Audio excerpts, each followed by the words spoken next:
Hi, welcome back guys. This is your friend, the What If Guy, back with another fanfiction. This is the first part of What If Issei Became Secluded Dragons. Now before starting, please give this video a like, and subscribe to the channel if you want more videos like this. Now let's get into the fanfic.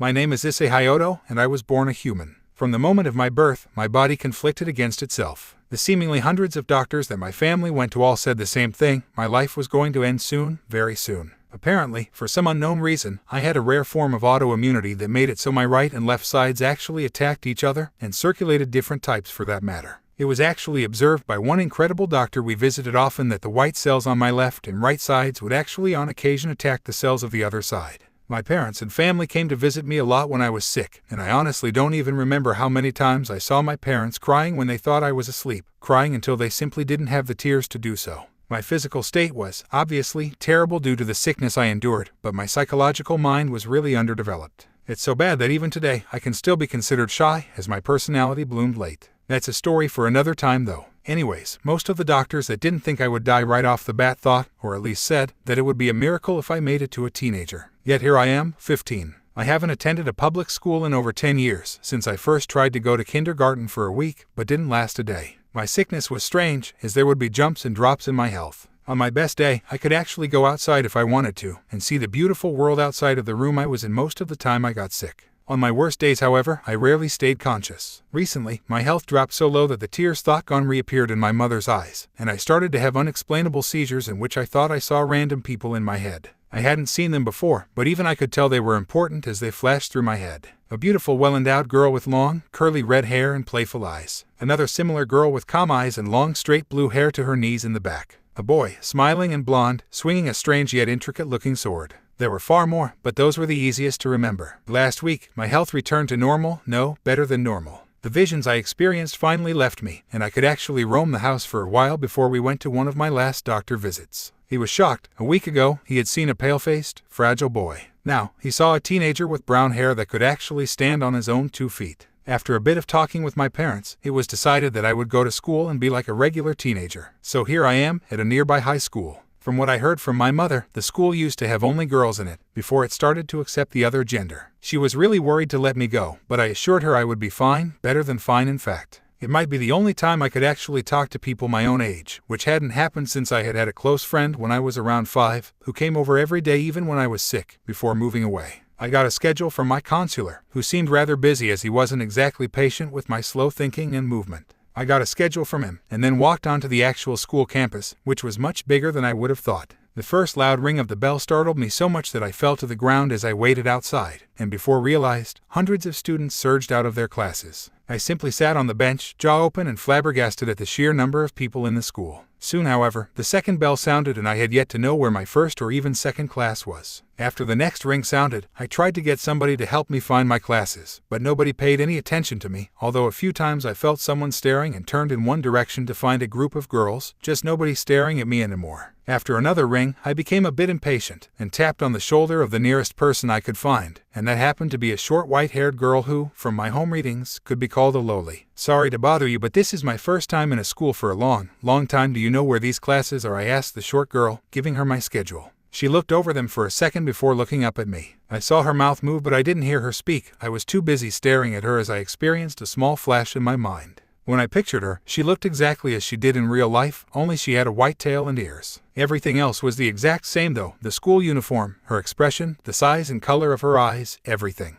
Visions of her in particular flashed through my mind as I held my temple until a single solid word came to mind. Nakamata, I said to her as soon as I could, and when I looked at her, she looked even more pale than she had already been, and I could easily imagine her picking me up and throwing me 40 feet for some reason.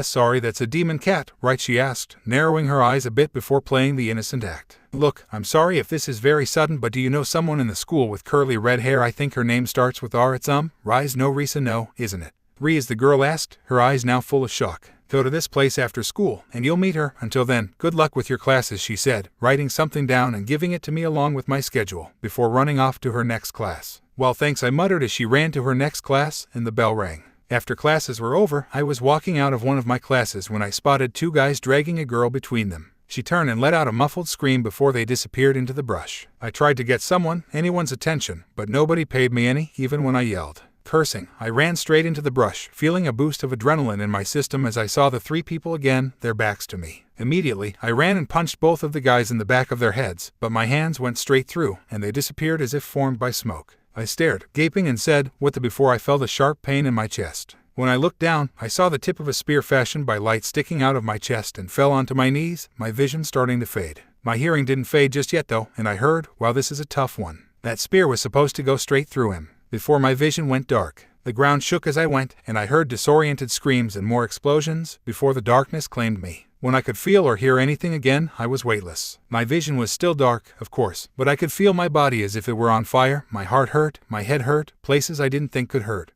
However, I could hear two people, female, talking. At first, I couldn't hear anything more than murmuring, but their voices became more and more clear. "Please, Sonasan. We are friends, please, just 2 pieces," the first voice said. "Riasan, you know I cannot allow you to gain this one. He is far, far too powerful," a second, more calculating voice responded. "Sonasan, have you forgotten before when I allowed you to have that black dragon king wielder? This is completely different. Before, I didn't ask for 2 pawn pieces from you, and I don't expect you to have to do so to me. Sonasan, please, what will it take for you to simply let me have this one as cost as 10 pawn pieces? Please, help me." "Fine, I will help you. Thank you so much. In exchange for a favor." "Okay, what is this favor?" "In the future, there may be an instance in which I need the services of this human. When that day comes, he shall join my team and become my pawn. After all, he does account for 2 of my pawns, and thus is my servant as much as he is yours, Rias. When that happens, he shall join my team for raiding games. Of course, Sonasan. That is a small price to pay. Good, here, the 2 pawn pieces. Good luck with him."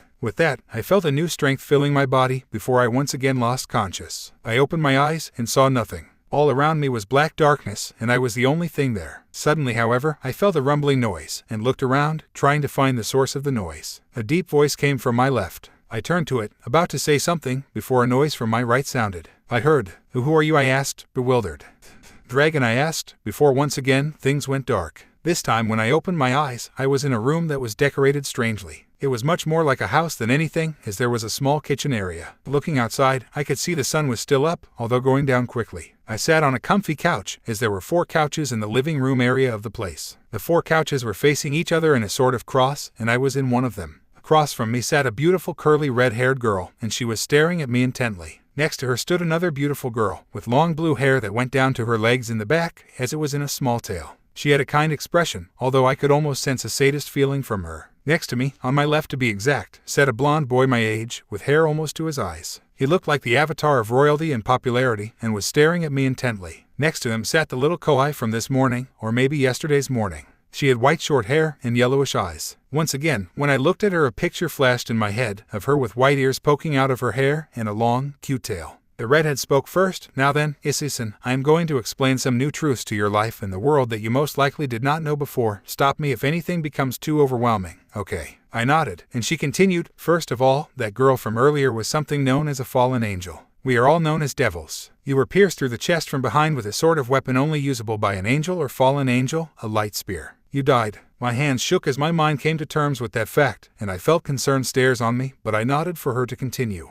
"Another important thing we should get straight right now is the fact that there are other types of creatures known as dragons in the world as well. They were believed as myths of legends, but realistically, they are real. A long time ago, a war was still being fought between the leaders of the 3 main factions, God for the side of heaven, a man named Azel for the fallen angels, and the original Mau for the devils. The war was devastating for all sides, and during this legendary battle, 2 of the dragons I should explain dragons first. There are many levels of dragons. In these levels, the dragons that occupy these levels are supposed to have nearly equal power levels. The top one consists of Big Red, a dragon of another dimension, and Off Eyes, a dragon who stands for infinite. The second level consists of 2 other powerful dragons, and the third consists of the Dragon Kings. The top level of dragons can take on all factions at once, should they have joined forces. As it is, the second level of dragons can already each kill a god. Capital G on God. We believe you have 2 dragons inside of you, of which level I do not know, but there's a chance that they are quite powerful, Rias said, looking at me thoughtfully. The other members of the group stared also, making me uneasy. "You wouldn't be referring to D-Drag, the Crimson Dragon Emperor and Albion, the Vanishing Dragon, are you?" I asked uneasily. The look the others gave me was all I needed, and I looked at the ground, trying to keep from throwing up.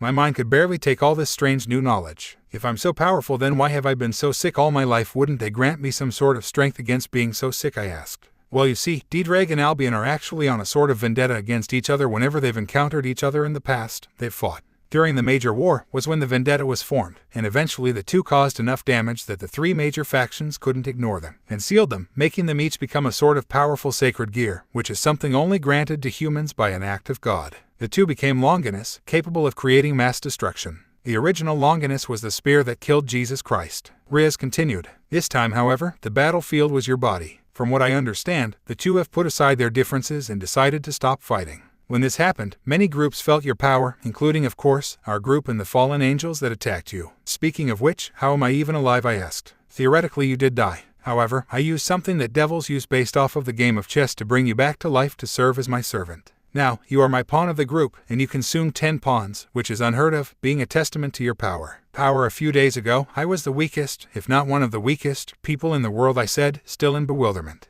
Yes, and now, you have a chance to become the most powerful. Speaking of which, what spikes your emotion? Rias asked suspiciously. Well, when I was sick recently, I always had these visions of people. For example, I know that your name, I said, pointing to the short girl, is Kaneko. You are a Nekomata, and I'm going to guess Rook of the group. Kaneko gaped in surprise, and I moved on to the blonde boy. Your name is Kiba, and you have some sort of power with, I think it was spears, no, swords. Also, I think you were the knight of the group. Again, Kiba gaped in surprise, but once again, I had already moved on. Your name is Akino. Queen of the group, you use magic or something. I think your title was something to do with thunder and lightning. Lastly, your name is Rias, king of the group. You can destroy things, and I think your power had something to do with that, but I don't remember exactly. When I finished, all of the people were staring at me in shock and surprise, and I saw Rias's eyes narrow before she said, yes, you are right about most of those. I'm not going to ask how you know all of that, but another thing is that in the school, we are known as the Occult Club. Oh, and one last thing. Before we can let you know anything more than we've already let you know from Faith, you have to pass a rite of passage before you can know any more, a spar against some of us, or specifically, one against any one person.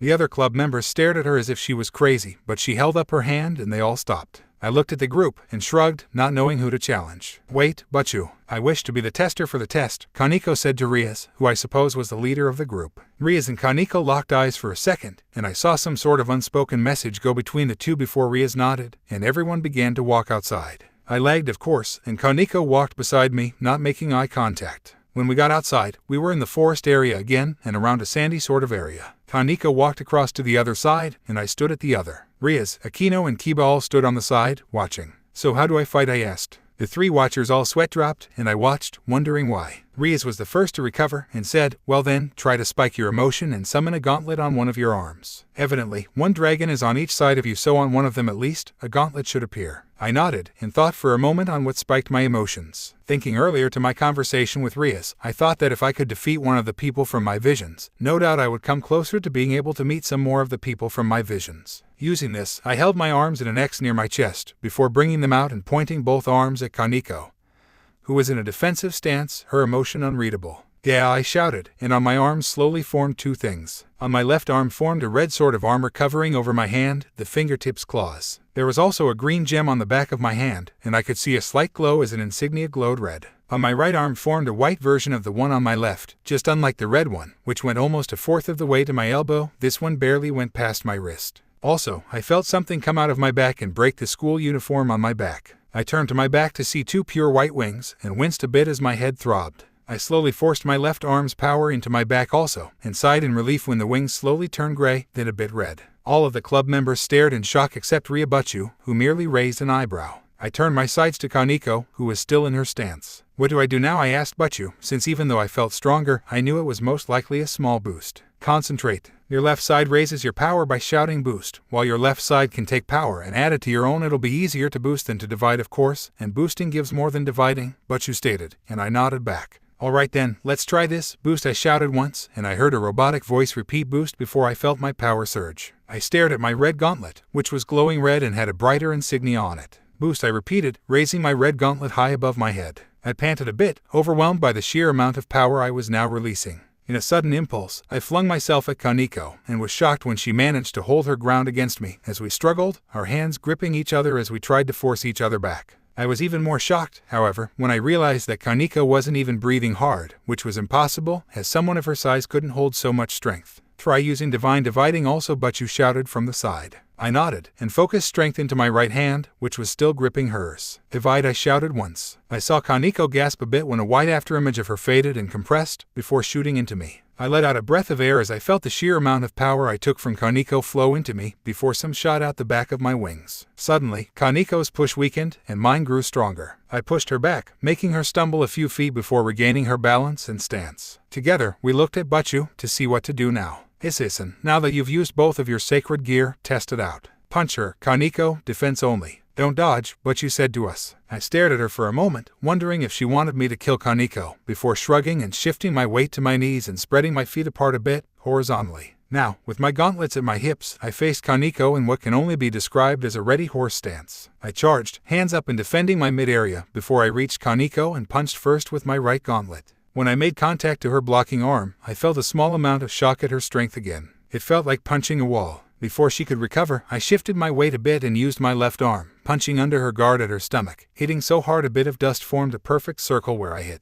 This entire time, I was looking into Kaneko's eyes, and when I hit her first directly at her arm, she looked surprised. But now, in the split second we matched eyes, I saw in her eyes something I wouldn't forget for a long time. Fear. Kaneko flew 20 feet backwards into a tree, completely destroying the tree before hitting the one behind it and stopping, falling to the ground in a slump. The thick, 10-foot diameter tree trunk was cracked. Rias, Kaneko, Kiba and Akino were all gathered around a table in the main room of the building. Issei had been told to wait in the main room as the main club members discussed his performance and such. Moments ago, Rias had talked with her older brother, who, along with the other leaders of the 3 divisions, had been monitoring and discussing the new dual dragon wielder. He had been worried for Rias' safety, although she assured him she was fine. Kaneko had a bruise on her stomach and a smaller one on her arm from the spar. Naturally, Issei had apologized after punching Kaneko, who was in shock and pain from actually being hurt by a fresh devil and a pawn at that. However, she assured him she was fine, although was slightly wary of him now. With that in mind, Rias informed the group of what she had spoken to her brother about.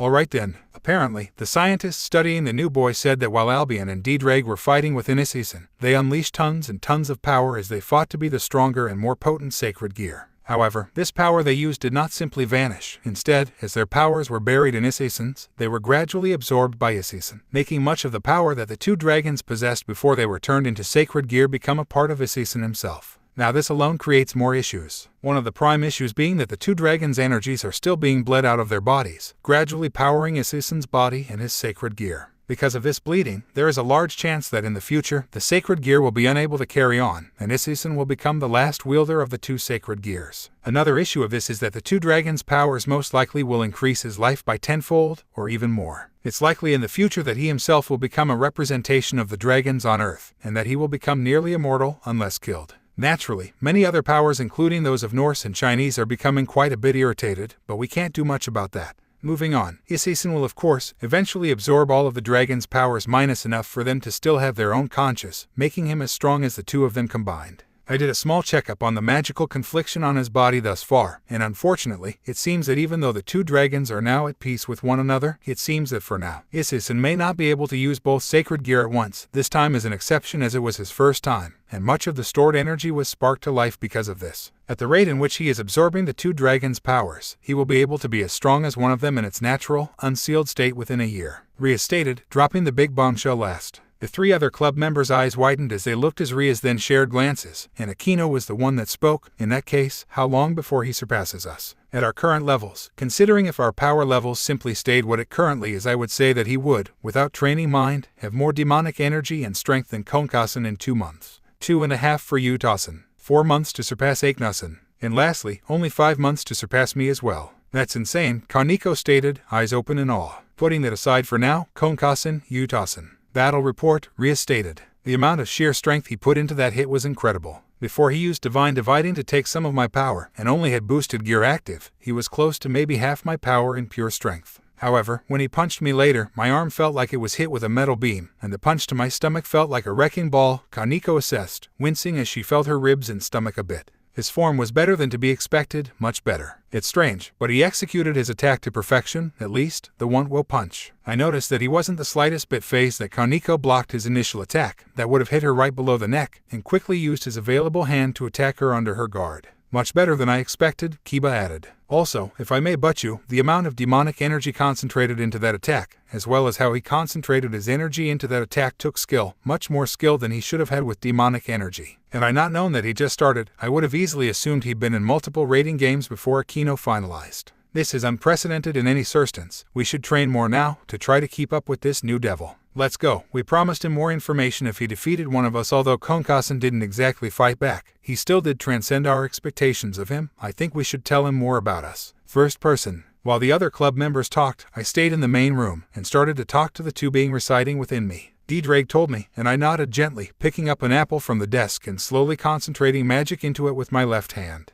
The apple and my hand both glowed red a bit, before the apple doubled in size slowly, before my very eyes. Albion told me, and I nodded again, this time gripping the oversized apple with my left hand, and concentrating some power into my right index finger. A small spike of white energy surged from my finger, before it calmed down, and I used the finger to slowly cut through the apple. Then I repeated till there were 8 large pieces. Funny, it seems the two of your powers together also makes a good chef of sorts. I wonder what would happen if I opened a deli using your powers, I said aloud, and I could almost imagine the dragon's sweat dropping. I began to eat the large apple slices, and this is how Kaneko found me when she came over from the small impromptu meeting. I immediately stood, intent on apologizing. Save it, you pack a mean punch, but I've taken worse, she said before I could react. I hesitantly sat down, offering her half of the apples. She raised an eyebrow at the size of the apples, but took the apple slices I gave her and sat down on the other side of the couch. So are you all right? I asked hesitantly. I'm fine, like I said, I've taken worse and lived. Besides, as devils, we heal at a faster rate than humans, Kaneko assured me, lifting her shirt a bit to show a receding bruise. Ah, that's good I suppose, I said. It was really uncomfortable being near her for some reason. So, I need to ask you about something, Kaneko said to me, before biting an apple slice. Yes, how do you know my species? She phrased carefully, as if trying to hold a secret. Too honestly don't know, I'm sorry. But at the same time, apparently I hold 2 dragons inside of me. We're all devils. Is a demon cat really a bad thing? I asked, using my common sense. I suppose not, Kaneko replied, still being wary of me. You're really cute, you know, I said, then blushed and cursed myself for speaking without thinking. I turned my head and so didn't see her reaction, but it was probably a bad one. Thanks, that means a lot to me, Kaneko said flatly as she got up and walked away. I couldn't tell if she was being sarcastic or serious. One thing though, before the others brief you, Kaneko said, stopping as she walked away. Guys, I said. Where did you learn to fight? She asked slowly, cautious. Well, I had a lot of time on my hands while I was sick to use my mind and theorize a bit, at least, before I started having weird flashes, and so one of the things that came up was martial arts. But you couldn't have practiced while sick, she said. I know, but with the time that I was sick, I thought so much about random things that theory just came easier. And I think maybe the 2 dragons helped a bit, as now doing something from my theories is a bit natural, if that makes any sense at all, I said. I suppose so. In any case, come on, it's time to talk to the others. Issei sat uneasily on the couch. Finally, he would be completely briefed on the real world, the one with mystical creatures, devils, demons, gods and angels. He couldn't wait. Yet at the same time, he had a small feeling he wasn't taking this whole, actual world thing as bad as he should have. After all, it was only his 2nd or 3rd day being actually able to go where he wished, and have fun and all that. Meanwhile, as he sat down uneasily, the other 4 members of the occult club were also a bit uneasy, as they all sat in seemingly random positions from the 4 couches. Rias being directly across from him, Akino waiting on her, and both Kiba and Kaneko sitting on Issei's right.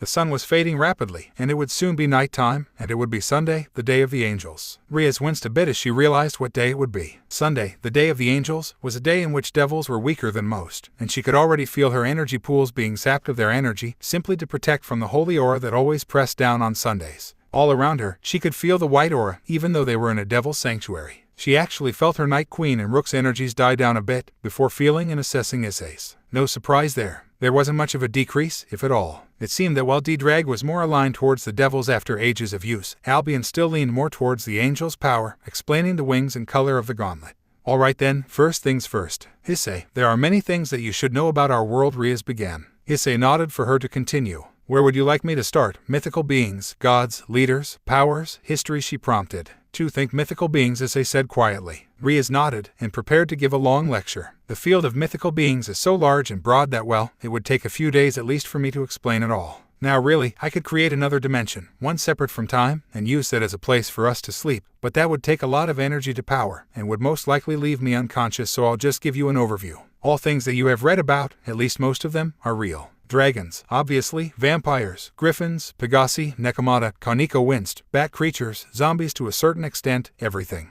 You name it, most likely it's out there somewhere. That's pretty much all you need to know about mythical creatures for now. You could always ask your dragons as well, I'm sure they know creatures that none of us know about, Rias commented, and Issei nodded. Then in that case could you explain the leaders, maybe in a bit more in depth, Issei asked. Of course, Rias said, a bit taken aback by how much he wanted to know. There are three main factions that we are really involved with. They revolve around Christianity and are the devils, angels, and fallen angels. There are 4 leaders of the devils, including my brother. Issei's eyes widened, and a few other people you wouldn't really know. He frowned. The fallen angels are under Azazel and the actually angels are under God himself. Capital G. Right, Issei said slowly. Now then, I'll give you a slight overview of the history portion as well, so you can understand more about the 3 factions. Ages ago, before any of us were alive, a great war happened between the devils and angels. All of the angels, fallen and normal, fought with the devils in a 3-way battle. Many strong families of devils were killed, and very few survived, including my family, the Gremmaries. The war began when devils, who still lived on the earth, created demonic swords and waged war against heaven. Neither the fallen angels nor the devils had been cast to hell yet. None of the 3 really won, and instead, the 3 sides actually joined forces once to fight and defeat the 2 heavenly dragons residing within you, Issei. The only 2 dragons of the 2nd highest pillar were dragons, only below the Great Red and Off-Eyes. First person. So you guys aren't unstoppable, I muttered, and I felt and heard complaints in my mind and hands. Albion commented. Princess, I asked aloud, and for a brief second, I saw surprise in Butchu's eyes before they hardened. Ah yes, I probably should have explained that. I am the daughter of the head of the family, and thus, you could call me the Gremmery Princess, I suppose, she said a bit roughly. Sorry about that, I was just talking to the 2 dragons on second thought. Do I have to go through all this information? The 2 told me that if I wanted to, I could ask them anything, since they know more than you do, I said. Of course, however, one thing you should know that they most certainly do not is that you are to show me respect, Issei. You are my pawn, one of my soldiers, and I do not appreciate insubordination, so when you want to say or ask something, ask politely, Rias said to me, her eyes flashing with irritation. The other 3 gave each other strange, surprised looks. I shrunk back a bit, surprised at her anger. Perhaps I'd crossed a line, or perhaps she was a bit touchy today. In any case, I quickly shut up as Butchu took deep breaths trying to calm down. In any case, Issei, there is something you need to know. The power surge you had when you fought Kaneko was dangerous. Your body can't safely be at that level right now, and so you have to go through physical conditioning first. Really, I asked, surprised.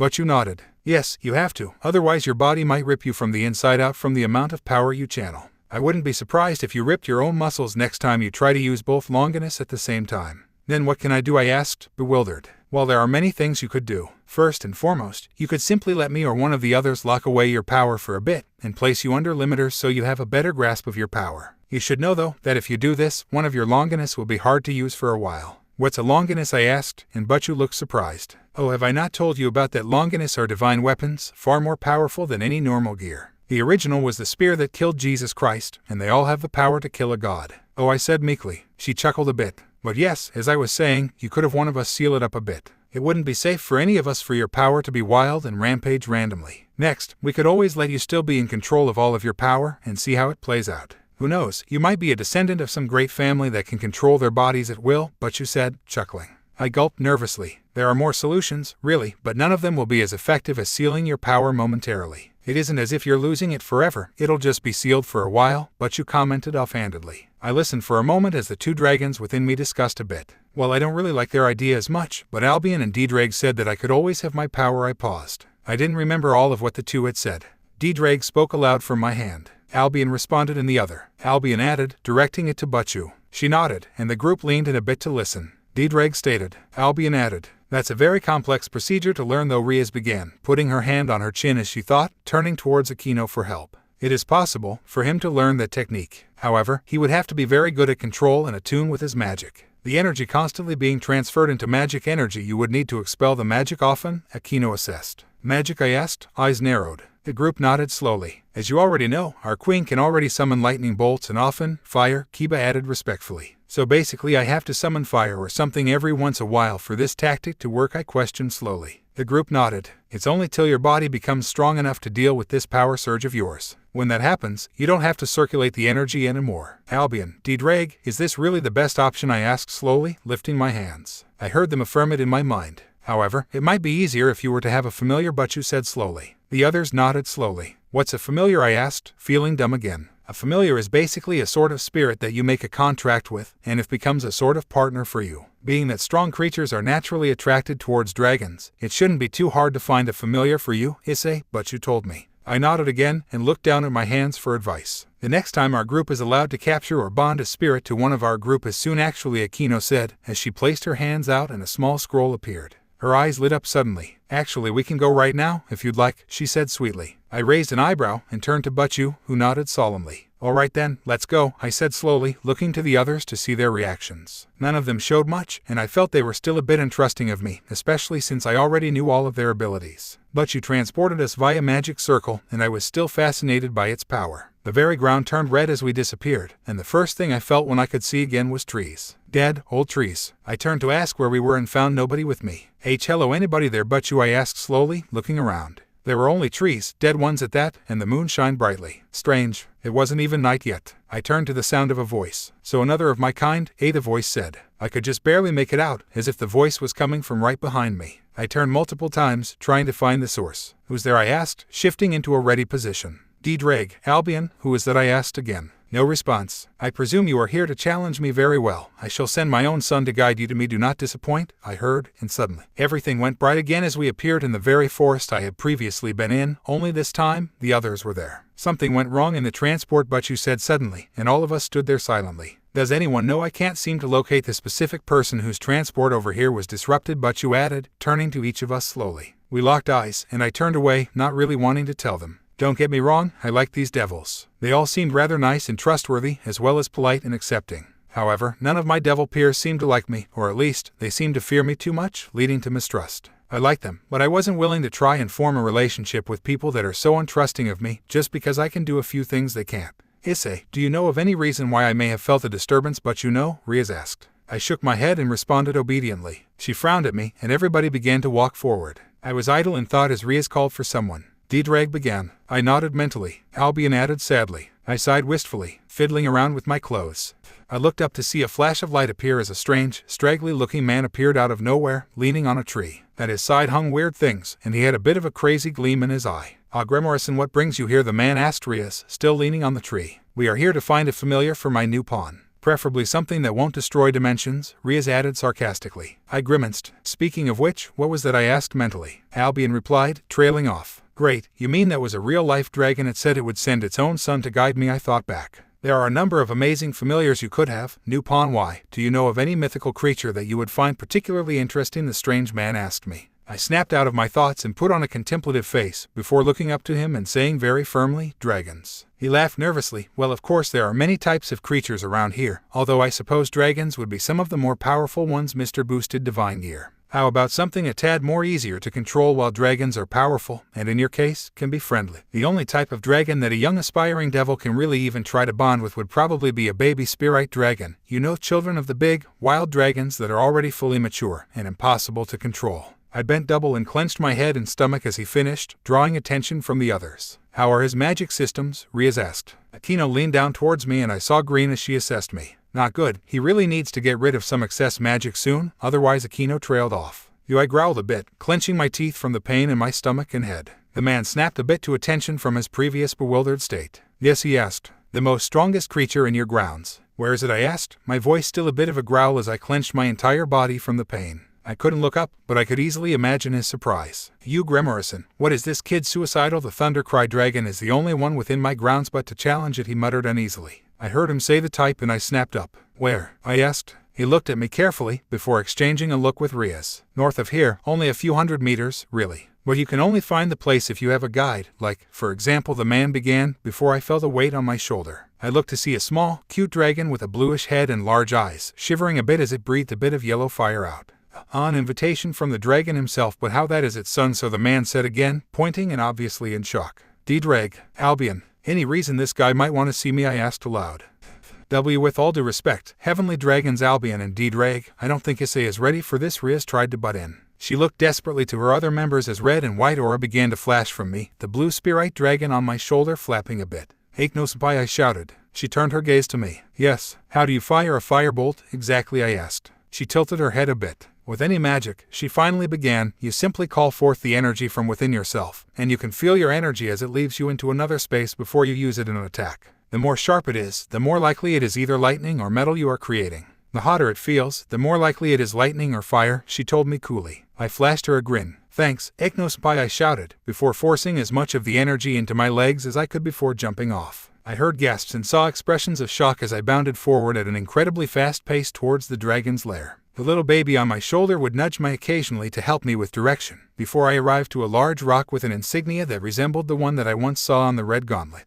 The baby dragon flew off my shoulder, and from his mouth came a huge blast of lightning, which lit up the insignia, and the ground began to shudder and move as the earth parted. I looked behind me and sighed, realizing with a start that if this dragon had any evil intent at me, it might be the last time I would see the sky. The first thing that I saw was darkness. The air felt humid, and when I breathed in through my nostrils, I could smell a strange scent in the air, as if I was going to a friend's house. I felt around a bit and felt large, mossy walls on either side of me. The open entrance behind me provided no light, and I was about to despair before the tiny dragon on my shoulder blew some flame. In an instant, the sides of the corridor lit up, the flame igniting several rows of torches leading down. The corridor turned ahead, and beyond that, it continued endlessly. I nodded to the tiny dragon, which was now curled up on my shoulder, somehow not falling off, and napping. I breathed in anticipation as I walked forward, examining the walls closely. Down on the ground I saw a pile of bones. Surprised, I jumped back a bit, realizing that someone had died at that spot, and had stayed there, dead. Looking around, I saw even more places where people had died, and some even looked recent. The original one I saw was completely charred, as were those near it. Further down, I saw a reflection of fire, and deduced that there were blades ahead. Next to a pile of bones were small holes on the bottom, almost unnoticeable to anybody not paying close attention. I backed up, panic beginning to envelop my brain as I realized how far down the rabbit hole I was. I didn't want to die again in this small, underground, airtight hole. I turned to the entrance and was about to run out towards the open air when I heard voices in my mind.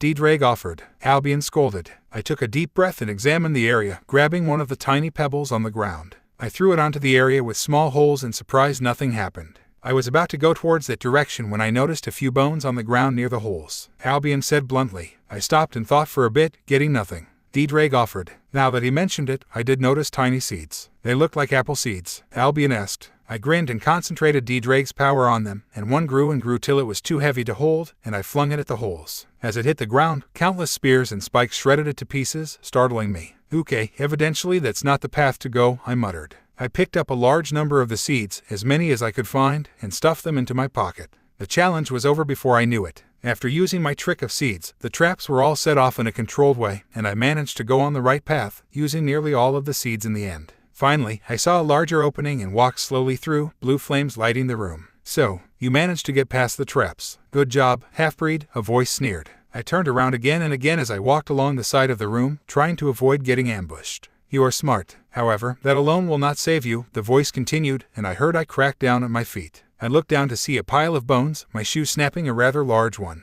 I gulped nervously, consulting my two partners. Albion, D-Drag, what do? I whispered frantically. No reply. In my realm my power is absolute. Not even those of the heavenly dragons have any influence whatsoever. Face it, child, you are doomed. I shook my head. While I will die someday, that day shall not be today. Show yourself, I commanded in a voice much more confident than my emotions. I heard a shaking sound that I eventually realized was laughter. Such spunk for someone who just started to be able to walk straight, the voice continued. I narrowed my eyes. How do you know that? I asked. I began storing energy into what Aquino had explained to me earlier. I could feel the energy begin to become hard to contain, yet I still poured my anger and frustration into it, fueling the energy. I saw a red and white hue come off of me as I powered up, before deciding to do something else with some remaining energy. I pulled the energy slowly into my hands, where the gems of my longinus were, and a bit on my back as well, where my wings were. I know many things, child. While I am not quite as old as your partners, I am far older than your group's leader, Rias.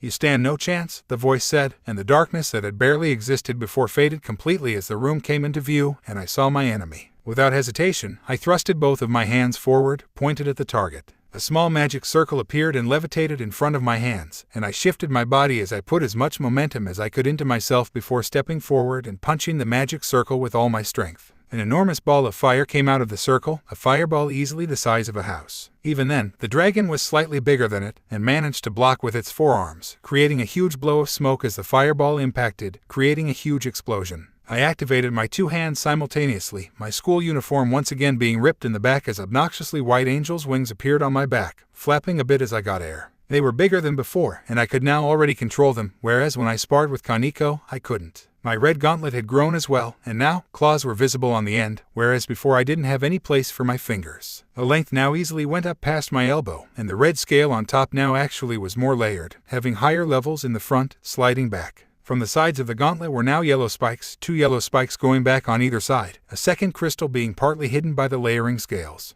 My white gauntlet now almost went up to my elbow, and while boosted gear had more of a scaly look, divine dividing was more sleek, multiple blue horns going back, a few extending from the base all the way to the edge of the longinus. I could feel my power emanating from myself as I pondered a bit. I wonder why Rias didn't want me to use them at once. She probably didn't want me to be powerful, didn't she? Why can't they see I'm stronger than they think, and they can trust me? I would never betray them, even if I didn't like them, I thought as I stared at my gauntlets, before turning to the huge column of smoke. I flapped my wings a few times, before simply floating in the air a bit. Across from me, the huge mass of smoke was fading, and I concentrated my power again, focusing it into the palm of my hand. All this time as I thought, I mentally counted down as my boosted gear had been active the entire time, and so I was now nearly to my limit. So I think about 4 boosts have passed, I muttered, as another boost passed and I felt my aura surge. I breathed deeply, trying to get some control under my powers. From what I remembered, the 2 longinus only worked while they were in contact with what they had to affect, so if I wanted to use divine dividing on the dragon, I'd have to get close and touch it.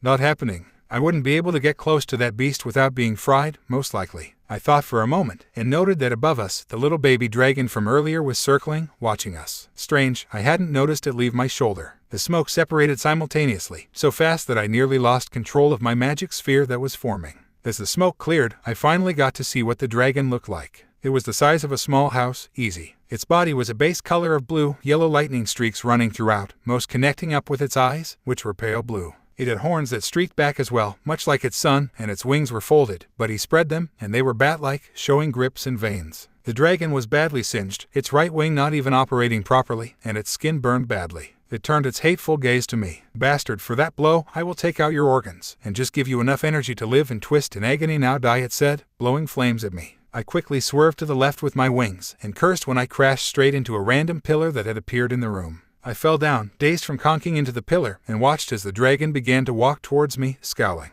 Runt, the dragon scoffed, bringing a claw towards me. At the last possible second, I punched the magic sphere, and this time, a large red and white streaked blast burned through the dragon's right and left wings. The dragon howled in pain and nearly crushed me. As it was, had I not boosted earlier, I surely would have been crushed right away. So I stood, arms up as I tried to stop the dragon from crushing me. Bastard, the dragon roared, and I felt the air thin and heat begin to grow as the dragon charged up some fire. I grunted, before channeling some power, as it seemed neither one of us would be moving anytime soon. Divide, I shouted, and the dragon was coated in a white aura, before this aura shot towards me, empowering me. I gasped as I felt the intensity even a portion of the creature's aura contained, and some even was expelled out my wings, which were now glowing brightly. What the dragon asked, as I pushed it back. Because of my power gain and its power loss, the dragon toppled right away, landing on its injured wings. It roared in agony as it tried to get up, but, using a quick amount of magic, I tried to blast fire at its limbs, unsuccessfully. Run, you think you've won this? I'll show you. I'll show you the power of the Thundercree dragons, the dragon roared at me, before getting up shakily. It looked like a good breeze could knock it over. The dragon can't fly anymore, I thought, and I flew straight up, nearing the ceiling of the giant underground chamber. I could see the dragon's expression as it sneered, and raised an eyebrow before feeling pain, unimaginable pain.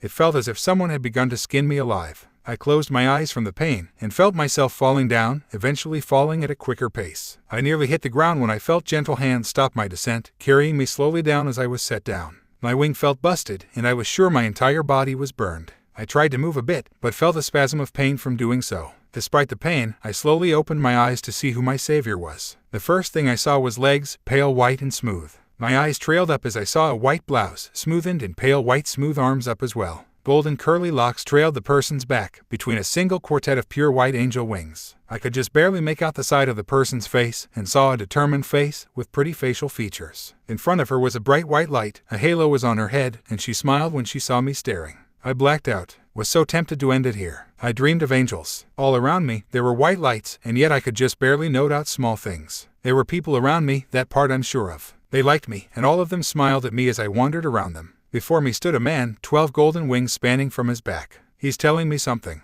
I'm sure of it. I can see his mouth move, and people around me as well. He's smiling now, clapping and motioning with his hand. Oh, he wants me to go with him to meet someone. I walk with him. There isn't much change for a while as we walk. I feel peaceful, at ease. People greet us, many respectfully bowing, not only to this man, but to me as well. Have I saved them from something? We arrived at the place he wanted us to be. He calls out a name. Again, I can't hear him, only see his mouth move, but I remain silent and respectful. A woman appears, with golden curly locks. She is beautiful in a natural way, as if she could stumble out of bed in that appearance. I bow deeply to her, but she merely chuckles a bit. We turn to the man. He laughs as well. Soon, all three of us are bursting in joyful, peaceful laughter. Before I can do anything to react, the woman leans over and gives me a chaste kiss on the cheek. I blush and feel the area her soft lips touched my cheek. She blushes a bit, and a slight black aura runs through her before disappearing. The man seems to scold her, and she shrugs it off. I have to leave. I frown a bit, then smile at some unknown happiness before waving the two goodbye. They frown as well, but wave me goodbye as well. I shake hands with the man, and the woman gives me a gentle kiss on the forehead before muttering something.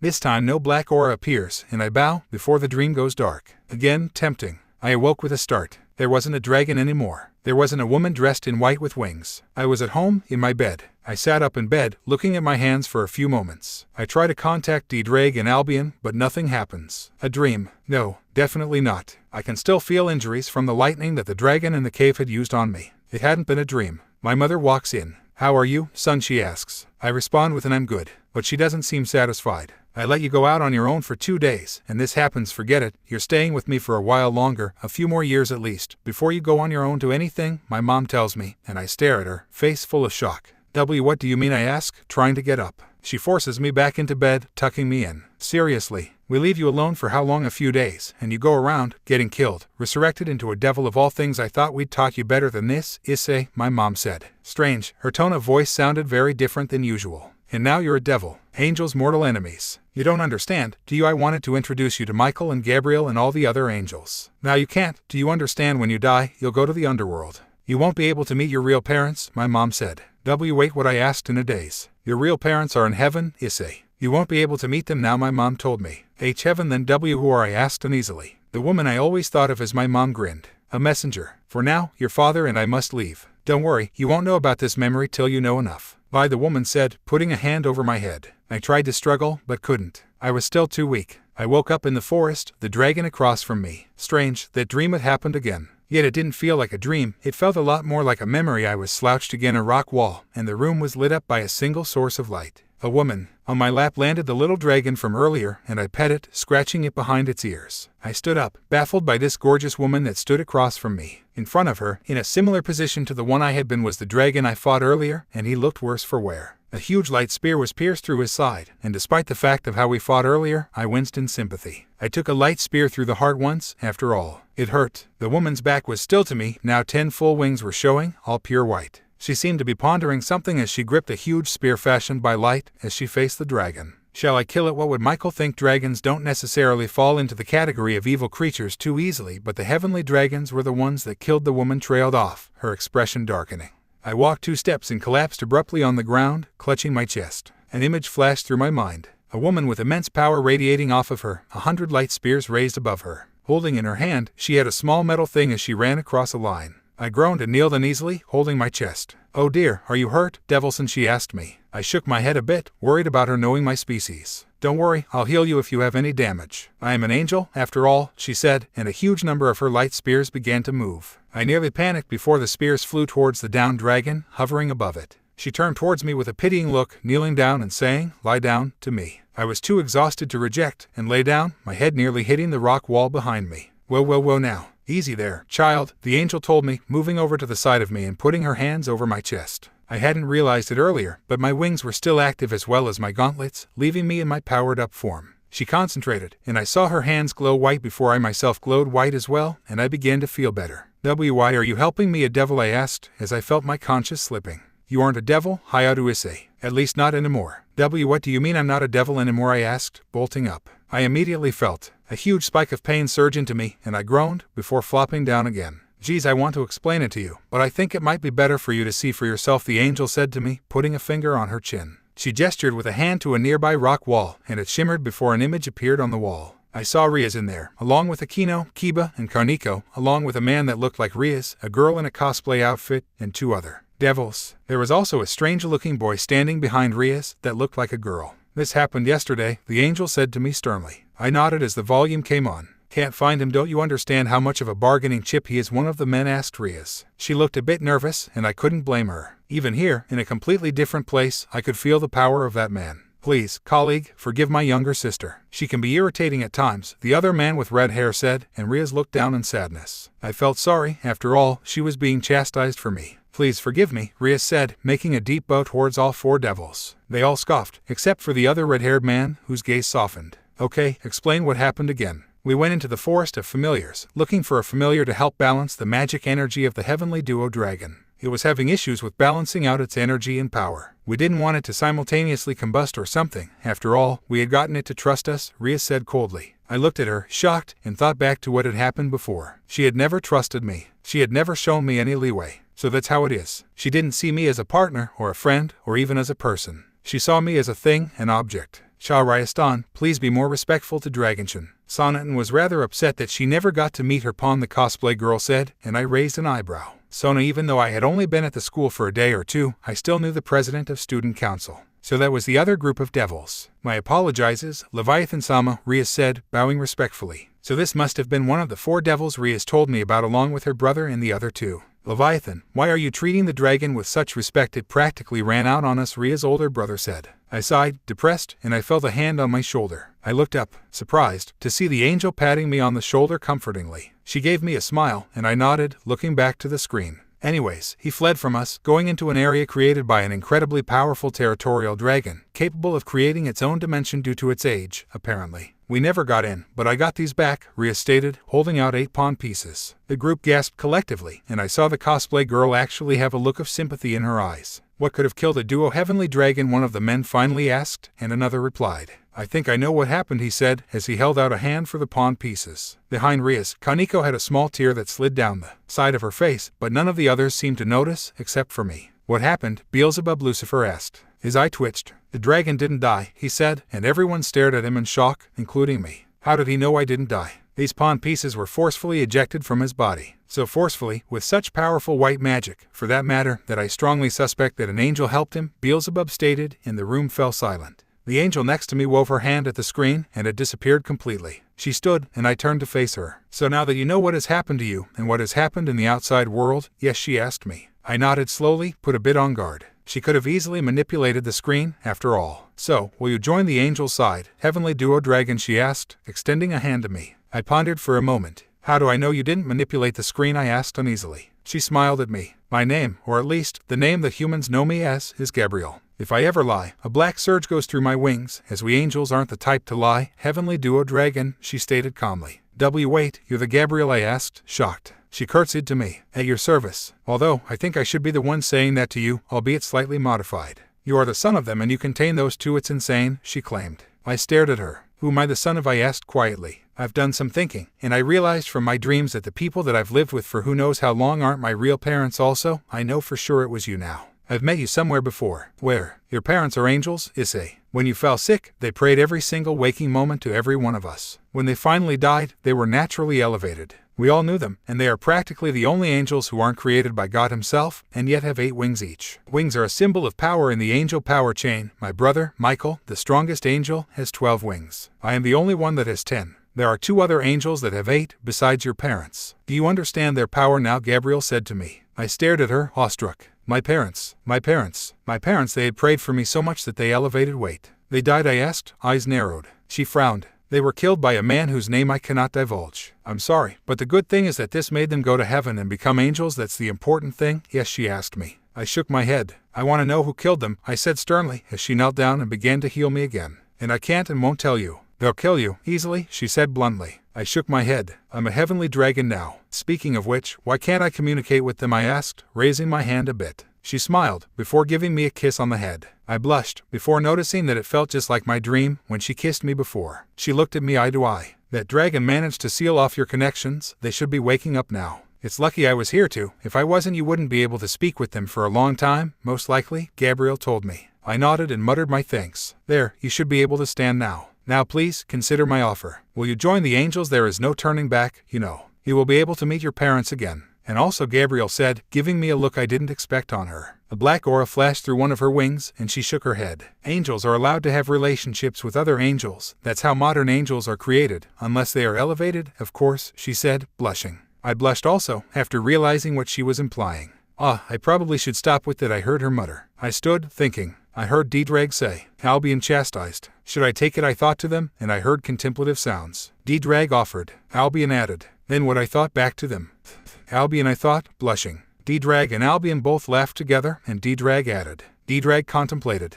Shut up, damn it, I said out loud, and the two fell silent. Gabriel had jumped a bit in shock, and was now staring at me strangely. I sighed, before apologizing. Sorry, speaking with two dragons in your mind can get very irritating, I said bluntly. She nodded, and, looking bored, began to create tiny spears and drew in the rocky ground. The spears went through it like wet clay in a sharpened sword, and I sighed, before sitting down as well, crisscross applesauce. Bastards, I heard from the corner. The Thundercree dragon from earlier was still speared to the wall. Getting an idea, I stood up, before walking over to the dragon, who was still speared badly. What do you want, punk? It snarled, but being speared to the wall, it looked as fierce as a puppy. I slowly took off the spears with my gauntlet, snapping them. I heard Gabriel turning as she watched me. Finally, all of the spears broke, and the dragon fell to the ground, no longer hanging. It gave me a weary look and rubbed its scars before muttering a thanks to me. I felt airborne immediately, and I was face to face with the dragon, which looked pissed. Now why did you save me? Answer, before I swallow you alive, Runded bellowed, and I smiled, seeing a surprised expression. Listen, we're both dragons. Neither one of us belong to any of the three sides now. You and I both could use some allies, don't you think? I proposed. The dragon cocked its head and snorted, before letting me down. I looked behind me to see Gabriel, 100 light spears raised behind her, her hand raised, as she watched me get ready to speak. I smirked a bit, so she actually cared.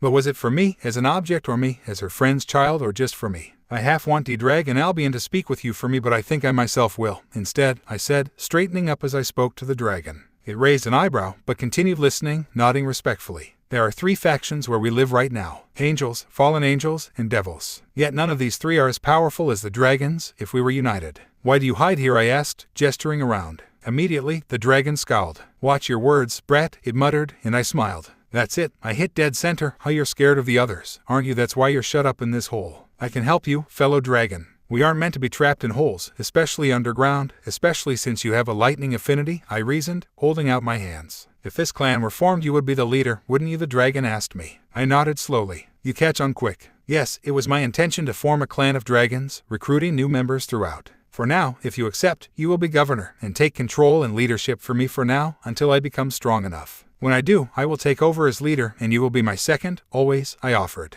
Its eyes widened. You would do that for me? It asked, and I nodded. I swear it, I said. Well then, sir, you have a deal, the dragon said, smiling widely. I smiled back, and raised my hand. Before we agree to anything, do you even like staying here in this hole? I mean, it is definitely safe, but do you like it? I asked. No, it muttered. If I could summon you every once a while, and let you fight, would you feel better? I'd need some confirmation. But I think I could summon you, and your power would feel like mine, so you wouldn't be hunted, I added, and the dragon's eyes lit up. Really, I would love to fight again, and be free, it said, having a dreamy look in its eyes. If you really are sure you want to do this, then I could get someone to make the contract, or I could probably make it myself, with D-Drag and Albion's help. I would simply summon you in any battles that I myself couldn't handle, in exchange for your help with learning about my abilities as a dragon, and of course, your help, I said, adding something. You didn't have to try to sneak in helping you, but yes, I definitely accept, the dragon said, and I breathed out, a bit taken back by how I had just acted. I will return then, when I know how to make the contract. We'll use your cavern as a base for when we recruit more members. Until then, is it okay if your son is with me, so I can still return? I will. I swear upon my father and mother in heaven, I said, putting my hand up and my other over my heart. Of course. Oh right, you don't know my name yet, do you? The dragon asked, and I flushed, realizing it. Right, what is your name? I asked. My name is Ark, the dragon said, still slumped down. Its body was still damaged in multiple places, and I turned to Gabriel, who had been watching closely. Would you please heal him? I asked, and Gabriel gave the two of us a wary look, before giving me a sweet look. Maybe if you were to actually join the angels already, instead of plotting with a dragon about creating a new faction. Just maybe, she said, smiling sweetly. I scratched my head and looked down, realizing that she had probably heard. Yeah, sorry about that. Look, if you heal him fully, I'll go with you, I said calmly. She perked up at that. You'll come with me and join us? She asked. I shook my head, and her gaze darkened a bit. I won't join any factions for a few months, I guarantee you, I said, as the tiny little dragon from before flew out of nowhere and landed on my shoulder. That isn't enough, Icegun, Gabriel stated, changing her tone of voice a bit. I noticed a gleam of darkness flash in her wings, and she stopped. I wouldn't fall for something that easily, Gabrielson. Also, please refrain from falling for me. I don't want the fallen angels to get any stronger, I begged, and she pouted. Still, it isn't enough, just join the angels, it'll be much easier, she claimed, and I knew she was telling the truth, it would be easier. Easier to join another group that wouldn't understand me, just like the devils. Maybe I will, eventually. How about this then? Heal Ark, leave us in peace. Give us protection from the others in case they actually find this place somehow or decide to attack. Train me, and I swear that I will put the angels faction above the other two if I decide to join a faction. I said boldly. Why would you have any reason to put fallen angels or devils ahead of us, she asked. Let me see here. Where were you all when I was born and was constantly sick watching, even when my parents contacted you all every day? Where were you angels when my parents were killed? Oh no, Issei, it's better that they died. Where were you angels when I was attacked by a fallen just watching as your apparent friend's son was killed, then resurrected into his devil? There's plenty reason to not like angels right now, Angel Gabriel, I said, and her expression turned worse every statement. We aren't to interfere in human affairs, you must understand, she began, and I interrupted her. Oh sure, human affairs. Yet I don't qualify as human, do I? Am a dragon, an incredibly powerful one at that. Wrong. You are a human containing 2 dragons. It's different. No, you're wrong. I contain 2 dragons, yes, but my power and body is all being supported by dragons now, I suspect. Thus, you all could have helped. Now that is my deal, take it or leave it, I said, hearing applause in my head from the 2 dragons, who were approving of what I was saying all the way. How about this? Gabriel said, looking agitated. You helped the church for training, and you get all that you wanted. Deal. Of course, Gabrielson. Why would it be bad? I said, putting my hand forward. She grimaced as she thought for a moment, before taking my hand. We shook, and I saw light emit from both of us as the deal was made. A few moments later, standing in front of me were 3 quadruple-winged angels, and each decked in full body armor, each also wielding a lance and huge shield. In front of them kneeled Gabriel as she wrote some sort of contract. I was a bit wary of the amount of soldiers, I'll admit. While it wasn't as if there had been an army summoned, there were still 3 fully trained holy knights, or warriors. I didn't want to take my chances with these guys, especially since next to me, still injured and trying to rest, was Ark, my new friend. The older dragon was still weary from both his battle with me and his beating given by Gabriel, not that I could blame him. Actually, I was quite surprised he was still standing. The blasts that I had shot earlier, I could feel the power surging through them as I channeled them at him. I had no idea I had such power within myself, but at the same time, I was even more shocked that he managed to survive them. The heat contained in those blasts probably could have blasted through steel. That was a testament to Gabriel's power as well. The few blasts capable of blasting through steel only slightly injured him, and the lucky shot later barely managed to burn through the weaker spot on his body, the flaps between his wings. As I mused about this, across from me, Gabriel stood, her wonderful hair swaying gently. It is done, she said calmly, handing me a parchment with a pure white feathered quill. Seriously, a quill. I only knew about quills due to my readings. I took the quill. Looking down at the contract, I noticed several rather strange things. For one, the contract stated that the dragons within me had to comply, not me necessarily. Also, it said something about, due to Clause A9210, the former ban of angel inbreeding with humans, punishable with loss of wings or banishment into the dark lands will be raised, only with the exception that the one committing the crime is mating with the being below. What the heck? Hey, Gabrielson, what is this? I asked, pointing to the area. She frowned, after a minor blush appeared on her face. All this as she started trying to make something up, I could tell. The flash of darkness that ran through her wings didn't help, either. My eyebrow twitched. I wasn't exactly inclined to go through with this whole scenario, after all. It irked me even further that the 2 dragons within me were bursting out in laughter, clearly having thought wrong. She couldn't possibly be inclined to do that, after all.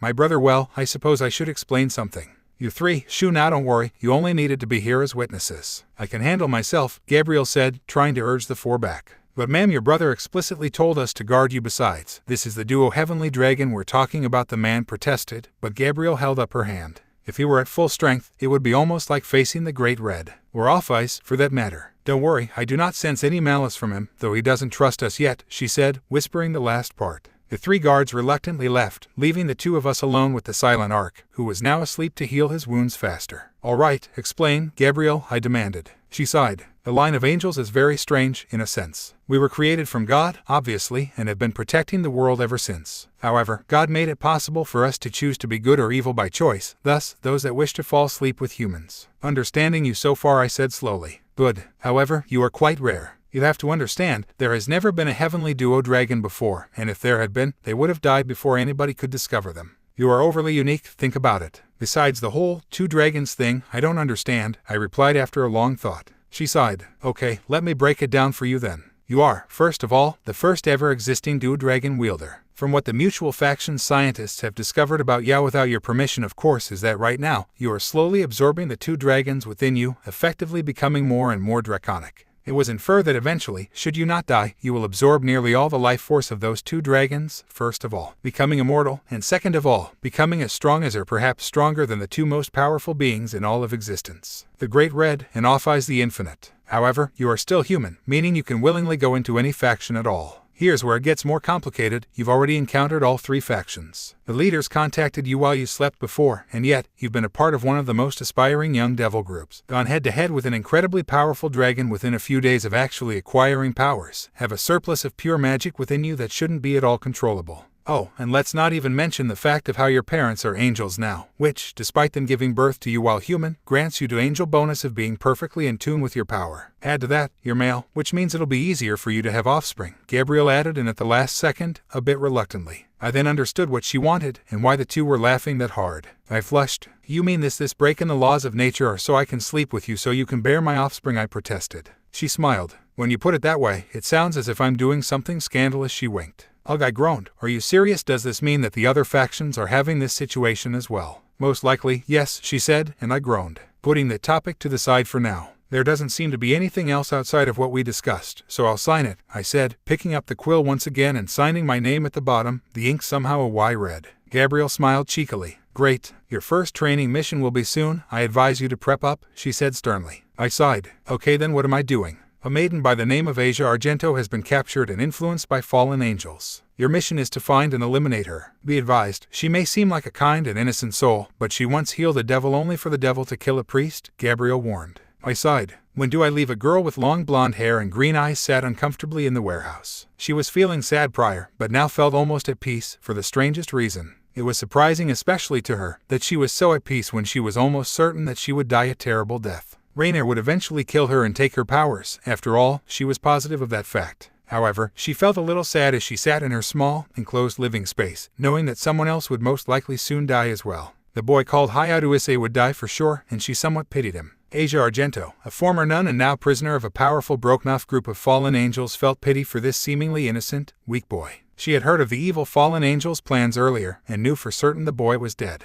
He didn't have the powers that she did after all, and nobody that Asia knew could stand up against Rainier. The woman was evil, she was certain. Asia had seen Rainier's apparent, innocent act that she was planning to use to seduce the next powerful human that came along. But by a stroke of fate, the next one to come along happened to be hiatus Issei, a teenager that she couldn't allow to live. She had tried to bring it up with her superiors, of course, but merely got in trouble with it. That was why she was rogue now. Of course, it wasn't as if the powerful rogue fallen angel was alone, oh no. She had a few close friends, also fallen angels, with her. There was no way anybody would be able to stop her from taking this girl's power. It would only be a few more hours before the ceremony would be ready. She couldn't wait. Asia Argento was making a small prayer when a small sizzling sound startled her. From out of the sky fell a little object, and it was falling towards her at an alarming rate. With a large crash, the tiny object created some smoke, which slowly cleared. In front of her, laying injured and stunned, was a little blue and yellow dragon. It moaned weakly, paralyzed from the zap that had occurred when it had tried to go into the barricaded area. Apparently, the fallen angels had set up some sort of electric force field, only powerful enough to disable him. Asia gasped as she examined the little lizard, as it moaned weakly. It could feel this girl's intentions. They were all innocent and pure. She wasn't like the evil woman that Gabriel had described. She looked and felt sweet and innocent. His new friend would definitely need to know this, discreetly that is. Asia watched on as the little dragon pitifully tried to move towards the now shattered window, moving a few steps then falling, exhausted. Asia quickly prepared her powers. A green aura surrounded her hands as her powers began to take effect, and the little lizard stared in disbelief as his paralysis stopped, and his cuts from the window faded. He lifted himself, exhaustion now a foreign thing, and shot Asia a curious glance. Should he kill her? She had a pure and innocent heart, that was for sure. No matter what the angel said, he could tell better. You should fly away as quickly as you can, little guy, Asia said softly, smiling to the dragon, who cocked an eyebrow. I don't want Rainier to hurt you, please, leave now and stay away, Asia added, trying now to shoo the dragon, who merely stared at her, thinking. She seemed really nice. The little dragon nodded to her, actually affectionately licking her cheek with his small tongue, before flying off, being careful of the force field around the warehouse. He could smell a fire cooking, meaning that someone was starting one, probably for a ritual. Asia watched as the little lizard flew off, looking back occasionally, but still leaving at a relatively good pace. A sudden voice startled her. Save the little Draco, did you good job on that, but the next time you use your powers without our permission, the man said, snarling. Asia nodded, frightened, and the man put on a disgusting smile. Good girl, come on now, Rainier wants to talk with you, he said, licking his lips. With the little dragon, it flew a few hundred feet away from the warehouse, noting its features every once a while, and then dived straight into a portal that appeared out of thin air. The air shifted as the dragon reappeared in its father's lair, where his father and new friend were learning something. Okay, I've shown you the technique over 50 times by now, you should have gotten it by now, Rundark roared, irritated. He had been showing him the basic summoning technique, since he might need assistance if it got messy. Og, and I've told you that everything is happening correctly. I put my power into this seal here, Issei began, pointing to a lightning bolt on his shoulder. Punch straight, focusing the power into that one spot, and then release it at the punch. The lightning bolt comes out, but you aren't there. Damn it, I never should have agreed to this. His father's thunderous reply came. Shut up, I'm doing it all right. Maybe you are teaching me wrong, Issei shouted back, crossing his arms the other direction. The little dragon sighed, before speaking. Rah rah rah rah rah rah, he yelped and Ark snorted. What did he say? Issei asked. He stopped for a moment as his two friends translated. Rah rah rah, the little dragon added, sarcastically. Geez, why were his friend and dad so helpless? Wait, now that you mention it like that, it makes sense, Issei said slowly, thinking it out as his dragons translated for him. Ark groaned too. Of course we can't be in here while you summon me. You can't summon me when I'm already here, Ark groaned, and the two nodded to each other. Thanks, Raijin, Issei said, using the name he had thought up for him. Raijin nodded, before saying a long series of little growls and yelps, telling the two what had happened on his scouting mission. Ark growled. I've told you to be more careful, offspring. I swear, you're hopeless without me, Ark grumbled, making Raijin snort. Issei contemplated what he had been told. You're telling me that basically, this Asia girl isn't evil. What reason would Gabriel have to lie to me though? And besides, her wings didn't spike black, so Issei thought, contemplating. She probably managed to trick my little offspring here, making him think she was innocent, and simply wanted to be rescued from the fallen angels, Ark said. Issei shook his head. Gabriel didn't tell me about the fallen angels, either. Maybe she doesn't lie if she leaves stuff out, Issei said aloud, still thinking. Ark nodded, as did Raijin, and mentally, Albion and D-Drag did as well. She isn't lying if she doesn't say something, after all, Ark offered. Raijin agreed with him, and the two older dragons confirmed this, having dealt with her in the past. In any case, I say I go to this female, don't kill her, but only after making sure she's not a threat. After that, I'll decide if she is or not. Raijin, you told me before you have an ability to read hearts. How were those of the people there? He asked the little dragon. Raijin growled, and Issei nodded. In which case, the fallen angels die, no questions asked. The girl maybe. Depends how she reacts with me. Anything else? Issei asked. Raijin thought for a moment. Raijin warned. Issei hummed. I suppose I could always drop in for a scare on my former group, even though I didn't know them that long. It should be surprising. Alright, I'll get suited up now, I guess. Thank goodness you had armor and stuff for me, Ark. Ark snorted. Do you know how many have tried to come here to tame me? Do you think it was hard to find some armor that some schmuck had worn? Coming here thinking he was a dragon emperor, trust me, it was a piece of cake. It's nice that Gabriel was able to give you a sword though, Ark added, pointing to the sharp weapon leaning against a cave wall. Issei shrugged. Yeah, but I haven't got the slightest clue on how to use it. Albion and D-Drag said they could show me later, considering how their past hosts wielded weapons, but still, I haven't got the time for that right now. Raijin offered, and Issei smirked. Nice idea, it would go along nicely with the armor, after all. I think I'll take it, Issei finalized, grabbing the blade and beginning to slide on the armor, trying to ignore how someone had died in them. It still puzzles me how she got her hands on a dragon's blade, especially that one. Ark grumbled to himself, getting chuckles as a reply. Whatever. So, you're going to take your armor, your sword. Can I come too? No, Ark, not yet. I'll summon you if I have to, but from what Albion and D-Drag have told me, it'd be better off for the both of us if I didn't summon you so soon, especially since we're in Japan. They told me that there are a lot of dragon slayers who would die to get their hands on you, Issei said, feeling worried for his friend, who scoffed out fire. HMP. You're in more danger than I am, but fine I guess. Raijin and I will just stay here. I guess I'd have to stay anyways, considering I know how to open the portal, Ark added as an afterthought. Issei shook his head. Sorry, Ark, but Raijin has to come with me. Mainly because he can tell me about any traps, warn me about incoming people, tell me when people are lying. Issei listed off, irking Ark. Oh fine, take the little one and not the big one, whatever. Go on then, have fun, Ark said wistfully, turning around. You have my solemn vow that I'll take you with me next time, or at least summon you, Issei offered, and immediately, Ark grinned. Okay, apology accepted. Now seriously, go, he said, gesturing with his hand and creating a portal. Issei breathed deeply as he braced for battle. His sword was strapped onto his back, his armor all fully on. With a deep breath, started to run and jump through the portal, Raijin flying with him. When he could see straight again, he was standing on a hilltop, overlooking the warehouse that the fallen angels and human had taken control of. There were trees to his left and right, behind him, and a small, clear trail in front of him that cut through the forest. The moon was full, and he breathed a deep breath. All right then, Raijin, just tell me any warnings as we go, okay, Issei said to the little dragon, who nodded. He stated, and Issei nodded. After a few more instructions, he went 10 steps forward and Raijin breathed some fire for him, making a gap in the field. The two broke into the inner area of the shield, undetected. Issei gave Raijin a thumbs up, which was returned with a grin. Raijin asked, getting off of Issei, who nodded. I'm ready. Raijin ordered, and a flash of white lightning broke the sky, splitting off into multiple branches as it struck 3 points in a perfect triangle. A few yelps of surprise rang clear in the night. Whoa, Raijin, that was awesome, Issei congratulated, but his voice fell when he noticed how tired Raijin was. Hey, you okay buddy, he asked, picking him up. He said sadly, feeling a bit useless. Don't worry, I never would have known of them if you hadn't told me about them. Take a rest on my shoulder for the rest of the way, Raijin, or find some place to hide, he said, and the little dragon took the first offer, going to the spot on the armor already designated for him. Just as he settled and was locked in, 3 fallen angels simultaneously appeared, each slightly singed and angry. Oi, what's the big deal? Brat, the one in the trenchcoat demanded, backed up by the other 2. Sorry, I'm on a mission, fallen angels, Issei said, trying to sound cockier than he really was. The 3 paled. Okay, then you're going down, the trenchcoat man said as he summoned his power. He was surrounded in black aura as suddenly 2 large, pitch-black wings appeared on his back, and a large light blue light spear as well, which hovered next to him. First-person POV. The other 2, both females I noted, did the same, and in front of them appeared a yellow and pinkish-violet spear. The first girl with the yellow spear was a blonde, I noted, and looked like a brat, actually wearing the school uniform. The second, with the pinkish-violet spear, was dressed in Gothica clothing. I sighed. These were, apparently, weaker fallen angels, appropriate to practice on. I drew my blade, trying my luck.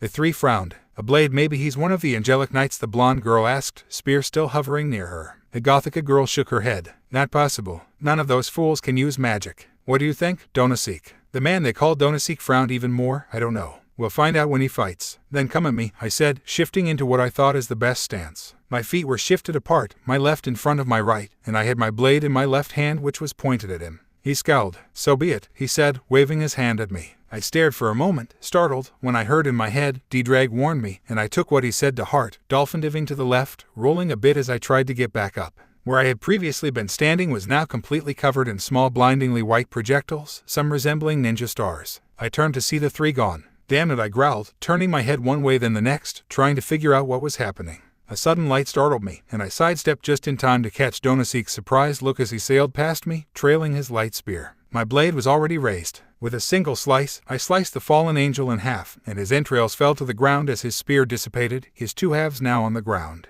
I couldn't take the graphic display and barfed at the spot. The 2 other fallen angels floated across from me, clearly shocked. He killed him so quickly, the blonde said, being the first to react. The Gothica girl shook her head. I'm out of here. I knew Rainier was being drastic. I'm going to go back to Azazel and plead for forgiveness. I don't care what you do, she said, suddenly flying off. The other girl thought for a moment, then threw her spear. I lifted up my blade a bit too slowly, surprised by the sudden action and still off balance from killing Donaseek, but the spear never hit me. Instead, it sailed to my feet, hitting the ground in front of me. When I looked up, the 2 were gone, leaving Donaseek at my feet, dead. I looked down to see nothing but the spear. So that's what she had done? I suppose it makes a bit of sense. The 2 never realized who I was though, strange. Raijin warned me, but I simply turned around, having heard them already. I activated my 2 gears. How are you, Rias? I asked slowly, turning as I did so. I saw the group's astonished expression upon seeing me, and I couldn't blame them. They were probably surprised at the armor I was wearing, after all. My head was protected by a helm, which jutted off and followed the sides of my face, the top having spikes protruding towards either side, which were curved back. At my chest I wore a rather lightweight plate, which covered my entire midsection, some covering up to my upper arm as armor, leaving the rest of my arms exposed. I wore a black shirt underneath the whole design, which was visible at the sleeves due to my armor. I had on dark-colored pants, and the most amazing part were my feet. The shoes that I was wearing resembled talons, and they dug into the ground with every step. On my plate was a dragon, which probably served as a symbol. At my shoulder lay Raijin, although he couldn't be seen. Oh yeah, and of course, my blade probably surprised them. It was a double-edged bastard sword, having a gilded hilt and small guard that protruded spikes towards every direction. The blade itself came out of a small dragon's mouth and extended 3 feet. Issei, I heard Rias say. I nodded, and my wings flapped once. My boosted gear and divine dividing had not changed much since last time, though there were now small beads on each, boosted gear having white beads, while divine dividing had red ones. I ignored them. Yes, Rias, it's me. I don't die so easily, you see, and as much as I hate to admit it, Beelzebub was right, I didn't die, I said calmly, despite my heart racing. I quickly thought of what to do. I couldn't fight them, that was for sure. I could barely maybe handle Kiba or Kaneko on my own. Rias or Akino would finish me like I was nothing. I could run, of course, but how far would I get? I could always summon Arc. Rias' expression hardened, and I looked over the group. Rias herself looked quite upset and somewhat distracted, although for what reasons I didn't know. Akino simply stared at me with that strange yet somewhat attractive smile, and due to Raijin's help, I could tell she was feeling a bit sadistic. Kiba had almost no expression on his face besides that of confusion, though I doubted he would do anything unless Rias told him to. He was very simply that way. Kaneko just kept staring at me, not taking her eyes off of me, probably suspecting me of half a dozen different things. I sighed. Troublesome. What are you doing here? Kaneko said suddenly, and all of us turned our gaze to her, even Kiba. What do you mean? I asked. Exactly what I said. Why are you here? She asked me again. I gulped. I'm on a mission, given to me by 10th level angel, Gabriel, I said, telling the truth. I could tell from the gasps and shocked expressions that they didn't believe me, however. Are you aware then of what this makes us? Rias asked me slowly, shifting her hands seemingly casually, though I could tell she was prepping for a fight. I gulped again. Perhaps I shouldn't have said that I couldn't take all of them on at once, and I didn't want to summon and endanger Arc. I had to hurry up anyways, so what could I do? If you want to know a reason to not attack me, summon Sona, I said desperately, remembering how her sister had hinted that she was upset. This certainly surprised the group, and before I could even react, Rias growled at me, muttering something incomprehensible before a violet magic circle appeared next to her, and the air shimmered as a girl stepped out. She was a young woman around Ria's age, with black hair styled in a short bob cut and violet eyes. She was wearing the school uniform and had a pair of red glasses. What is it? She asked Rias, not even sparing me a glance. Rias glared at me. This traitor says that you have some sort of reason for us to not attack him, Rias said confidentially, believing there to be none. I was sweating bullets as I watched the group, and the clock was still ticking to help Asia or kill her, depending on what she was like. Sona regarded me, and I saw a calculative look in her eyes as she assessed me. I gulped. I see no reason to kill him, Rias. Would you mind telling me who I'm looking at, by the way? She asked, sounding bored. Rias nodded. This is hiatus Issei, Duo Heavenly Dragon Wielder, Rias said, adding my apparent title. Sona's eyes widened.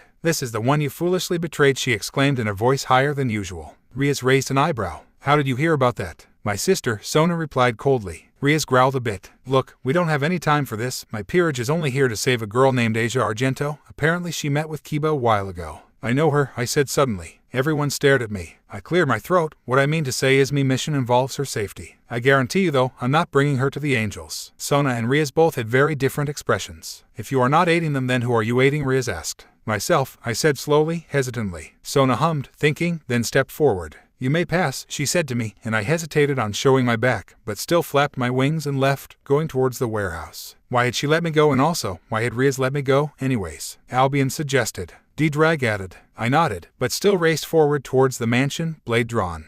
Rajan stopped, hesitantly, and I did too, hovering in front of the warehouse. Where do you think she is? Then I asked, a bit impatient. I'd lost enough time with the devils, after all. Rajan said after a while, and I nodded, skyrocketing up. Looks like my flying has gotten better. In front of me was obviously Asia, nearly naked and chained to a post. A few feet behind her, there was a sort of altar, shrine, steps leading up to a single cross. All she was wearing was a simply large black shirt, and it was obvious to me that she wasn't wearing much else. When I landed, her eyes widened, and she tried to speak, but was gagged. MMF 3000, she tried to say to me, obviously panicking. I held up my hands, sheathing my sword. It's okay, I'm not here to hurt you. Everything is going to be all right, I said slowly. I knew when I saw the look into her eyes that she wasn't the evil witch that Gabriel had told me about. No, she was innocent and afraid. Upon hearing what I said though, she shook her head and tried to make some sort of gesture, but was still chained to a sort of post. I was still advancing slowly towards her when all of a sudden, my head began to pound, and I bent over double. That girl, why does she look so familiar? I knew her. I kept staring at her as her eyes widened in shock, and I began to see double, my head pounding so hard I began to hear the vibrations. Og, I groaned as I slowly got back on my feet, barely stable. I would ask her how I knew her later. First, I would have to save Asia. Just as I was about to take another step forward, I heard Rajan shout something, and for it to quickly get translated. I heard, just as a sharp pain appeared in my stomach. To my increasing horror, I looked down to see, once again, a large, blindingly white spear piercing through me. Third person with Sona and others. TCH, Yuudo, Rias growled, turning her head to the blonde prince. He straightened, turning his gaze away from a fast Issei. Yes, but you, he asked, raising an eyebrow. Strange, for the past few days, she had seemed rather agitated. Go after him. If he doesn't unconditionally surrender, strike him down, no mercy, Rias added, her eyes hardening as her classmates all gave her a surprised look. Nobody was more surprised, however, than Sona. You aren't Rias, Sona declared, head held high as she lifted a hand to stop Kiba. He looked between the two uncertainly, but Rias didn't give him any further commands, so he stayed standing. What do you mean? Of course I'm Rias, Rias growled at Sona, surprising the others even more. That's it. You are way more irritated than usual. Does it have something to do with? Sona asked slowly, and the unspoken message between the two was passed. Rias lowered her previously high-held head and her face saddened. Yes, it's been confirmed. Sona raised an eyebrow. Even then, there is no reason for you to be doing this. Stop it, Rias. We are reversing our roles now. I'm not supposed to be the one that shows more mercy, remember now then, Sona finalized, turning to the other three, who all looked on uncertainly. Your president is having a rather bad week. Please, take her back to your living quarters, Sona said, and as if on cue, a small magic circle appeared over Ria's head and she fell into a blissful, dreamless sleep. Kiba quickly caught her, the three now facing her.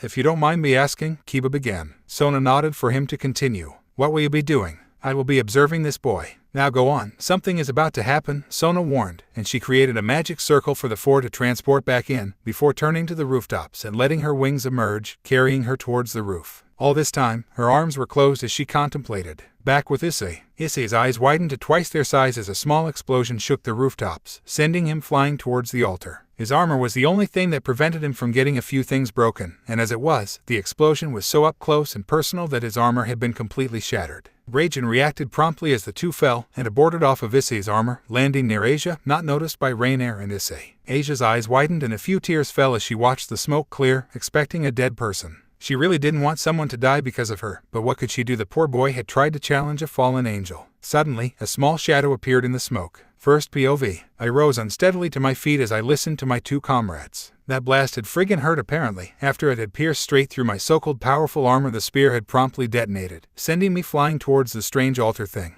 I looked down at my chest in the smoke. I was bleeding rather badly, which was of course the bad thing. The good thing, however, was that obviously I could still stand. However, it looked really bad. Too bad I didn't know anything about healing. It seemed that Albion and D-Drag were doing their best to help. However, as soon, a white layer of magic covered my stomach, and another red layer appeared over it. I decided that I would be fine for now. I looked at my arms. Good, my two sacred gear were still active, and I could feel my wings on my back. My sword was still intact, and I picked it up, already feeling strain on my body. With a large flap of my wings, the smoke that had formed dispersed, and I faced the fallen angel. She had long, brown hair to her shoulders, and was wearing her school uniform, ironically. Our eyes met and I could feel her malice, but then, her eyes widened. You, she exclaimed at me. I raised an eyebrow. What? I killed you. Why, how are you alive? I heard that you left the devil group, so you should be dead, she exclaimed, and I sighed. I don't need to tell you. All that you need to know is that I was sent by angels. They told me what to do, and so you are going down, I said slowly, grinding out the last few words as I held my sword awkwardly in my right hand.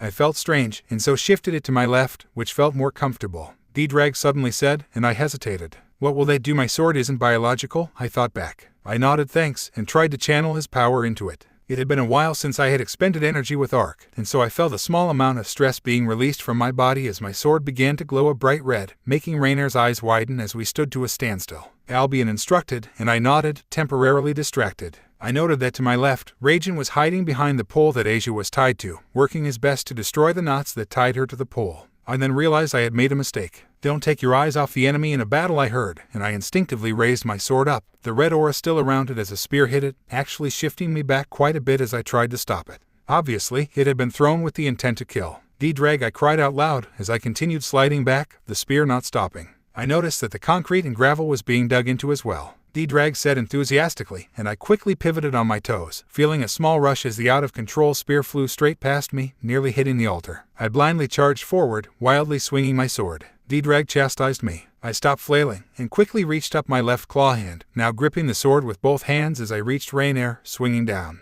Just as the sword was about to touch her, however, I felt a huge pain in my gut, and flinched. Just enough time for her to sidestep and my sword to miss, before she kicked me roughly in the stomach, sending me flying back. I coughed up some, and looked down. Damn, I cursed, surprised that I could even still walk. My stomach was still a big blotch of red, and with that last kick, it had reopened. Not even with Albion and D-Drag healing me would I be able to finish this battle easily. I looked up to see Rainier walking slowly towards me, confident. Behind me, I heard a gasp of surprise. I didn't turn my head, however. I'd already learned that mistake once. Aha, so you didn't die yet, you delivered yourself? That's nice. Now I won't have to hunt you down to kill you, Rainier leered at me, her spear flying back to her awaiting palm. I scowled, or tried to, but then doubled over in pain. Yes, bow to me, bow, Rainier shouted, before beginning to laugh maniacally, her arms up. I began to see blotches appear at the sides of my vision as she pulled out a knife and stabbed me in the chest with it, my body not responding for some reason. Yet still, I stared up at her, trying to not show fear. A few moments later, my world span as I felt a sharp pain on my chest push me onto my back, the knife still embedded into my chest. I could hear Albion and D-Drag try to speak to me, but for some reason, their voices began to get murky. Suddenly, their voices got more and more clear, and I sighed, the pain in my chest and stomach going away slowly. It seemed death wasn't all that bad. I opened my eyes to see Rainier walking away, speaking on her mobile. She seemed rather agitated, pacing back and forth and making wild gestures with her hands. I could just barely pick up what she was saying. It got clearer after a while, though. But should pardoned I killed him, the one you told me to watch, in case he became a threat. Come on, as is Sama, take me back already. No wait, don't hang up, Rainier pleaded, throwing her phone to the side out of anger. She completely passed by me, and I looked down at my chest and stomach. There was no wound at all, besides the hole on the shirt. The dagger previously in my chest harmlessly fell to the ground, making a large metal sound. I turned to see Rainier staring in shock, but not at me. The blonde girl known as Asia stared back at her, cowering behind the pole she had previously been chained to. In her arms was Raijin, and he defiantly stared down the fallen angel, some loose electricity coming off of him in a threatening way. What did you do, you slut? You healed that boy, Rainier demanded, and Asia quickly nodded her head, still trying to make herself look as little as possible. I got up slowly, getting my sword back to before, but Rainier still shouted at Asia. Piece of shit, why did you help heal him? Why, you stupid girl, Rainier demanded again, lifting her spear, rage shone in her eyes. My own eyes widened as I ignored a warning from the two dragons and sprinted forward the few meters, putting my hands up and stopping the spear that would have otherwise killed Asia, who made a small noise in shock. The spear dug into my claws heavily, but eventually I remembered Albion's previous advice again. Divide, I announced, and the spear halved in size, my body channeling the magic and expelling it through my wings, likely making them grow a little in the process. The spear shrunk and stopped, before I grabbed it and snapped it in half, tossing it to the feet of a shocked Rainier. Stand down, fallen angel, I said slowly, channeling energy again, getting ready to blast should I need it. Rainier simply stared at me stupidly. But you were dead, she said slowly, idiotically. I tilted my head, but otherwise kept adding more magic to the one I had in storage, ready to shoot off. Leave, fallen angel, I repeated, and Rainier repeated what she had said as well, her small mind probably having cracked. I sighed as I quickly moved forward and before she could react, hit her at a point on the back of her head that Albion instructed, effectively knocking her out, her dark angel wings disappearing with them as she face vaulted, creating a small dent in the concrete, no doubt. I sighed, turning back to the blonde girl who had been uneasily leaning against the small pole this entire time. Thank you, I think. Were you the one that helped me? I asked Asia, already knowing her name. She nodded slowly, as if coming out of trance. I walked over and grabbed my sword, salvaging my sheath which had surprisingly survived me being half blown up. I strapped it on, subconsciously using some magic to repair the broken strap, before picking up the sword and putting it in its sheath. I turned back to Asia impatiently. Now will you please explain all of this? I asked a bit rudely and bluntly, and my eyes widened when she suddenly crossed a distance between us, and I felt wetness on my shirt and heard some sniffling. To my sides, a small pair of pale white smooth arms wrapped around me, and I felt a strange heat in my chest as the little girl looked up at me. TTH, thank you, Oniich, and she sobbed slowly, crying into my shirt. I'd never dealt with this sort of situation before, and my mind slowly shut down as I awkwardly hugged her back, letting her bawl. Third person nearby. Sona bit her lip as she watched the heart-wrenching scene, calculating, contemplating. The duo Heavenly Dragon Wielder didn't do the boy justice. She'd call him Dual Divinity instead. Yes, there was a much better name to call him. The boy would have been a good devil, but what he probably didn't realize was that he still owed her, even if he no longer contained the 8 pieces of Rias. Sona couldn't find the pieces she'd donated. In other news, Sona could easily sense someone nearby, trying to hide their energy. It was a pitiful attempt, but those meat-headed power types couldn't possibly have sensed it. Sona quickly teleported over to where the power signature was, correctly hiding her own energy signature. In front of her, watching the scene, was a devil she knew quite well. Deodora Astaroth stood tall and proud, his posture showing near nobility and fearlessness as he watched Asia tightly embrace the dual divinity. He clenched his teeth and fists as his insane mind raced through a number of ways to slaughter the dragon wielder, but shot down those ideas quickly. There was no way he'd try to kill the boy in order to look bad in front of his dear Sechin, after all. Sona watched as the insane devil muttered to himself, smiling crazily at some points, sneering at others. She slowly and calmly created her own teleportation circle, careful to avoid noise and tip him off. Before teleporting, however, she pointed a finger and a small magic circle appeared on Deodora's back, before fading away. First person back with Issei. I was getting tired of Asia hugging me. It felt good, don't get me wrong, but I simply wasn't used to people physically showing affection. I was about to pry her off slowly, but then I saw Raijin nearby, landing on her shoulder and nipping her ear. Asia slowly got off of me, her eyes still red, and looked at my little acquaintance. Suddenly, she completely got off of me, stepped back a step, and bowed to the two of us deeply. Or I said slowly, but she didn't hear. Thank you, Issei. Thank you, Issei. Thank you, Issei, Asia repeated constantly, head going up and down.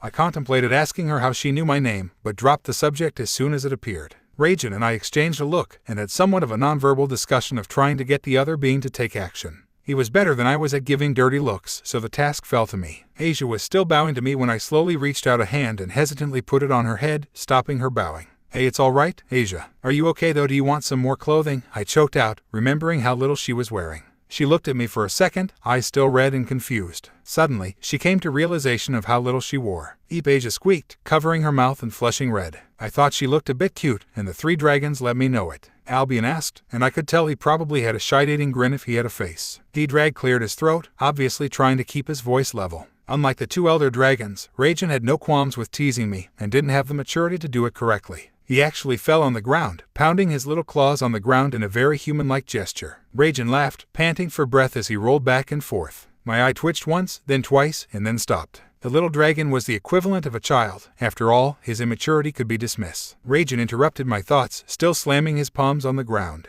Asia had left for the moment, apparently putting on some actual clothing, and I looked down at the mini-dragon. Even Buddha could lose his patience. Brat, I shouted in my best arse impression, and brought my fist down solidly on the little dragon's head, sending his head crashing into the ground, bouncing once before laying, eyes swirly. Oh, now that that's taken care of, I said, brushing off my hands casually, my eye stopping its twitching. What to do about this one, I said slowly, looking down at Rainier. She was still unconscious, and her mouth was open, a little drool coming out as she peacefully slept. There was the first option of killing her, of course, but I saw no reason to. Okay, scratch that, plenty of reason to kill her. She abducted Asia. She tried to kill me. She's an evil, sadistic fallen angel. Yet, I turned my gaze down and saw the sliced-up body of Donaseek. I wasn't that kind of person to mercilessly go around killing people. If she had done worse, I could justify it, but she was probably just acting on orders. If anything, I could no doubt keep her as a prisoner. Rainier shifted a bit below me, no doubt about to wake up, and so I pointed my sword at her, careful to be at a distance. Albion, D-Drag. Any advice? I whispered furtively. There was a brief pause. Albion said, probably shrugging. I sweat dropped. Solutions that don't involve killing? I asked again. D-Drag responded this time. D-Drag told me, and I nodded, making a very small cut on my finger and then writing as he said, realizing what I was effectively making. A contract? I asked quietly, and I felt the equivalent of a nod. D-Drag explained for me, and I nodded. A slave, though fair bit harsh, don't cha think? I asked quietly. Albion backed up D-Drag, and the two explained to me how she would have to sign. I nodded as they explained, before she finally woke up. JH, what hit me? She said slowly, her words slurring. I heard some light steps from behind me, and a slight gasp obviously from Asia. I didn't turn, however. I did. Now then, fallen angel Rainier. Right now, as I have defeated you in combat, I offer you 2 choices. 1, death, a very plain and simple choice. You have wronged me multiple times in the past, with murder attempts, I began, and Rainier growled at me. I continued. Your second option, and please note how generous I am being with this offer, is to sign this contract that I have written in, using your own. It is a contract, and I guarantee you, you will not die or be tortured. All it includes is your allegiance to me. Rainier stopped growling. So basically you want me to become your servant, Rainier said bluntly, and I nodded. Yes, you will not harm me or anybody else without permission, and I guarantee you with my future there will be people that need to get hurt, unfortunately. However, if you do not sign this, I will kill you right here, right now, I finalized, lifting my blade an inch to emphasize my point. Rainier glared daggers at me. Sign a contract? What madness is this? I heard her mutter. Just sign it, and you will not die, I said calmly. All this time, the two in my head had been feeding me what to say. That sentence had been my first on my own. Death, I scoff at it. I've died before. I do not need pity, human. Rainier growled at me, almost lunging at me. I nearly hesitated, but still pointed my sword at her neck. She pressed it in. Come on, kill me. You don't have the guts to take an innocent life, do you? Rainier continued, slowly advancing more and more closer towards me. The blade was now pressed so hard it nearly punctured her skin. I gulped. Stand down. I tried for confidence, but apparently failed as she laughed out loud. I faced worse than death, human, Rainier said again, and with a stroke of cockiness, I declared boldly. Stop calling me that. Damn it. Rainier gave me a weird look, actually backing off a bit. Calling you what? She asked me with a wary look. I breathed deeply, trying to control my fear. I summoned a bit of power subconsciously, and let it roll off of me in waves. I'm not a mere human. My name is Issei, child of 2 8-winged descended angels. My entire life thus far has been a battle for survival, trying to control the powers within myself, and becoming bedridden. I contain so much power within myself that I shouldn't even be able to use my magic, yet I now easily control the powers of 2 heavenly dragons, each possessing the power of a god. Yet my power is fully balanced. I guarantee you, fallen angel Rainier, I am no mere human, I announced boldly, and right afterwards, I nearly shrunk in realization. I had just given out half of my secrets, but it didn't seem to have been wasted. Rainier stared at me in awe, her jaw having been dropped earlier. She'd probably only known about my containing of 2 dragons, not the rest, especially the whole angelic parents thing. I saw her swallow and look up at me again, a look of resignation in her eyes. I nodded to the on the concrete. She quickly signed the contract, and a spark of red light finalized the contract. Instantly, a large ray of red and white light seemingly came from me, condensing into a small sphere. Before I or Rainier could react, the little light sphere floated over to Rainier and sunk into her stomach, going straight in. Rainier lifted her stomach to see what had happened, and there was now a magic circle on her stomach, not like the ones that I had seen Rias and Sona cast. Dragon's magic, I heard Rainier gasp, before locking eyes with me. I saw a small surge of red appear in her eyes, before her eyes rolled back and she passed out again, right on the spot, sprawling out onto the concrete. I sighed. Troublesome, I said, massaging my temples as I turned around to see Asia in a nun's outfit. She seemed to be at a loss of words, so I explained what had happened to her. I made a contract with Rainier here. She can't attack anybody without my permission anymore, can't plot anything bad, can't help anyone with malicious intent. I trailed off, waiting for her to get it. Asia seemed to come out of her stupor, and she quickly nodded, nearly bowing again, but I quickly walked forward and put my hand on her shoulder. It's all right. You've already thanked me. For now, I have a few questions for you, I said, and Asia's eyebrow rose, before she nodded, and the two of us began to talk, her telling me as much as she was comfortable, me doing the same. After a while, Raijin woke up and simply watched our conversation. I learned that Asia was indeed a kind-hearted person, only a bit too naive. She had been raised in the church nearly all her life, until she had healed the devil. After healing the devil, he had attacked a nearby priest of the church Asia was a part of, and she had gotten excommunicated because of it. Afterwards, she had been endlessly wandering near the church and had been found by the fallen angel Rainier, who had taken her in and pretty much influenced her to think that nobody could help her, killing random humans when Asia wouldn't do as she had wanted. I felt more and more angry at Rainier by the end of her life story, and was beginning to regret my decision to not kill Rainier. It wasn't my revenge though. Asia, I said softly, and Asia wiped her tears, sniffling a bit. She had been quite emotional when telling me about her life. Guys, Issei, she asked me. I sighed. Rainier can't hurt you anymore, and I want you to answer my question as honestly as you can. Okay, she's not going to be conscious for a while. If you want to, you can take my sword, I said, drawing my blade, and end her life right here, right now. I guarantee you, nothing bad will come out of it. The only reason I didn't kill her earlier was because I didn't want to take an innocent life, since I thought she had been acting on orders. It's obvious to me now, though, that she wasn't. Then you're saying that if I want to I can kill her, Asia asked me slowly, sniffling every once a while. I nodded. Here, I said, handing her my blade. For now, the life of Rainier would lie in her hands. Actually, give me a second, I muttered to her, before walking over to Rainier. Rainier, awake, I commanded, and I felt some power leave my body and boot up hers as she was required to listen to my every command. On your knees, I commanded again, and without hesitation, she got onto her knees in front of me, her posture submissive, but hatred in her eyes. Yes, master, she said slowly, still upset. I had near tricked her into signing the contract, after all. Wait in that position. Don't move at all, I commanded, before motioning to Asia, who was still holding my sword uneasily. I heard D-Drag comment. Albion remained silent. Now then, Asia, if you want to, you can end her life. As her new master, I give you that right to end her life or save it. It is your choice if you want to give her mercy after all that she's done to you, I told Asia, who nodded, gulping. She looked rather distressed, but I leaned close to Rainier and whispered in her ear. Personally, Rainier, I would rather have you killed, but the right of revenge belongs to Asia. Your life is now in her hands. You said you didn't fear death. If you do not, you are a fool. You simply can't fathom the darkness that closes over you, the knowledge that your conscience will fade, that you won't think anymore, that you will die and be forgotten, I whispered into her ear, before backing off slowly, nodding to Asia. She had been red-faced and distressed the entire time as I whispered into Rainier's ear, but now she looked even worse, to the point in which I felt sorry for her. But she needed the closure. I nodded to her. It's time, I said, and she nodded back to me, raising the sword above her head. She swung my sword. 1. It said that Sona's peerage was all strategy types, while Ria's peerage was extreme in the power area. 2. Said so online. Also, D-Drag has probably met someone with that ability before. 3. Equivalent to oh my god.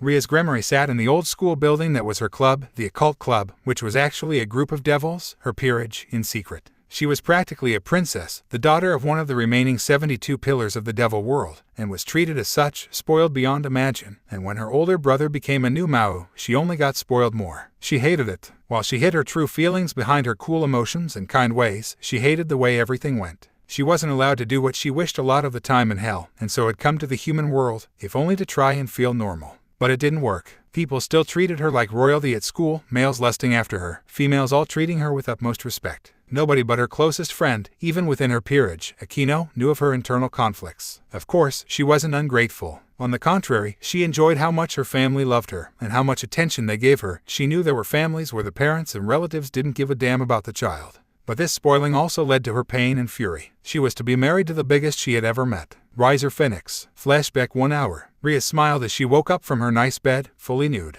She calmly got up and walked to the bathroom, expending some magic to simply summon her clothing on. She washed up and walked out of her little room in the club quarters, and hummed a little tune as she went over to the hidden kitchen and made some breakfast for herself. She had no worries of being late, and she was up 2 hours before school would even start, not requiring much sleep due to her being a full devil. She finished her self-made breakfast no magic and placed it out before walking over to the table and eating, taking her sweet time. What would she do today? Perhaps hang out with Akino for a bit, watching as she eradicated a legion of training dummies. Perhaps she would tease her little rook, Kaneko, in an attempt to get her to open up a little, or maybe she would indulge herself in Kiba's manners and make him do exercises. Perhaps Gasper could use a little time out of the lonely basement, or perhaps her newest pawn, Issei, could use some attention. Rias shook her head violently, her crimson hair falling back perfectly, and she sighed. It wouldn't do well for her to think any thoughts about the boy, they would just infuriate her. She hated it. After all, when she lost a member of her peerage, to death or not, she blamed her family's tendencies for that, but still felt pain that Issei saw her as a threat, though she wasn't exactly friendly to him. She allowed herself to think a little more into why she had been so cold to him in the brief time that he had been in her peerage. It was probably because she hadn't really trusted Issei at first, believing his sudden appearance to be too coincidental, especially considering that she was being pestered by Rias to marry him. A pawn, one that required 12 pieces, a few special ones no less, was surely strong enough to help her take out Rias, should it ever come to it. But she realized, in retrospect, that she had been far too cold to him, and that was probably why he didn't like her. She knew the other members of her peerage had been surprised by her actions, and that some of them, such as Kaneko, had actually liked the polite boy, whether for his politeness or otherwise. Yet now, due to her own mistakes, he was no longer with the group, and no doubt hated them. Rias sighed once more as she suddenly felt a bit of magic probe into the defenses around her club room, as a summoning circle appeared, fires erupting in the living room. She narrowed her eyes, knowing who the person would no doubt be, and as if to prove her point, the fires died, revealing her own fiancé, the very man she detested with a passion. He was wearing his regular blazer and pants, his sleeves rolled up a bit, features rather severe. His eyes were at that crooked angle they always took when she locked eyes with him, and a certain warm cruelness existed inside of them. "Wife," he shouted openly, trying to cope a feel. Rias grabbed the offending hand as it came and slowly, as if to warn him of what he had been trying to do, channeled her destructive powers, making his hand disintegrate before becoming a flame and regenerating.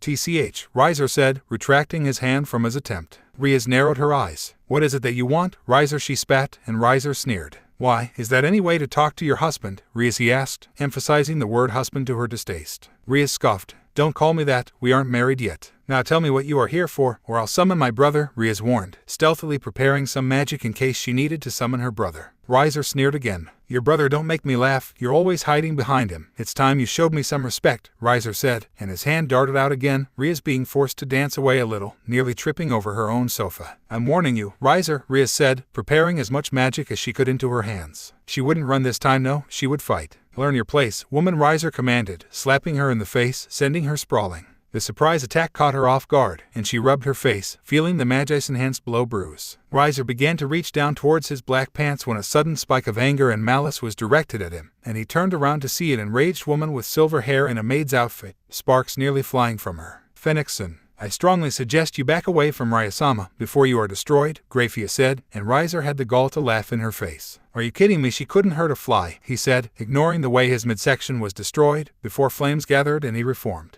"Whoever said I was referring to Rias-sama, you offended both my husband's younger sister and my husband himself. If someone were to destroy you, it would be me," Grafia threatened, a light flashing in her eyes. Rias gulped, before bowing. "Of course, I was merely challenging Rias to a rating game in a week from now. After all, my elders grow weary of waiting, and they want the marriage to happen as soon as possible. Should I lose, I will eliminate the wedding contract. Should she lose, the marriage will occur directly after the rating game. Is that acceptable?" Rias asked, and Rias growled uncharacteristically. "I haven't got a pawn, last I checked," she said sarcastically, and Rias pretended to just realize that. "Oh yes, I forgot due to your actions against the heavenly duo dragon. He left you, didn't he? It doesn't matter to me, however, and so I expect you to be ready. Scratch a week, actually, I've waited long enough. 3 days will be all you get. Until then, I suppose," wife Rias said, leaving right after. Rias nearly collapsed in sadness, but Grafia stopped her, helping her up. "Rias-sama," she said, her face downcast. Rias raised an eyebrow, and Grafia continued, "I'm afraid you must go through with this. We owe the Phoenix a new favor apparently. A stray monster nearly ambushed Rias's sister, and we took the blame, considering it was on our property. They requested your immediate marriage for the favor. You've got 3 days, and with or without a pawn." Flashback end.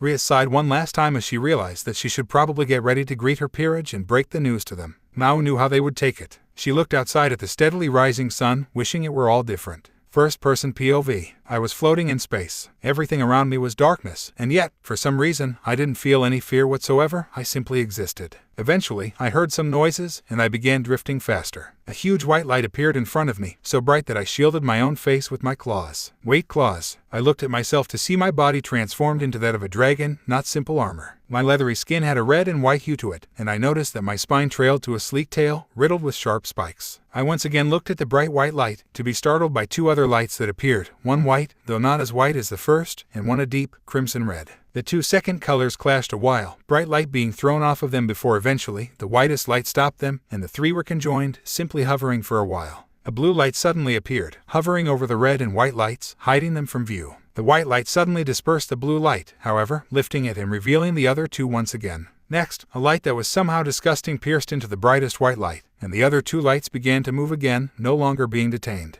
But before they could get too rowdy, the fourth light dispersed, and the three were in harmony once again. I simply watched in fascination as the lights all flickered and disappeared at once, before I saw a large chessboard, the pawn being as tall as myself. I felt myself moving towards it, and another chessboard appear, before suddenly, I was the pawns, taking up half of the pawns from one and a full 8 from the other. Eventually, I felt myself leaving the 8 pawns, and only partially existed in the 4 remaining. I carried on. I saw countless chessboards appear and disappear, before a sudden flash emitted from one piece I didn't identify, bursting with the light and force of a supernova. I awoke in cold sweat. My eyes shot wide open as I tried to remember what had happened, my heart racing. I felt warmth on my nearly bare skin, but ignored it, storing the information to access later. I had had a nightmare, that was for sure. Yet somehow, the nightmare had felt so real it was almost as if I had been there for real and had experienced it firsthand. With a sigh, I allowed myself to calm down completely, looking down to see what was so warm. Asia, wearing nothing but a white nightgown, was sleeping on my left side, clutching my arm like I was a body pillow, using my shoulder as a pillow for her head.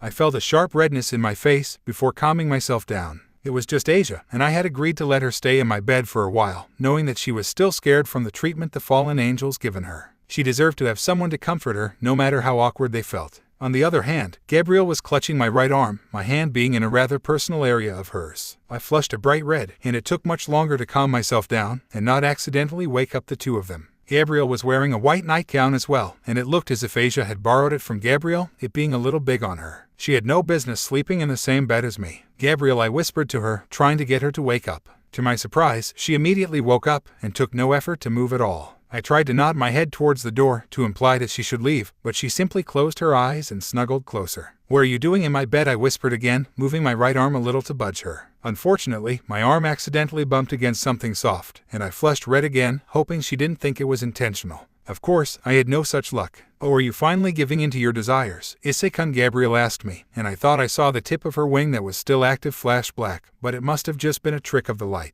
I was about to answer when she moved, putting her leg over my other side, where Asia was, and got up, her knees digging into the bed on either side of my hips. She was in a rather precarious area. "Dog Gabriel?" I asked, sweating buckets. She smiled a lustful smile, and I saw her active wings flash an even darker black, and tried to get her to get off. She pinned me down, however, putting her 2 hands over my arms, being careful to not wake up Asia. I gulped as her face was less than a few centimeters from mine, before she kept lowering herself, a certain lower body part of her brushing against the male equivalent. "Good morning," she whispered to me, before I felt her lips on mine, a tongue darting in against my notice. She didn't stop there though, oh no. She practically devoured my mouth, sucking on my tongue that was left hesitantly in my mouth, and when she finally stopped, a long strand of saliva connected us, my mind completely blank at that point.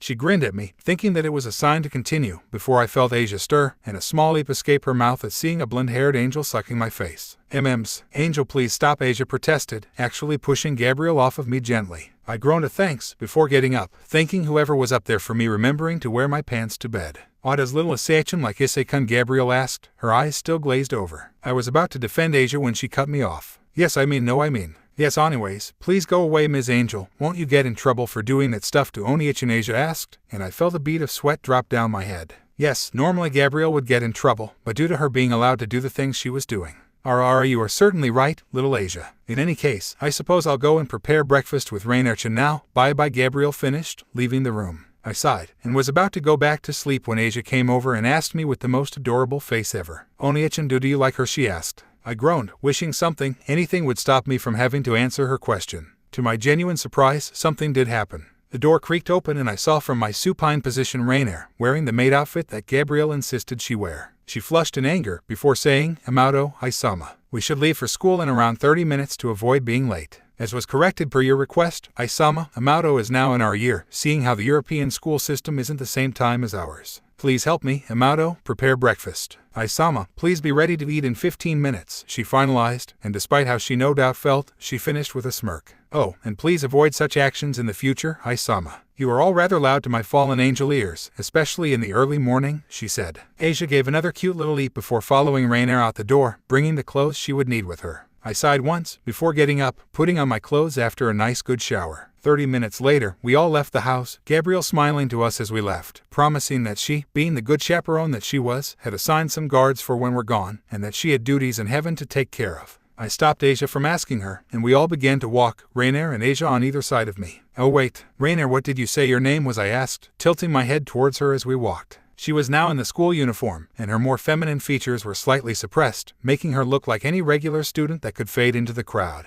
Amano Yuuma, just go with it, please, she asked me, and I nodded, respecting her decision. We continued walking, and despite us only knowing each other for a day total, I felt a comfortable silence surround us. Soon, however, Asia began to ask Rainier a bit about schools, and I listened in as well, considering how she had probably gone to more school time than I had. So Wonison, what can you tell me about school life? Asia asked, and Rainier put a finger to her lips, making a small sound. Well, for one, if you are popular, school can be really easy. If people don't like you though, it can be hard. So what would be really important to focus on is to make sure people like you, and that you have as many friends as possible, Rainier said, and I tripped a bit, just barely catching myself in time. They faced me, Asia concerned, Rainier amused. Rainier, you know that's not true. Even I know that your life in high school won't be too bad as long as you aren't mean to everyone you know, I retorted, and she shrugged. We were getting closer to the school. In which case, why don't you tell her something about high school, Isama, she asked me. I thought for a moment. There's a lot of kids at the school, and the school we're going to was all girls before, so there aren't many males. Unfortunately, a lot of the guys that entered all just went to the school because of the high number of girls, hoping to get a girlfriend. So because of this, many of the males are perverted, I said, finishing my conclusion proudly. Rainier raised an eyebrow at me. How would you know? If I remember correctly, you only went for one day before you had to leave, Rainier asked me. I nodded. Yes, but even in that one day, I could already tell that there were perverts in that school. 2 males in particular, one with glasses and the other with a rather bald and shiny head, proclaimed themselves to be super perverts. It even went on, the glasses one describing his ability to read cup sizes, and the bald one claiming himself to be a lolican.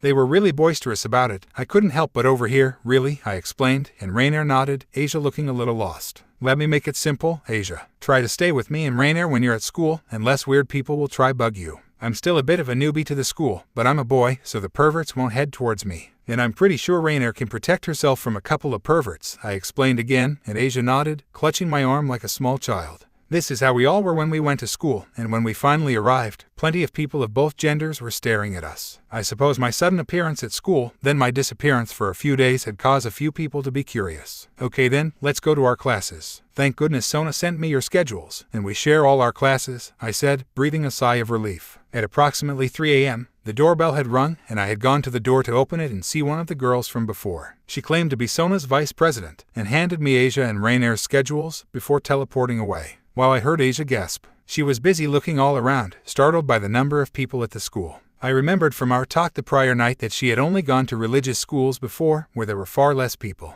Rainier chuckled, and a few girls that I had met the first day came over, trying to introduce themselves. I introduced Asia and Rainier as Amano Yuuma instead, and the 5 began to chat, Asia looking a bit shy and Rainier natural. She seemed to be trying to uphold a shyer personality, most likely so she wouldn't attract too much attention. I sighed, turning my head. They seemed to be getting along, which was nice. What Rainier said still bugged me. It wasn't that important to make friends in high school after all, was it? I believed that I would survive perfectly fine without friends, though admittedly Rainier and Asia were already starting to grow on me. I was shaken out of my musings, however, when the bell rang, and I dropped my things in shock, my bag opening and all my things falling out. Og, I groaned, and Asia and Rainier both bent down, beginning to help me with it. Strangely enough, we looked up as soon as we finished, and in the short minute, everyone had disappeared. Strange, I didn't think they'd gone to their classes so quickly before. Suddenly, my senses screamed for me to get back, and I did so, thinking on instinct. I threw my bag over my shoulder and put my hands out to the sides, palms facing backward where Asia and Rainier were standing.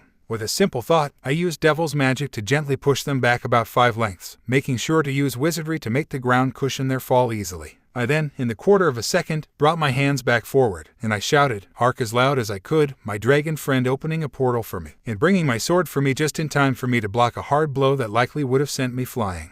I clutched my sword with narrowed eyes as I looked past it to see Kaneko from before, looking equally surprised. This shock only lasted a second, however, before she began to overpower me, my physical strength still terrible. I gritted my teeth, using wizardry again to make the harder tendons in her arm and legs contract another way, making her push herself back instead of push forward at me. She had a look of shock on her face as her body unwillingly flipped back, and I tried it again only to find that I couldn't, since she was moving again. What are you doing here, Dragon? I heard Kaneko ask, but she didn't give me a chance to answer, physically lifting a nearby bench and flinging it at me with incredible strength. My eyes widened at her strength, and I quickly channeled D-Drag's power into the sword Gabriel gave me, easily slashing the bench clean in half. Just as I was about to fire a stream of fire in retaliation, however, I was forced to duck, lest have my head swiped off entirely. In a flash, Yuito Kiba appeared as well, slashing even more times at me, forcing me to retreat at his insane speed. With narrowed eyes, I utilized even more wizardry, making my body weight lessen a bit, or more, the pull on it from gravity, and in the same instant, I added air pressure onto Kiba, making him slow down to a more manageable speed. Our blades connected twice, before he slowed down enough that I managed to connect a solid kick to his stomach. He was sent flying back, and I finally had had enough, as I noticed Kaneko had taken my momentary distraction to lift a nearby fountain out of the ground. Boosted gear divine dividing, I shouted at the two, stabbing my sword into the ground as I did so. I punched outward once with each arm, and I felt my sleeves ripping as the two took shape, my own uniform being ripped in the back as well as my wings grew. Boosted gear had undergone another change, and now it looked a bit like it did the first time, only there were even longer spikes that were poking out of it, and it extended a little further up my body, nearly reaching my bicep. Divine dividing had gone through a change as well, though it had another appearance entirely. It now reached to my elbow, and was more thickly layered, and unlike prior instances, it now felt like my hand entirely, not like an armor over my hand. The wings that came with it were much larger now, and I saw out of the corner of them little white waves coming off of it, and somehow, I knew that the wings were physical now, still made of energy but now more an extension of myself. With an experimental flap, waves of air came off of myself, and my hair was blown by it to my annoyance. What was most shocking, however, were my jewels. The former time I had summoned boosted gear and divine dividing, I had only had a total of 4 gems glowing, 2 green on boosted gear, 2 blue on divine dividing. Now, however, 3 were gleaming on either of my gauntlets, and even more, they all had a glowing insignia on the center. What bothered me later, when I had a better chance to look at them, however, was the fact that the old insignias that were placed on boosted gear and divine dividing were now switched around. And I noticed that they both had a little more of each other's tint, boosted gear a lighter red, divine dividing having the slightest trace of pink. Stop it right now, you two. You know me, I was with you on the same team a while ago, so why are you attacking me? I asked them, muttering a boost under my breath. The red and white aura around me grew, but they didn't seem to notice. We're fighting you because you deliberately left the peerage, and apparently are working with the angels. That cannot be forgiven, so I apologize, Issei-san, but you must die, Kiba said, smiling at me creepily afterwards as well. I boosted again after his little speech, and noticed that Kaneko hadn't said a word, except the little sentence from earlier. I don't see why we need to fight, however, not much will be gained, and it isn't as if I'm targeting you guys, I protested, boosting again. I'm sorry, Issei-san, but as I said, it will only be a matter of time before you do target us. You won't live to see that day, I'm afraid. Kiba smiled again, and I boosted. I noted that Rainier and Asia were still watching, and remembered how I had shouted at Rainier to not interfere earlier. It was curious, however, why didn't Kiba and Kaneko attack them as well? Surely they knew that I would defend them. I boosted again. Okay then, though I warn you, Kiba-san, Konka-san, I began, boosting again. I'm much stronger than before, even though it's hardly been a week. One last boost brought me up to 7, meaning that my powers were all now multiplied by 7, from strength to speed to endurance to magic. Wait, magic? I'm terribly sorry for this. I apologized to Kiba and Kaneko, surprising them. I shouted at Primal, let's go, boosted gear, raising boosted gear high above my head, taking my sword out of the ground with divine dividing.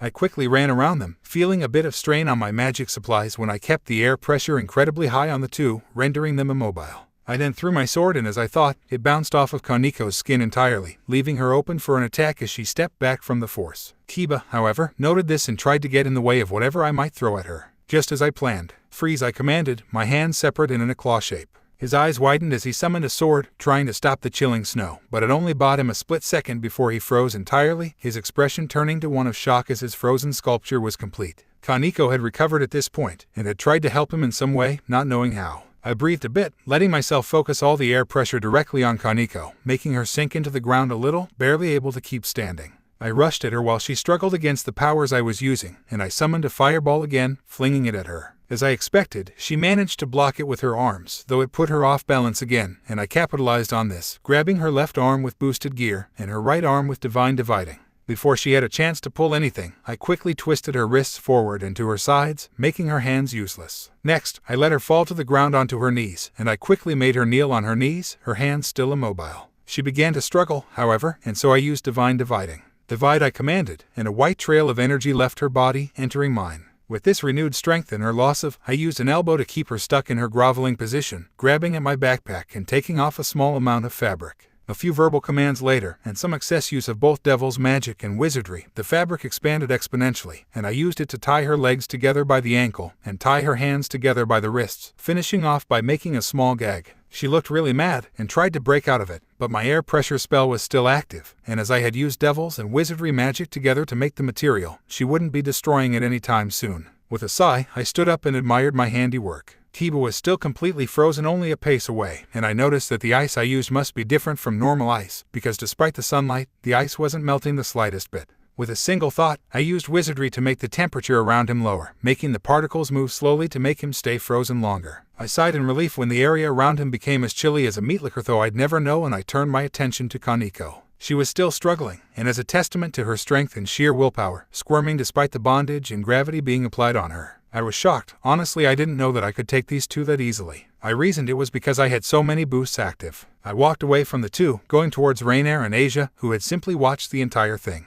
Asia had a look of shock on her face, while Rainier seemed pleased and a little appreciative. When you learn that, Rainier asked, pointing at the two. I assumed she was talking about the magic. Ah, they helped me, I said, lifting my right and left arms and letting the deactivate to prove my point. My wings took a bit of effort to unfold, however, and Asia giggled a little at my plight. That was really cool, Oni-chan. You look like an angel. Can you fly? She asked me curiously. I nodded, and to prove my point, crouched, leaping up far above the two and making a few loops to prove my point. When I finally touched back on the ground, Rainier was looking at me in jealousy, while Asia was even more amazed. Cool, she exclaimed, trying to touch one. I felt a spike of touch as she touched my wing and stiffened a bit, not realizing they were touchable. I noticed Rainier's jealousy though, and asked her about it. Hey, are you okay? What's wrong? I asked, and I felt a bit of magic leave my body and enter hers, forcing her to tell me what was wrong. Damn, I hadn't meant to do that. I miss it when my own wings were that color, she told me, and scowled right after. I grinned apologetically, but nodded, understanding her situation. We were broken our musings, however, when we heard the sound of clapping.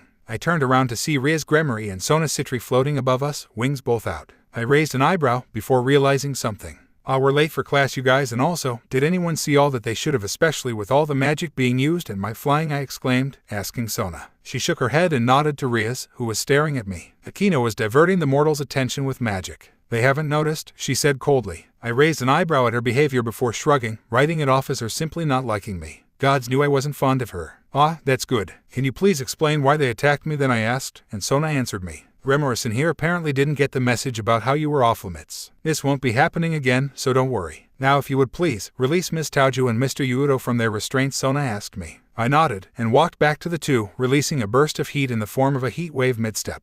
It was devil's magic, I think, as I didn't even really need to think for it. Tiba appeared alert and ready to fight when he was released, but stopped tensing at Ria's signal. I then stopped fueling the devil power on the fabric, keeping Kaneko subdued, and cancelled the gravity. With a sudden burst of energy, she broke her bonds, standing up undignified and brushed herself off a little, scowling at me a little cutely. Alright then, now that we're all done fighting, let's act like civilized people, Sona said, shooting a look at Rias, and discuss a few things over tea in the student council room. Rainierson, assassin, please head towards your classes. We will speak with Issei alone. I gritted my teeth at letting the two go off on their own, and was about to retort when I heard Asia and Rainier protest simultaneously. I'm not letting Oni-chan and Isama go alone, they protested together, and I raised an eyebrow at their symmetry. Rias looked rather subdued compared to usual, and Sona had a contemplative look as she nodded, smirking. Fine then, I suppose Issei-san's friends can come as well. Let's go now, Sona said, turning around and walking towards the main building. I exchanged a look with Rainier, and we all began to walk behind the four as I kept a close eye on them, tossing my sword into a portal arc created.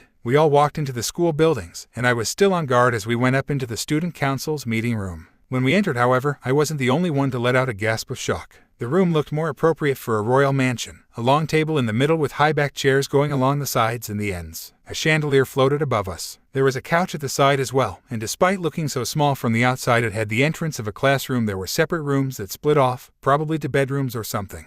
I saw the small makings of a kitchen as well, and a refrigerator. We all sat at the large table, which compressed when Sona put a hand on it, a wave on magic flowing through it, going along the sides as if it was mechanical. Somehow, the table turned into a sort of triangle, and I sat on one side, Rainier and Asia sitting on either side of me. To our immediate right of the triangular circle sat Rias, Kiba and Kaneko. In the last side, sitting alone was Sona. Alright then, let's get down to it. I have decided to call this meeting to action because I believe that the two groups, dragons and devils, have some things to sort out. Rias, please go first, Sona said formally, and I listened as Rias began. It's not right for a devil to leave his or her master's peerage. I put forth the effort to revive you, and so, I believe that you owe me a life debt. All I wish is for you to return to my peerage, Issei, Rias said to me, and I felt more than a bit annoyed. Did I ever ask for you to revive me? You could have just left me dead. Yet you revived me, and for what? For the power that was inside of me, that got me killed in the first place. You only wanted me on your peerage for power, and besides, it wasn't by my choice that I stopped being a devil. I had no choice in the matter. Yet you can become a devil now, Rias pleaded with me. I shook my head, before turning to Sona. Why are you doing this? I asked, suspicious of her motives. She shrugged.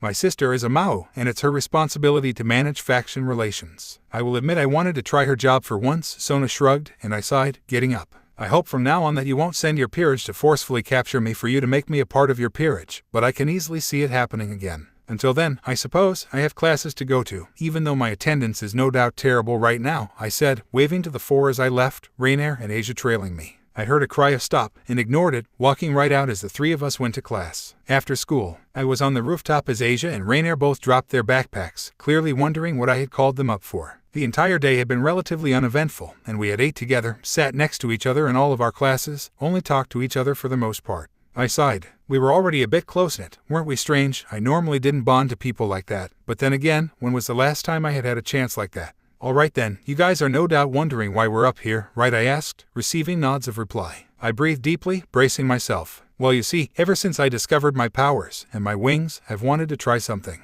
Given Asia doesn't have wings, but I still have wanted to see how well they work. Thus, I've decided to fly from here home, instead of walking all the way, I finished, ready for the two to call me weird or something. Instead, I heard a contemplative hum from Rainier, and I saw Asia nearly bouncing on the balls of her feet. I suppose there's no problem with that. My wings are fully functional, after all. But what about you? What if you fall? Rainier asked me. I smiled. There's no issue with that. D-Drag told me that my wizardry should be strong enough that even if I were to fall, I could simply make the ground softer to cushion my impact. Or I could even slow myself down. So, since there's no issue with me falling, do you guys want to fly? I asked. Asia looked a bit lost.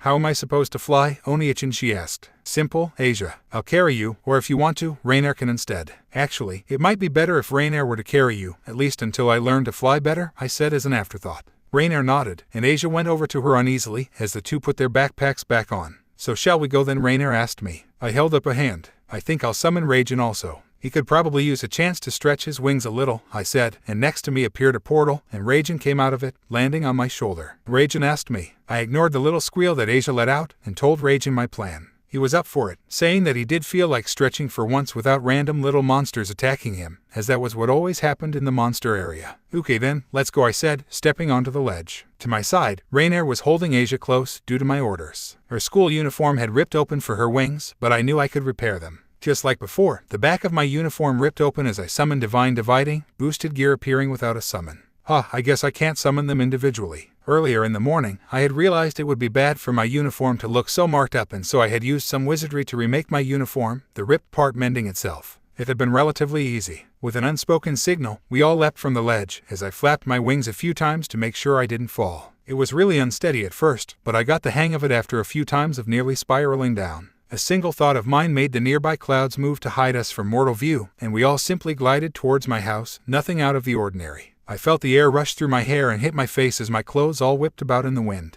Without a sudden thought, I shouted enthusiastically as I spiraled intentionally, before pulling back up, simply hovering for a while. Rainier shot a grin at me, and Asia shouted something that was lost in the wind. I felt the wind shift a little as Raijin hovered next to me as well, having the equivalent of a grin. He asked me, and I nodded earnestly. The two of us continued flying, and after a while Rainier joined us, Asia screaming in pure excitement every time the two pulled up. Third person. Nearby, sitting in the tennis courts, was a single blonde student, her long blonde hair in multiple drill-like curls. She watched closely at the mist, as if it weren't even there. Unknowingly enough, Issei and the others were all being closely watched, and her eyes focused on one being in particular that was flying in the sky. "Oh my, is that a dragon?" she asked, grinning as she spotted the tiny creature that was nearly invisible from a distance. She licked her lips a little as she cupped her hands, pulling out little binoculars. And the three with the little dragon aren't devils either. How interesting," she said, her eyes trailing between the dragon and the boy it seemed to be following. "Perhaps he's a dragon tamer. I've heard of them, and they aren't very rare here in Japan in any case. I'd better get the draggy before some dragon hunter visits town," she finished, standing up and letting out a long whistle. The creature dropped to her feet, fast as lightning and as silent as the wind. "Follow them. Tell me everything you can find out about them, then report back. Don't get seen," she said. The creature bowed low, its slender body and wings folding easily before it took off, talons trailing.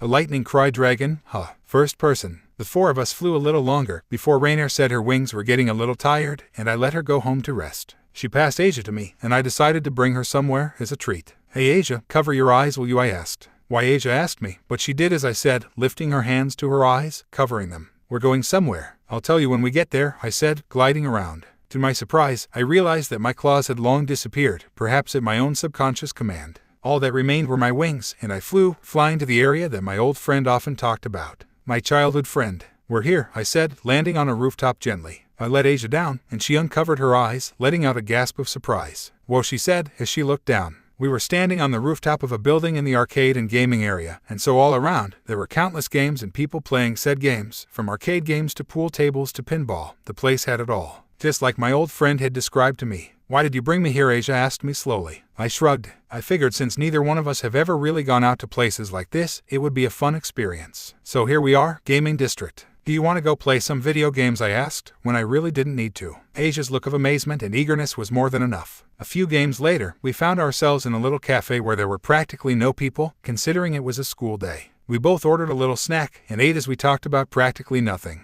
"So what's your favorite color?" I asked Asia, trying to make conversation. She scrunched up her eyebrows thinking, before responding. "Blue, oh, and I like yellow," she said eagerly. I nodded, smiling before something dawned to me. "You only like those colors because of Raijin," I accused playfully, and she blushed, protesting. "And I know I like blue and yellow because they are the colors of the sky, although I like Raijin a lot," Asia mumbled. I laughed a bit, before putting my hand on her head. I saw a game behind her, and told her to come with me. She asked me as she walked over, bringing her tea. The game was one of those claw games, where you put in a coin or two, and you control a claw to grab a toy. Considering how Gabrielle had been nice enough to give us a lot of money randomly, I had a bit to spare. "1 second, I'm going to get you something," I said, pulling out a few coins. Oni-chan, I'm sorry but I don't really like any of those," she said to me. I knew she wouldn't. The toys in the claw machine were all really weird for some reason, but I paid it no mind. "Oh, don't worry, Asia, I'm sure you'll like one of them," I said, an idea already forming in my head. On my third try, I decided to cheat a little, and made the claw's physical properties better for snatching up a stuffed animal. I spotted one, and grabbed it, the claw grabbing it easily, dropping it in for me. "Okay now, Asia, promise me you won't look, okay?" I asked her. She looked hesitant but nodded, covering her eyes again.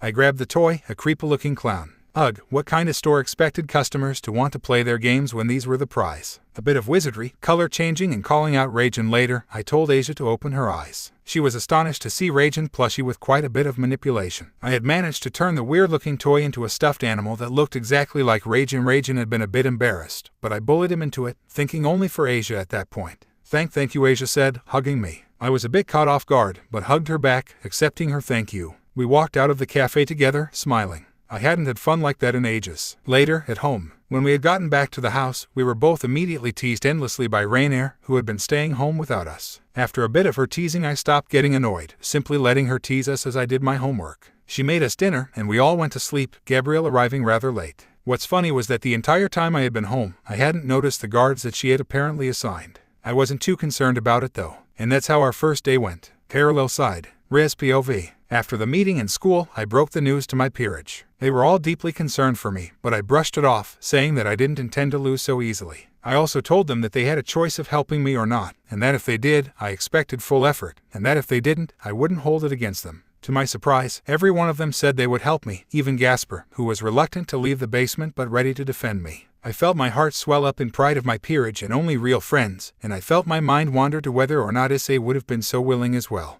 Our training lasted the whole day, Kiba increasing his speed a few fractions of a second, Kaneko lifting more weights than usual, Gasper being able to control Forbidden Valor View for 3 seconds by midday, and Akino increasing her stamina and magic output. I, however, did not advance much, and it became evident by the end of the day that I would be relying on my team. I felt a great pride at the end of the day, however, when I saw the determined look the 4 of them gave me. They wouldn't let me go without a fight. And that's how our first day went. Issei POV. We woke up the same ways, Gabrielle once again trying to tempt me in the early morning to be annoyance. It didn't work, of course, and Asia woke up earlier than the day before to stop her from doing anything, politely asking her to leave. Gabrielle looked a bit more pleased than before as she left, for some weird reason. As was the day before, the three of us had breakfast, before walking out to a goodbye from Gabrielle as Sheeta left. Just as the day before, Rainier and Asia were at my sides as I walked in the middle, without a care in the world. I had decided to make some changes to the uniform that I had been given, mainly because I felt it was too suffocating. The usual school uniform for males was a black blazer with white accents over a white, long-sleeve dress shirt with a black ribbon on the collar and matching black pants. I felt that the pants were perfectly fine, but the blazer that they encouraged to be buttoned up at all times I felt like a bird stuffed into a cage. So I decided to change it a little here and there. For one, I had used a very small and precise amount of magic to make the sleeves shorter, and only go a little past my elbows, leaving my upper wrist exposed.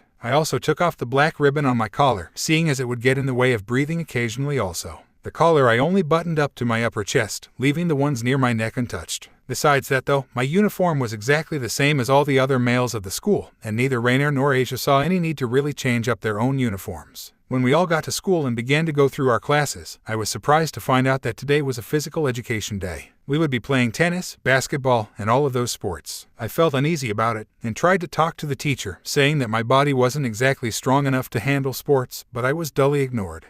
High school wasn't really living up to my expectations. As soon as we went to the basketball courts, Rainier was asked by a few of the others to play with them. Naturally, Asia was dragged along too, and so I awkwardly followed, noting that I was actually physically weaker than most of the class, even if divine dividing, boosted gear, and my arsenal of magic made up for it. Aim, I said softly, as the girl that had gotten Rainier began sorting the girls and I into groups. She passed over me without a thought, as if I wasn't even there. Hey, you forgot Issei-kun, Rainier spoke up a while later. The girl made a no sound before counting me in, and I sent Rainier a grateful glance. She smiled back at me, and we turned back towards the girl. Okay then, let's play, she shouted, and we all split into groups, Rainier and Asia being suspiciously on the opposite team from me, as was the girl that sorted the groups. The game went slow, and even though I knew the concept of it, I still played terribly. I was tripping over myself, the ball would simply bounce off of me, it was terrible. Within a few minutes, I was already soaked with sweat while all of the others, the girls, were still breathing normally, if a little labored. After getting a concerned look from Rainier and Asia, as well as the teacher, I was excused to go to the weight room instead, and simply work on anaerobic exercises. I was quite frustrated at the time. Damn it, D-drag, Albion, how do I make myself more physically strong? That was pathetic out there, I spat, nearly punched the wall in my frustration.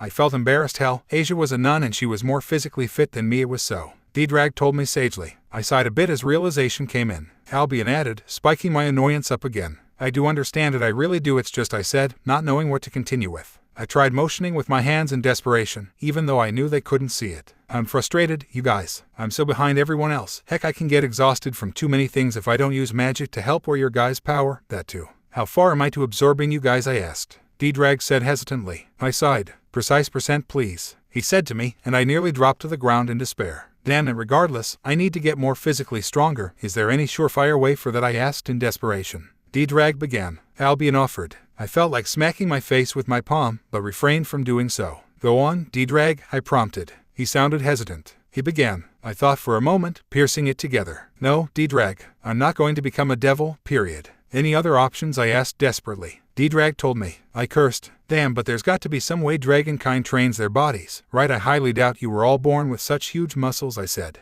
A pause. Albion asked me. I was about to retort a response when I really thought about it. Was I? I'm just trying to make myself stronger, I fibbed. D-drag offered. An idea. Yes, I asked. Dragon soul, Albion explained wistfully. I nodded. And dragon's apple.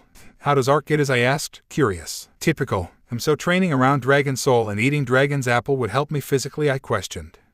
I sighed, troublesome. In any case, I suppose I'll go and head back to the others. They must be done with basketball by now, right? I turned to the door of the weight room in time to notice a little shadow that moved with astonishing speed to try and prevent me from noticing it. Stop, I shouted, panicky. It wouldn't do well for some random human to know what had happened, right? Shit, I cursed, as I turned around the corner to see a long hallway. The person was nearly out of the gym, where they would be untraceable. As if I'll let you escape so easily, I shouted, lifting my arm and aiming at the figure. With an angry shout on my part, a part of the twine I began carrying around with me shot out, shooting towards the figure at bullet speeds. Just as it was about to hit the person, it expanded exponentially, eventually becoming a large net. With a weird sort of squawk, the figure fell to the ground in a lump. I sprinted forward, ignoring the fact that I wasn't even the slightest bit tired. When I finally got to the figure, I was astonished to see feathers everywhere. The girl harpy, as she could only be referred to as such, was sprawled out under my net, bluish-green hair spiky yet messy, although that could have been from the net. She wore a large trench coat which seemed to cover her wings as they looked compressed. Her eyes were a nice, amber color, yet they wandered endlessly, as if she couldn't focus. Her feet were large talons, and I noticed that her figure was even smaller than my fragile self.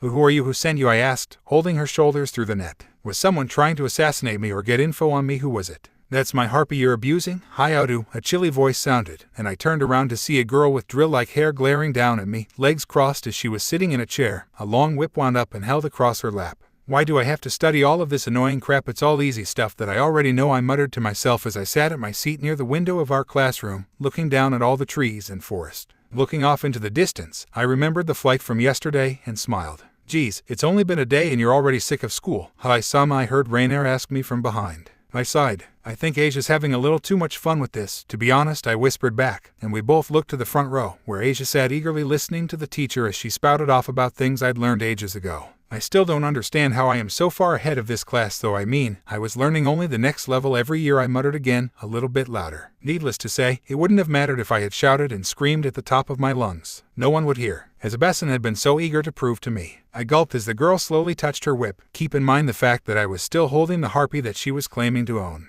I slowly, without making any sudden movements, let the harpy out of my little trap, the net condensing automatically into its previous twine form. The harpy immediately went to the girl's side, and I very, very slowly put my hands up non-aggressively. I didn't know who this person was, but she obviously knew about devils and such, otherwise she wouldn't be so calm. She opened her mouth and asked me a question that I slightly expected. "Are you a devil?" she asked me, and I noticed that on a lower level of her voice, it quivered, like she was nervous. Maybe she was scared of devils. "And no," I said slowly. She seemed to look relieved for a moment. "Then are you an angel of any kind?" she asked, and I thought for a moment. Theoretically, my parents were angels. "No," I repeated, hands still high in the air. That whip looked dangerous. If she showed any signs of trying to fight, I would have to make sure that weapon left her hand as quickly as possible. "Show me your wings then, if you aren't either of those," I heard her say softly. I leaned my head to the side, to show that I was curious as to why I should, when she made a loud whistle. All of a sudden, about 4 creatures showed up around her, and I recognized a suit of armor, a snake girl, and a mermaid in a rather large bowl of water. I sighed, letting my wings unfurl. Strange, I never thought of them as that before, but as soon as I thought about them unfurling, I felt my wings as if they were stiff from being frozen in position all day, and they darted out quickly, moving a few times to get rid of the stiffness. "So these are the wings that don't belong to devil or angel?" I heard the girl ask herself. I felt a bit uncomfortable. To make matters more unbearable, she stepped uncomfortably close to me, to the point where I could feel her breath on my neck as she slowly circled around me, and I felt a touch on my wing. I gulped. As much as I hated it, I couldn't really do anything but do as she told me for the moment. There were 4 monsters with her. For my parents' sakes, I wasn't going to fight so many at once. If anything, I could run, I suppose. "Very well, I suppose you aren't an angel or a devil then," the girl told me after a rather pregnant pause. "I still don't recognize you though. What species are you?" she asked. I sighed. "Human," I said calmly. "Bull," she declared without missing a beat, and I felt my shoulders drop. "But I really am human," I protested. "Can it?" "Pinocchio. No human has wings like these. Unless it's a sacred gear," she asked after a while. I shrugged. "It's supposed to be, but look, can you tell me something?" "Put the scary whip down first, please," I asked. She looked at me and giggled a bit, as if she forgot she had the whip with her at all. She put it to her side, strapping it on. "Not what I meant, but a good start." "You aren't some sort of hunter, right?" I asked slowly, fearing a bit for Ark and Ragin. She shook her head. "I'm a monster tamer. My name is Kiyomabe. These are the monsters I've tamed, and I thought I saw a little thunder cry dragon with you yesterday, and so I wanted him," she said to me, saying more than I expected. "You saw me in Ragin?" I asked, immediately cursing myself inwardly afterwards for giving out the info. I doubted Ragin wanted to become some sort of slave. "Ragin, is that your little dragon friend? Then how'd you meet him? What are you feeding him right now? How strong is he?" Kiyom immediately began flooding me with questions about Ragin, and I sighed. "I'm sorry, Abesan, but Ragin isn't up for sale or anything.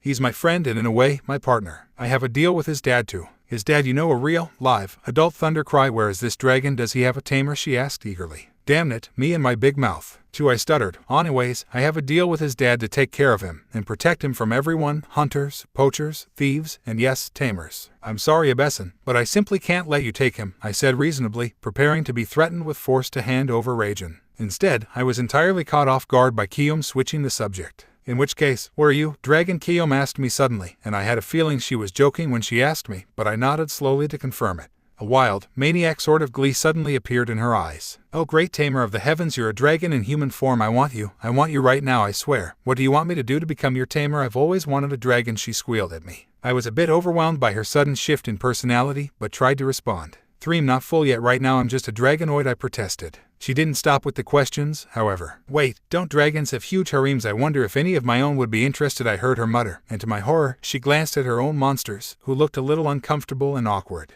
"Obesen," I shouted, trying to get her attention.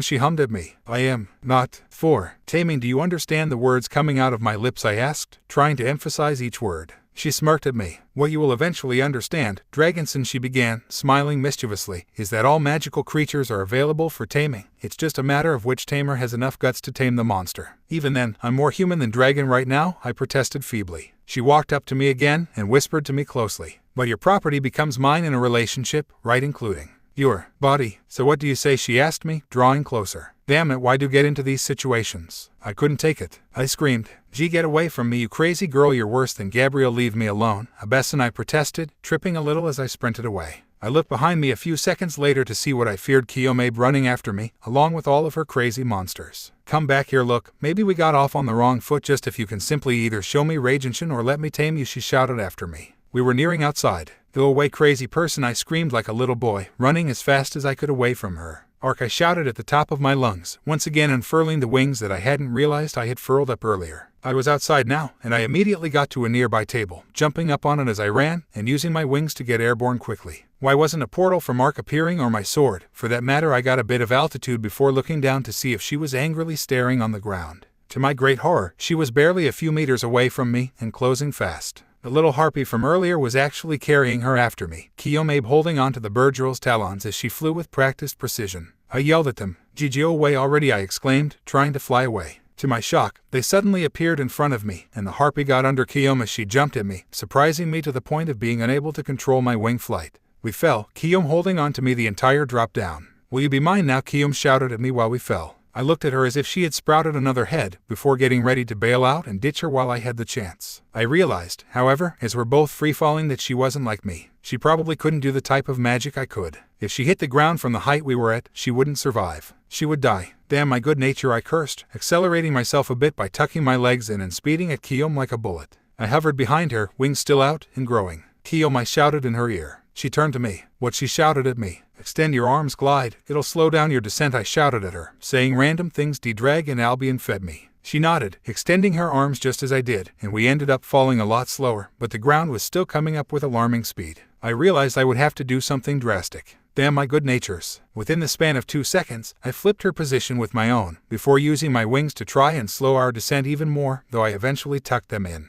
I then hugged her from behind, getting a surprised yelp. We fell like stones. A few seconds later, the ground shook from our hitting the ground. The very forest around the school was upturned a bit from our landing, though it quickly went back to normal. There was a huge crater where we hit, and I couldn't see anything due to the smoke and the fact that I was passed out. I didn't find out about this later, but apparently Kiyom felt kinda bad. "Oh my goodness, are you okay? Dragonson 2 overreacted a lot this time, didn't I? Please don't die," Kiyom said, sobbing. She was still laying over me. "Don't die so quickly, I haven't even gotten to know you yet," she added, teardrops falling from her eyes. A second later, I woke up, and seeing the girl that had tried to chase me down for quite a while wasn't the best way to wake up. I yelled, panicking a little as she was still over me. She got the hint and got off quickly. "Sorry," she said to me, bowing as she stepped back a little. I scrambled to my feet, still wary of her. "Are you still going to try and tame me?" I asked, looking around for signs of her monsters. To my immense relief, I saw none. I suppose not. The offer still stands, but I suppose I may have overreacted a lot at seeing a real live dragon," Kiyom said to me, poking her fingers together while looking away from me. Was she blushing?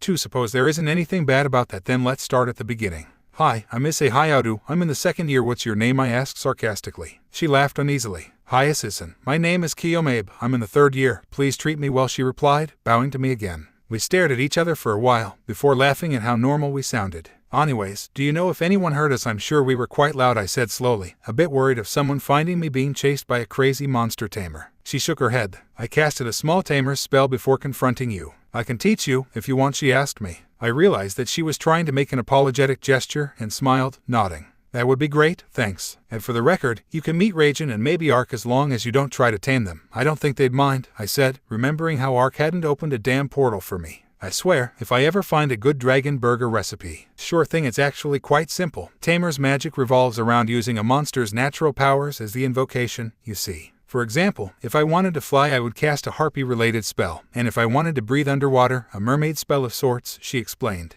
I nodded slowly. I was losing my surprise at how fast she could change personalities. So if I wanted to prevent others from listening, would it be a shelled creature that I would use as an example, I asked. Yes, actually, this is one of the spells based more on mortal creatures. It evokes the silence of the turtle, and to cast it you imagine the qualities of a turtle that you want, in this case its shell, and call upon it. Kiyom explained to me, like this, she said, putting her 2 hands up, right above left, before moving them in a clockwise motion. A sort of green fire appeared over her fingers. Before I knew it, a huge, green, shell-like pattern appeared above her, before disappearing. Did it work? I asked her. She nodded, smiling. You can tell when you're the caster, since there will appear to be a large dome around you. My dome goes all the way to that tree over there, she said, pointing to a rather large oak quite a few paces away. That's a lot of range, I said, realizing the usefulness of the technique. Of course, you can adjust the distance any way you want, you just have to will it. Thank you, Obeson. I feel this new technique will come quite in handy for me in the future. Until then, I believe my peers are now doing tennis, and are listening to the tennis captain, so I better hurry over, I said, turning away to go back to the gym.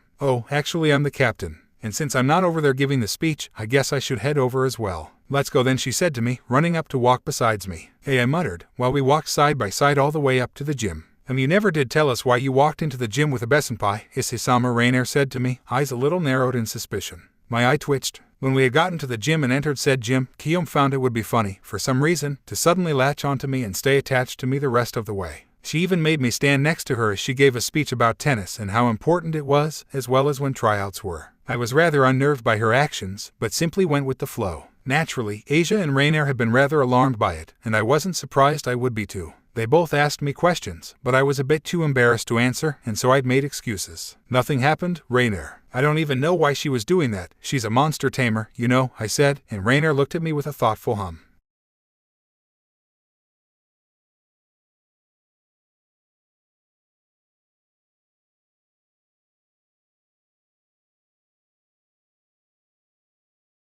I looked at her tiredly. She had no idea how close she was to the truth, after all. Your lack of reaction proves it. So did she try to mate with you or something? Is that how she tried to make you? Or she continued, and I was so embarrassed that I actually hit my desk with my head. Rainier, I dragged out, still glaring. She smirked and laughed a little. Fine, I'll let it slide I suppose, she said, turning back to the teacher. She'd let it slide. Who was the master here? I groaned as the teacher called on me about a question. I quickly and wordlessly dropped the spell, which I found was actually quite easy to use. The vertex is given as, thus the hyperbola's equation must be x2 divided by 36 y2 equals 1, since the radius of the parabola up and down was given as 6, and with a side to side of 1, I explained, and the teacher stared at me. Apparently, it was a new concept for the class. Very good, hiatus. However, I simply wanted to know if it was a parabola, hyperbola, or circle, she said to me. I shrugged, ignoring the shocked looks many of my classmates were giving me. Asia was giving me a worshipping smile though. Third person. In one of the lower levels of the underworld, a group of students from Kea High School were ditching class. These students were in a number of 5, and one was currently being confronted by a group of strayed devils that had been captured and were now being used as targets. A huge slash mark appeared on one creature, more inclined towards its spider form now that it had been strayed and corrupted by dark magics. It wailed a little before dropping, dead and sliced in two.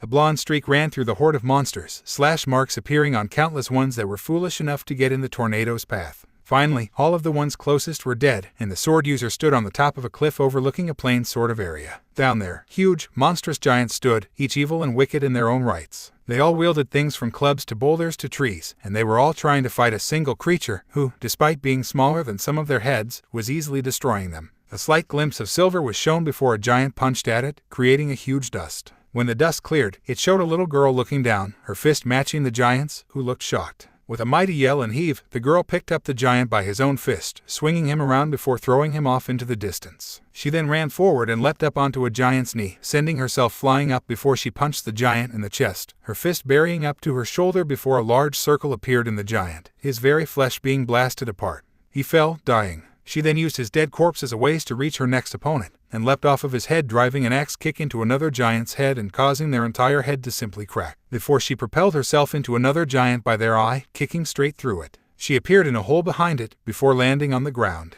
All around her were dead giants. In the skies above her, a boy with bat wings flew around, his gaze freezing all that dared to look at him or get within his sights. He would then follow up by grabbing them and biting them before dropping them, empty husks being all that remained. A few kilometers away, a flash of lightning emitted as a girl dressed in a formal white robe effortlessly summoned a column of lightning, plunging it down a strange, grotesque, lizard-like monster's throat. The monster gurgled, before finally dying, huge scorch marks scarring it on either side. The girl then aimed at another lizard and summoned fire in her right hand, before sending the huge fireball at the beast, blowing away its arms. She reached back and summoned a huge column of lightning taller than the lizard, before flinging it as well, and it impaled the great lizard through its magic-resistant hide, piercing its heart through. She then flew at the last creature, a strange sort of energy surrounding her as she did so, lightning following her path. She went straight through the creature unscathed, and not even the slightest bit why. Finally, standing alone was a single girl with crimson hair. In front of her, in the middle of a valley, was an entire legion of demented spirit warriors and monsters, all of them running towards her in a single-file manner. When they got closer, she lifted her hand gathering red magic in it, before firing, eliminating 20 at once. She continued firing, destroying beast after beast before finally running forward herself, still firing.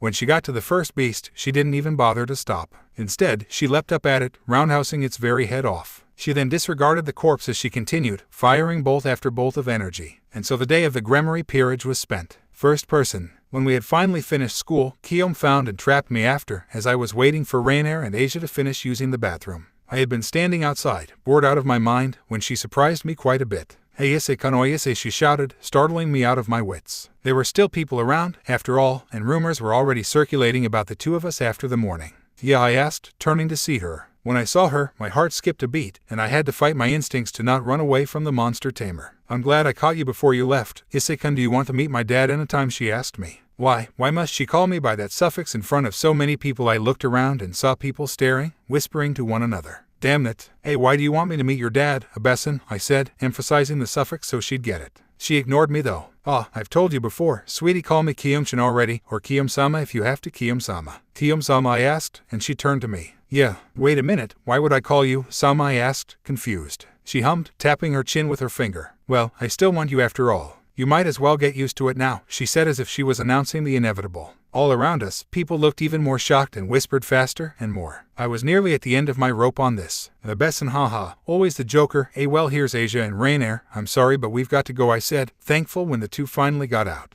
Rainier, you mean you imagine? A girl called out. I gulped. Crap. Yeah, I mean Asia and Yuma. Let's go, guys, I said, grabbing their wrists and running away. So, why are we running? Asia asked after a while. Rainier smirked at me, and I sighed. No reason, Asia. Running is just really healthy, I said sarcastically, but she took in as truth. Yeah, running is healthy, let's go then, Asia declared excitedly. Rainier, however, smirked even more, before following our lead as we ran home. Damn what I wouldn't give for a normal life, I sighed, as we all slowed the pace down, minutes later. Rainier laughed aloud while Asia simply stared, bewildered. You have no idea how many people would love to live your life containing two of the most powerful beings in existence. Being respected, being smart. Rainier trailed off. I felt my irritation grow. Yeah, but along with that comes crazy girls trying to tame me, nearly dying, being impaled and then blown up. I listed off. She winced a bit. Sorry, she said. I sighed. It's fine. Guess we've got homework to do then, I said as we arrived home. I didn't expect anyone to be there, but immediately a shout echoed in the house. Come in, little Aishan, there's some people you need to meet him. Who could that be? What, Gabriel? I shouted back, as the three of us took off our shoes, school bags being thrown to the couch. We walked to the kitchen together, and I was surprised to see two girls with Gabriel, one of which looked very familiar.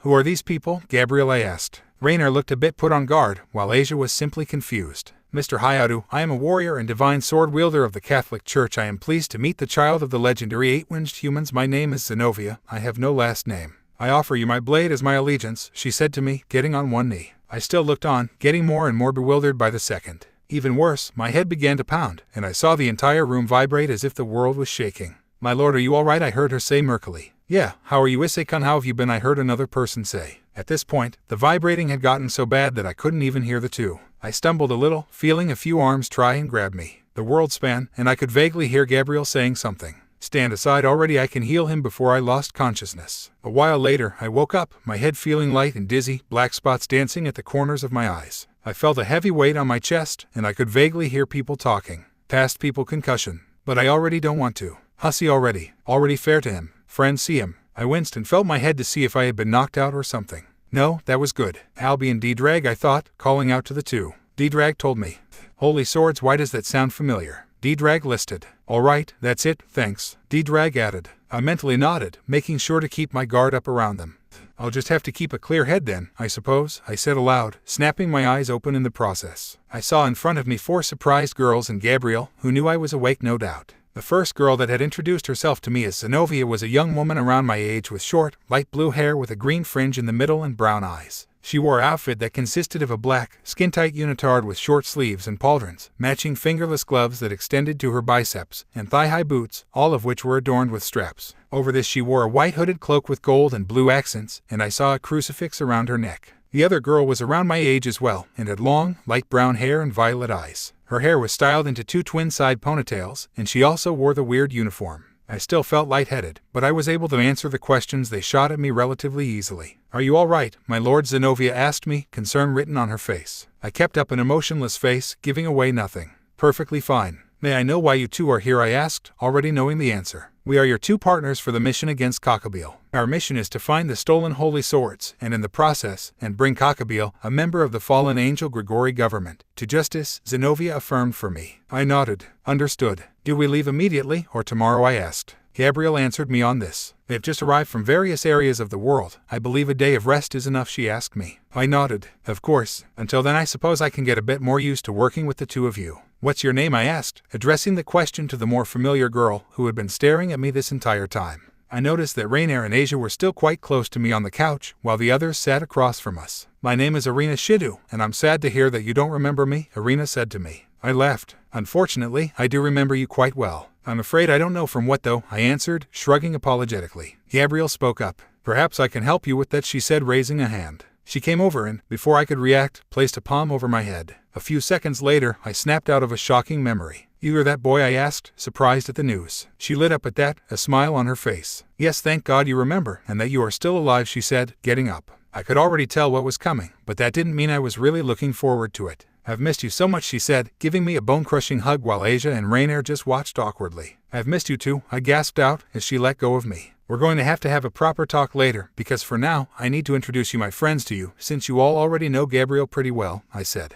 The 4 nodded, and I began my introduction. "This is Asia Argento. She's in my year and was a former nun. She can heal people rather nicely," I said, giving a short explanation. "She's also really nice and kind. This is Rainier. She's a fallen angel, but for now, she is my servant," I explained. "Lastly, I'm obviously Issei, and the possessor of divine dividing and boosted gear. Please treat me well," I finished, standing up and bowing, as was customary. The 2 didn't look very pleased, however. "Healing Lady Argento, but you were," Zenobia began, looking towards Gabrielle for what I could only call permission. A nod from Gabrielle let her continue. "Excommunicated for healing a devil, said devil would later kill an exorcist. You should be stoned as a witch," Zenobia declared. I felt Asia shrink a little next to me, and I wrapped an arm around her, trying to calm her. Before I could retort, my childhood friend continued. "Also, there's no such thing as a good fallen angel except for a dead one, Issei. I can't believe you would fall low enough to allow a fallen angel to live with you. What sins are these?" Irina demanded, more than a little pissed. Rainier looked ready to protest, but I put my free hand on her shoulder, stopping her from retorting with her sharp tongue.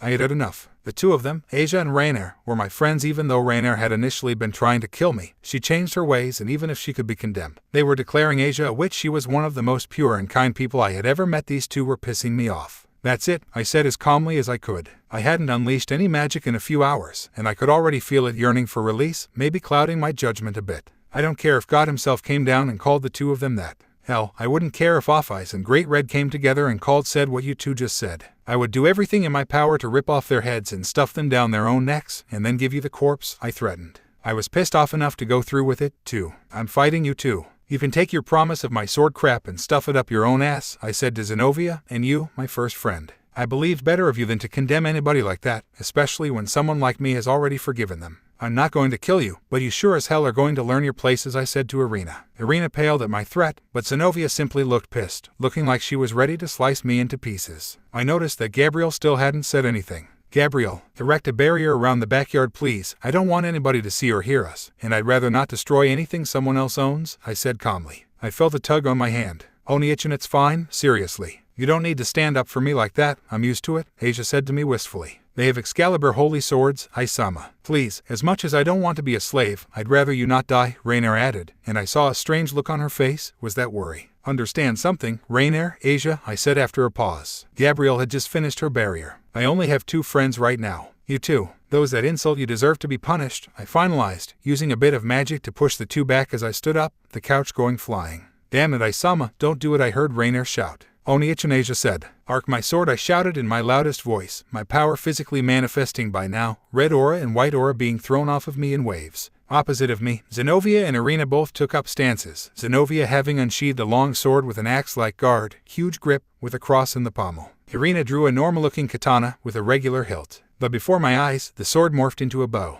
Besides me, a dark portal appeared in the space, and out of the gap appeared my own sword, hovering horizontally. I grabbed it, feeling a warmth of familiarity as the blade regarded me. I heard Albion ask, so those were the names. I didn't even have to ask which was which, especially after Irina's action. My sword, double-edged with a jeweled hilt, didn't look all that special up against the Excalibur Destruction and Mimic, but I didn't care. I had faith in the blade. To my surprise, the two church scum gasped at my sword. Is that Graham? I heard Zenobia mutter. They turned to Gabriel, who once again nodded, a solemn look on her face. Look, I apologize for the insult to you, my lord, but Zenobia began. I didn't let her finish, darting forward by using devil magic to propel myself forward, and she just barely managed to block at the last second. We locked eyes for a second, blade against blade, before I lifted my free gauntlet and put it on her bosom. She looked shocked for a moment, and fairly so, but in the next moment, I put as much power as I could into a single magical push, sending her out of the house, breaking the door in the process. While I heard Irina begin to ask. Before she could react, however, I lifted a hand at her and around her a raging tornado was created, purely from devil's magic. She then was launched out as well, and from the sound of it, collided with a dazed Zenobia. I turned to Gabriel. I won't kill them, don't worry, I said coldly. I then turned to my friends, who were still on the couch, looking shocked. I'm glad I didn't fight you when you were like how you are now, Rainier said, shaking her head. I smiled sadly. I'll be right back, and they'll apologize for their insult, don't you worry, I growled, walking out. Mid-step, I summoned my two gauntlets, and now both of my hands were completely covered to my shoulder, 4 jewels covering each side. They were both now streaked in an irregular pattern of the other color, though in a lighter, almost unnoticeable shade, to the point of which they looked more like cameo. Boost, I declared as soon as I stepped outside, my wings unfurling. Surprisingly, I actually had to tuck them a bit to get out, even with the ripped door. In front of the house, kneeling in the grass and dazed, were Zenobia and Irina, both looking shocked and clutching their individual swords as firmly as they could. I saw their veins on their hands bulge a bit. Please stop, Issei-kun, I didn't want you to hate me, Irina pleaded with me, shocking me for a moment. I recovered though. Then you shouldn't have offended my friends, Irina, I said coldly, getting ready for another round. Zenobia came first though, and she leapt up high into the air as she came at me, sword above her head. The attack was obvious and easily countered. If I wanted to counter it, I lifted up my hand, my aura completely surrounding my gauntlet. Even then though, the very ground underneath me was shifted up, and I still felt my strength against the attack weakening. As soon as I had the chance, I flung Zenobia, using how much of her weight she was putting into the attack against her, and throwing her away in time to prepare for Irina to attack. To my surprise, she was simply staring at me, sword on the ground. Aren't you going to attack me? I taunted. She shook her head. I said it once, I'll say it 1,000,000 more times, God so help me. I don't want to fight you, Issei, I love you, she declared. I scoffed, however. Did Gabriel set you up to that? I was wondering why she hadn't tried to get me once yet. You think I'll let some church scum get a child out of me? I asked her, raising my sword at her. She looked shocked. What Gabriel loves you to it doesn't matter though, I would love you no matter what, even though we haven't seen each other in ages, she declared again. I growled. Stop lying, it never was like you to do so, I demanded, feeling outraged. I'm not lying, Issei-kun, I really do love you, and look out, she shouted at me again, and I heeded her warning just in time to dodge a swing from Zenobia, though I couldn't do anything about the follow-up punch to the ribs. I winced as I heard a crack, but realized it wasn't from me. Oh, Zenobia yelped, nearly dropping her sword. Her cheek was bruised from me propelling her away, but she wasn't giving up. You're adamant, I'll give you that, I laughed, tossing her away again with a stronger magical push. I watched her crash into the ground head first, burying herself into the ground a little, her entire back being encased in dirt. Her cloak had long ripped too, and so now she was only in her black tight outfit. Please, Issei-kun, listen to me just for a second, Irina said to me. I pretended to cock an ear in her direction, and then nod. Okay, I've listened for 2. That's more than enough, right? I asked, walking towards her. She wasn't backing down though, and her sword was still on the ground. That's not what I meant, look into my eyes, and tell me I'm lying when I say I love you, she asked me. I tilted my head. Why should I? If the first few years of our life we had together meant anything to you, then I'm calling on that, she said desperately. I thought for a moment. She really had been kind to me, always caring, always coming. Fine, say what you must, I said, reaching her. She looked at me directly in the eyes, and I willed my magic to test her heartbeat to see if she was lying. I also looked for signs, like dilated eyes and such, which would denote nervousness. I had D-Drag and Albion help me too. I love you, Issei. I always have and always will, she said to me, and in that moment, I knew she wasn't lying. Her heartbeat was at a steady pace, her eyes were dilated, but in the way of love, not of nervousness. D-Drag and Albion also confirmed her truthfulness, and I could only stand, shocked. But I haven't seen you since we were both young, I said slowly. I had believed she was doing it under orders since the beginning. How had I been so stupid? It wouldn't have mattered if you were a devil, fallen angel, or even a betrayer of everything I hold dear. I would still love you. You are the one person that I love above God, Issei. I still have it actually, she finalized, reaching into her shirt and pulling out a tiny necklace locket. Half of a whole. Flashback. A young Irina sat next to Issei's bed, stroking his hair as he slept. She was moving the next day and had to tell him as quickly as possible. HRNG morning Irinachin, Issei said, yawning. He was covered in blankets. Uheyo, Issei-kun. Are you all right? She asked first. Issei nodded, happy she is putting him before her. She smiled sadly, a single tear running down her cheek. I'm moving, she said slowly. The two simply sat in silence for a moment before Issei asked. When he said, tomorrow, Irina responded, I'm going to Europe, and I probably won't come back until we're both a lot older, she sniffed. But I'll see you again, Issei asked. Irina nodded, smiling and holding her mouth. Issei looked downcast for a moment before grinning at her. I'll miss you, best friend, he said, and she cried even harder, hugging him. A while later, she sniffed, getting up. She'd have to leave soon. I have a gift for you, she said, reaching into a little bag she brought. She took out a necklace, 2 hearts being connected in the middle. She took one half and gave it to him. I have the other one, this way you'll always remember me, she said.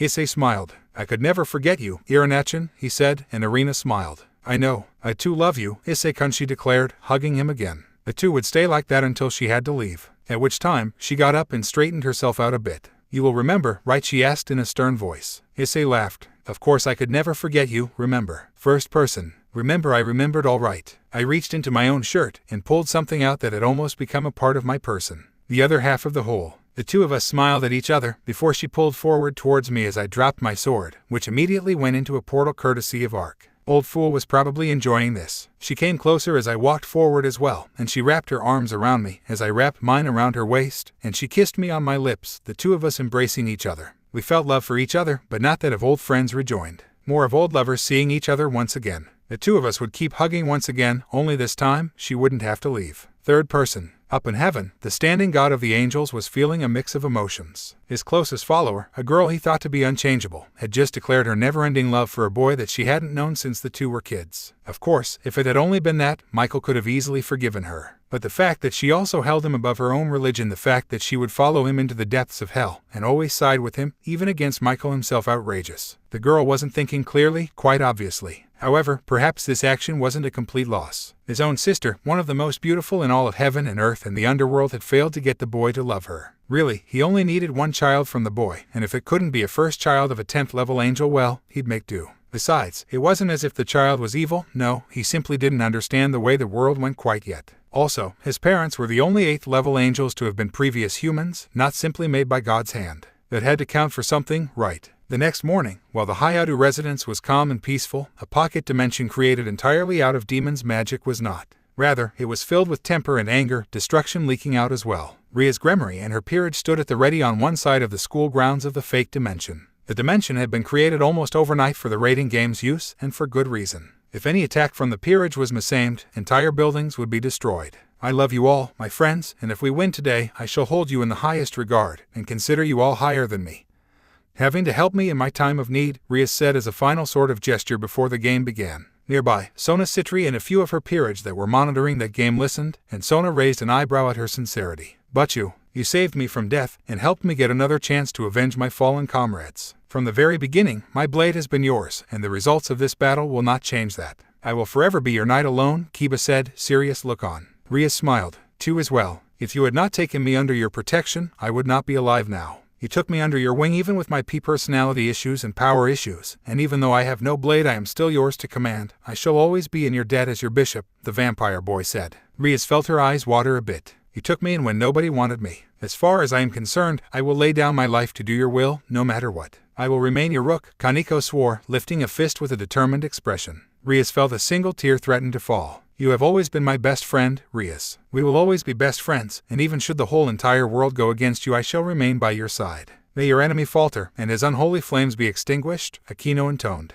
Rias lifted her head once again, tears falling freely. Let's go then, she commanded, and the group of 5 walked out of the waiting room, instantly teleporting to the fake occult club clubhouse. Okay then, everyone. Normally I wouldn't bother, but let's try our luck, shall we? Rias began, drawing out a map of the school grounds. Riser's team is in the main school building, on the other side of the school. Thus, our plan will be quite simple. Firstly, I will need a few of us to be defending this area, as if any of his pawns make it to here, they will automatically be able to promote. Your familiars can handle this, yes, she asked, looking towards the 3 that had familiars. Akino, Kaneko, and Kiba nodded, summoning their individual summons. With a burst of light, the 3 disappeared, leaving to set up traps and spells. Next, we will need to gain a vantage point of sorts. Luckily for us, since we haven't got a healing factor, neither can they, so we can be sure that any damage that occurs stays there. Thus, we will need to first take the gym. I want you too, Rias said, nodding to Kaneko and Akino, to go and take that position. Decimate anything that gets in your way. Knowing Razor's cocky attitude, he'll be sending out his entire group with not a slight care if they fall or not.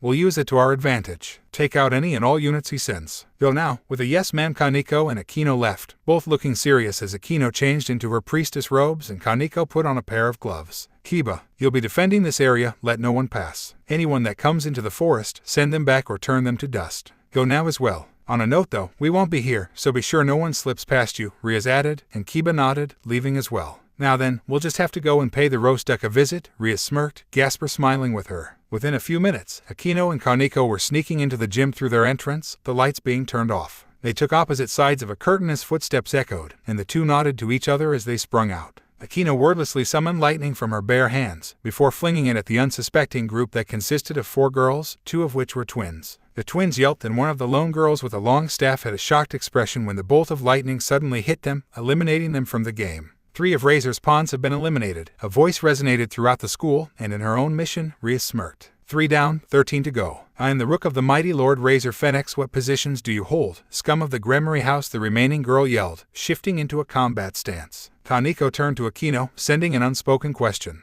Akino nodded, and Kaneko shifted into her own fighting stance, addressing the other person accordingly. I am the rook of Rias Gremory, and I will not fail her. Prepare to be destroyed, she yelled back. The other girl looked at her for a moment, before laughing. You destroy me, I'll teach you respect, little girl, she shouted, charging and hitting Kaneko. She smirked for a second before having a surprised look on her face. What the? Weak, Kaneko shouted, grabbing the offending fist and throwing the girl around, finally letting her go and tossing her into a wall that was quickly destroyed. She then turned to Akino. Please punish her now, she said quietly, and Akino grinned, licking her finger erotically. With pleasure, she said, gently drifting over to the down girl. Get back, you filthy bit, the girl began, before she was shut up by an electric shock that ran through her body. Akino had grabbed her arm and was slowly cooking her to a crisp. H, she screamed, her arm getting near burnt ironically. Come now, little child, I thought you were going to kill us, Akino asked, a cruel glint in her eyes as she licked her lips. She eventually threw the girl back to the ground, sending a bolt of energy that only destroyed the girl's clothing, embarrassing her. Go back to your master and tell him that we're coming for him, little child, she said, and the rook could only run as fast as possible, nearly tripping over herself multiple times. In the forest near the Gremory territory, 3 girls, pawns, were walking around, each looking quite confused. I think we're in a trap, one girl said slowly, while the other girl sighed. No shit, Sherlock. Now how do we get out of here? Shut up, it's not my fault, your idiocy corrupted me a little, the first girl retorted at the second, who was quickly irritated. My idiocy, if anything, we've been corrupted by yours, she shouted back. Shut up, you idiots, or I'll make sure Master Razor-sama punishes you thoroughly, the third threatened. You're going to make sure he punishes us. I don't know about you, but I love it when he punishes us, so go ahead. Why you, the third girl began. The 3 were stopped, however, by a soft chuckling noise. Who's there? The 3 shouted at once. Into their vision stepped a laughing Udo Kiba. Good afternoon, ladies. May I know who I have the pleasure of defeating tonight? He asked politely. You're going to get your ass handed to you by 3 of Razor-sama's pawns, if that's what you're asking about. Who are you? The first girl asked. Kiba laughed. I'm Rias Gremory's knight, and as of right now, all of you are about to disappear, he said coolly, creating a demonic sword in one hand and an icy sword in the other. No offense, Knightson, but who else is here to fight us? I doubt you'll be able to fight 3 pawns at once, the third girl asked curiously. No one else, just me. Speaking of which, a minute has passed. One of you shall now die a horrible and painful death. I haven't chosen who, so I'll just tell you all. This is what happens when you mess with Rias Gremory, Kiba said calmly, as if announcing the weather. He then disappeared out of the 3's view, reappearing behind them, right behind the first girl. Oh, I guess it's you, he said coldly, whispering into her ear. A second later, a sudden flash of light caught the 3 off guard, and when the 2 could see again, the third was gone. What the hey, where'd they go? The second girl asked, as the 2 remaining went back to back. I don't know, think we should try and leave, the third girl replied. Maybe, the second replied hesitantly. The 2 were shaken out of their discussion, however, when the sounds of squishing interrupted them, as well as flesh on flesh and moaning. They could vaguely hear a girl screaming for someone else to stop too, and it sounded suspiciously like their missing fellow pawn. They turned to each other. You don't think, the second said, gulping. The third girl nodded, and the two began to run away from the noise. Along the way, a suspicious root appeared out of nowhere, tripping one girl. The other made no effort to stop for her fallen comrade, even as she saw a streak of blonde appear above her fellow pawn. To her horror, no matter what, she couldn't leave the forest, and was stuck for a while. Back with the girl that fell, she began to try and get up, stumbling a bit as she did so. She suddenly felt a heavy weight on her, however, and her small articles of clothing get thrown off. No, she gasped out, clawing the grass as she tried to crawl away. It was useless, however, and she screamed when something suddenly entered her, making her cry out in shock. She opened her eyes to see her fellow pawn that had first been captured across from her, also in a state of screaming. Before her very eyes, a sword appeared and impaled her head, making her shimmer into pure energy as she was teleported to the safe zone. One of Razor Phoenix's pawns has resigned, the intercom spoke, and Rias smirked again. A husky voice spoke to the girl that was still trapped on the ground, unable to move. "So what should I do to you?" the voice asked, and the girl could feel a bit of air drift through her everywhere, letting her know that she really didn't have anything covering her. "Let me go, please," the girl begged, to no avail. "I think I'll enjoy you thoroughly before letting you go." "How's that?" the voice asked, and the girl felt something pierce her from behind as she clutched the ground, screaming in pain and pleasure. A minute later she was already exhausted, and she was shocked to see a smiling Yuudo Kiba staring down at her as drool fell from her mouth. "Wahoo," she mumbled out. Kiba smiled even more darkly. "It's called demon slime. Like its relative, the normal slime, it feasts on female juices, most predominantly the pleasure ones. It is more predatory than its relative, however, in the way that it'll actually become sentient and rape its victims like an actual human, even adopting the form of one. By the way, its seed is real and can actually fertilize you. To add to that, it's extremely potent. Have fun in about 9 months," Kiba finished, stabbing her with his sword. He continued without ending. "So do you want that to happen to you as well, last pawn foolish enough to enter these forests?" he said to the girl that he knew had been watching. The demon slime was still next to him, awaiting orders. He had managed to make a small contract for him for a single rating game, which was the current one. "You monster," the last girl uttered out, shocked at the grotesque display she had just seen. "I only do this for my master, not out of the pleasure that I could have had from doing the deed myself, nor from the pleasure of being a sadist. I do this simply to teach you and the rest of the devil world a simple lesson. To not with Rias Grimoire-sama. So I ask you the question again, do you want me to let the demon slime let loose on you? Answer carefully," he said to the quivering girl. "And no," she shouted. Seeing him begin to turn to command the slime, she stumbled forward.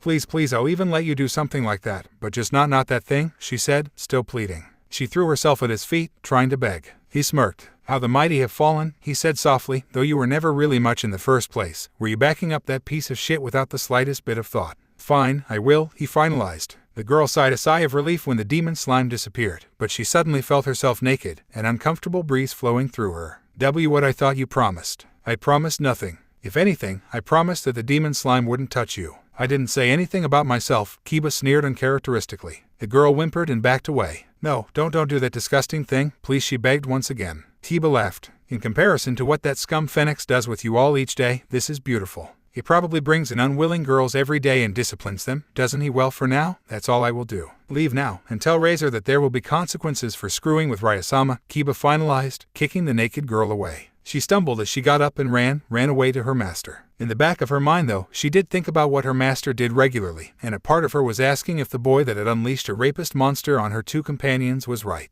Back with Akino and Kaneko, the duo had been walking towards the courtyard when from the side of a building appeared 5 more girls. They exchanged a look before shifting into fighting stances. They had already sent their message, nothing else would be needed. "Hello, Queen and Rook of Grimoire. I am the Knight of Razor Phoenix, and with me are 2 of his pawns, 1 of his bishops, and his rook. I request a formal, fair one-on-one fight. I believe you are above underhanded fighting." "Yes," the knight asked formally, stepping forward and putting her sword into the ground. "Big mistake." A bolt of lightning later, the group that had been closely placed together was destroyed, and the intercom listed off the casualties. 2 of Razor Phoenix's pawns, 1 bishop, 1 knight and 1 rook have resigned, the intercom voice said. "Fools, thinking that we would fall for their trick," Kaneko chastised as the 2 continued walking. Akino nearly fell, however, causing Kaneko to stop and quickly help her stand. "Are you all right?" Kaneko asked. Akino nodded wordlessly. "I need but a moment for my magic to replenish." "Don't worry, I'll be fine," she said as she sat down on a nearby bench, trying to meditate her magic back. Kaneko stood guard, and within a few seconds, footsteps echoed at a fast pace, causing Kaneko to stand at the ready. "Razor-sama wanted to know who had the gall to eliminate her sister, and I think we've found the answer," one of the 2 girls said, raising her hands as magic symbols began to appear. The other girl nodded, raising her own sword in reply. Kaneko shifted into a battle stance, and the 2 girls laughed. "Are you the ones that sent our rook back to us in her state, or are you the ones that sent back one of our pawns half-raped?" the bishop asked.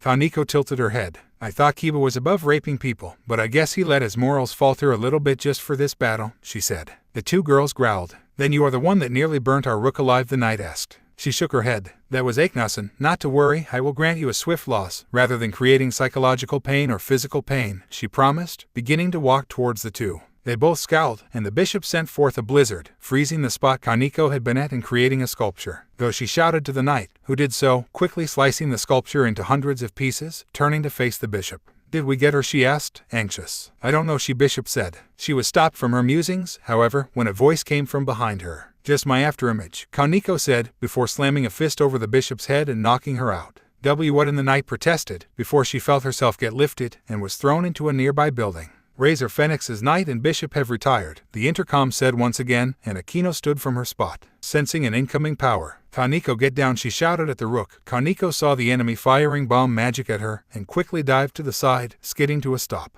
TCH, she said, as the two faced the new opponent, a woman floating in midair, a staff in her hands. So you're the ones that have been destroying everything, the woman asked. Before they could answer, she laughed. Not that it'll matter, especially when your death began, before 100 red lines decorated her body. While she said, before she shimmered into pure energy. Razor Phoenix's queen has retired, the intercom finalized, and Rias grinned, knowing it was time. She lifted 2 palms to the sky and fired, sending 2 blasts of destruction as signal flares for her team. Within a few seconds, the 3 arrived, and the 5 were now surrounding a single Razor Phoenix. Irina and I still didn't let go, even when my legs began to give out. Even when I felt her drift a little, as if she was falling asleep. Even when Gabriel and the others came out of the house to see why it was so silent, and Zenobia woke up, only stopped from swinging her sword by Gabriel. We never let go of each other, because for us, the hug wasn't only an I love you hug. It was an I've missed you hug, mixed in with some love. All good things must end, however, and so when we finally separated, the setting sun hit Irina's face at the perfect angle, reflecting off of tears that were still falling.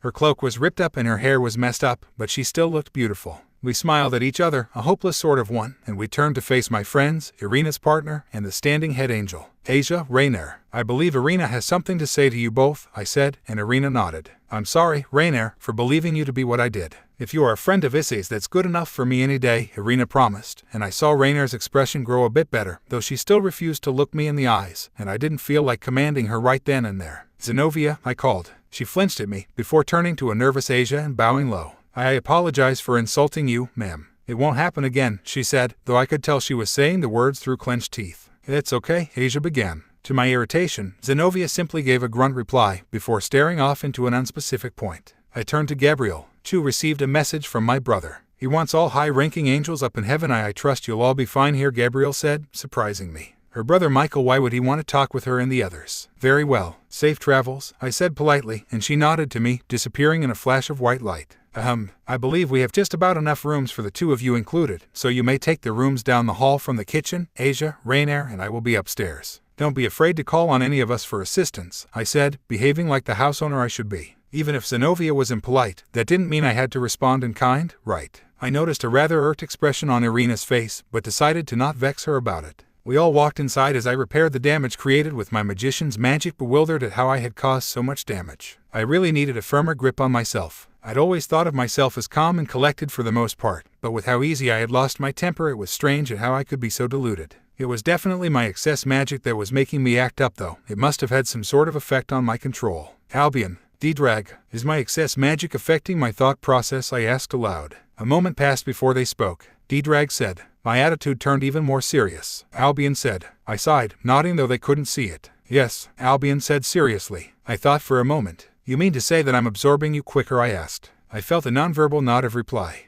Okay, what about the thing with the many jewels appearing on the 2 gauntlets? I asked. D-Drag trailed on. I nodded. And those little streaks? I asked. D-Drag trailed off. I nodded. Okay, but do you think it'll bother me with Cockabeel? I asked. Albion said, seemingly done. I nodded again, and finished repairing the yard, before looking up at the house. It would be strange, no doubt, having so many people living with me. In the morning the 5 of us were all up and about, and I had already sent Rajan out to tell Sona about my reason for not attending school. Naturally, Zenobia had made a rather cruel comment about devils, but Irina managed to fix her up quite quickly, before soon it was time to leave. Alright then, before we leave, Asia, Rainier, stay safe while I'm out. Don't forget the emergency spell for summoning Gabriel. Rainier, don't forget to protect Asia to the best of your abilities. Otherwise, enjoy your day, I said to the 2 as the 3 of us walked out. I was wearing my latest equipment that Gabriel had given me that would apparently be lightweight and sturdy enough for me to help, without weighing me down like the armor Ark had given me. I felt refreshed, however, and with Graham strapped to my back and my new black leather jacket on, I was ready for action. The equipment Gabriel had given me had included a studded leather vest and black pants, as well as a nice black jacket over the vest.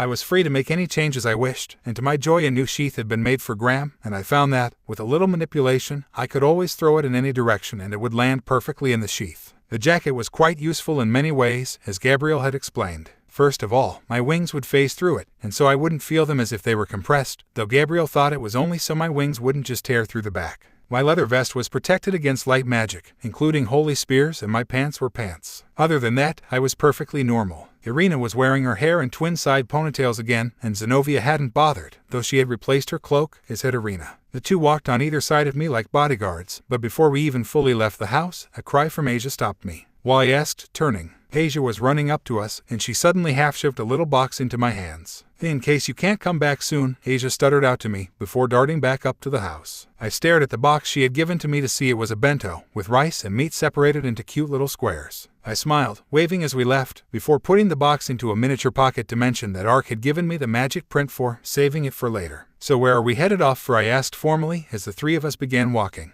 All three of us had our swords sheathed onto our back, or our side in Irina's case, and so people around us thought we were cosplayers as we kept walking. For the sake of safety, I had tweaked the spell Guillaume had previously taught me, only allowing the two with me to hear me, and vice versa. A nearby church. It's rather amusing, actually, but Gabriel-sama brought us here mainly due to how close it was to your house, and because of the fact that you could easily help us on our mission, Irina responded, and I nodded. It's strange, but a lot of weird stuff always happens over here. I'm starting to think I may have accidentally caused it or something, I said thoughtfully. It was possible, after all. No, I doubt you could be the cause of evil, Issei. Irina protested automatically, putting her arms around mine and scooting close. It was strange. Normally I'd feel rather uncomfortable at the close proximity, but with her, it felt natural, even comfortable. I'm just kidding, Irinachin. I teased Irina by poking her side a few times, making her squeak and giggle a little, before she just latched onto me more. I vaguely noticed Zenobia brooding next to us, but ignored her. She hadn't earned my respect quite yet. In any case, I doubt we'll get there at this speed. Let's pick it up a little, Irina suggested, letting go of me to my disappointment.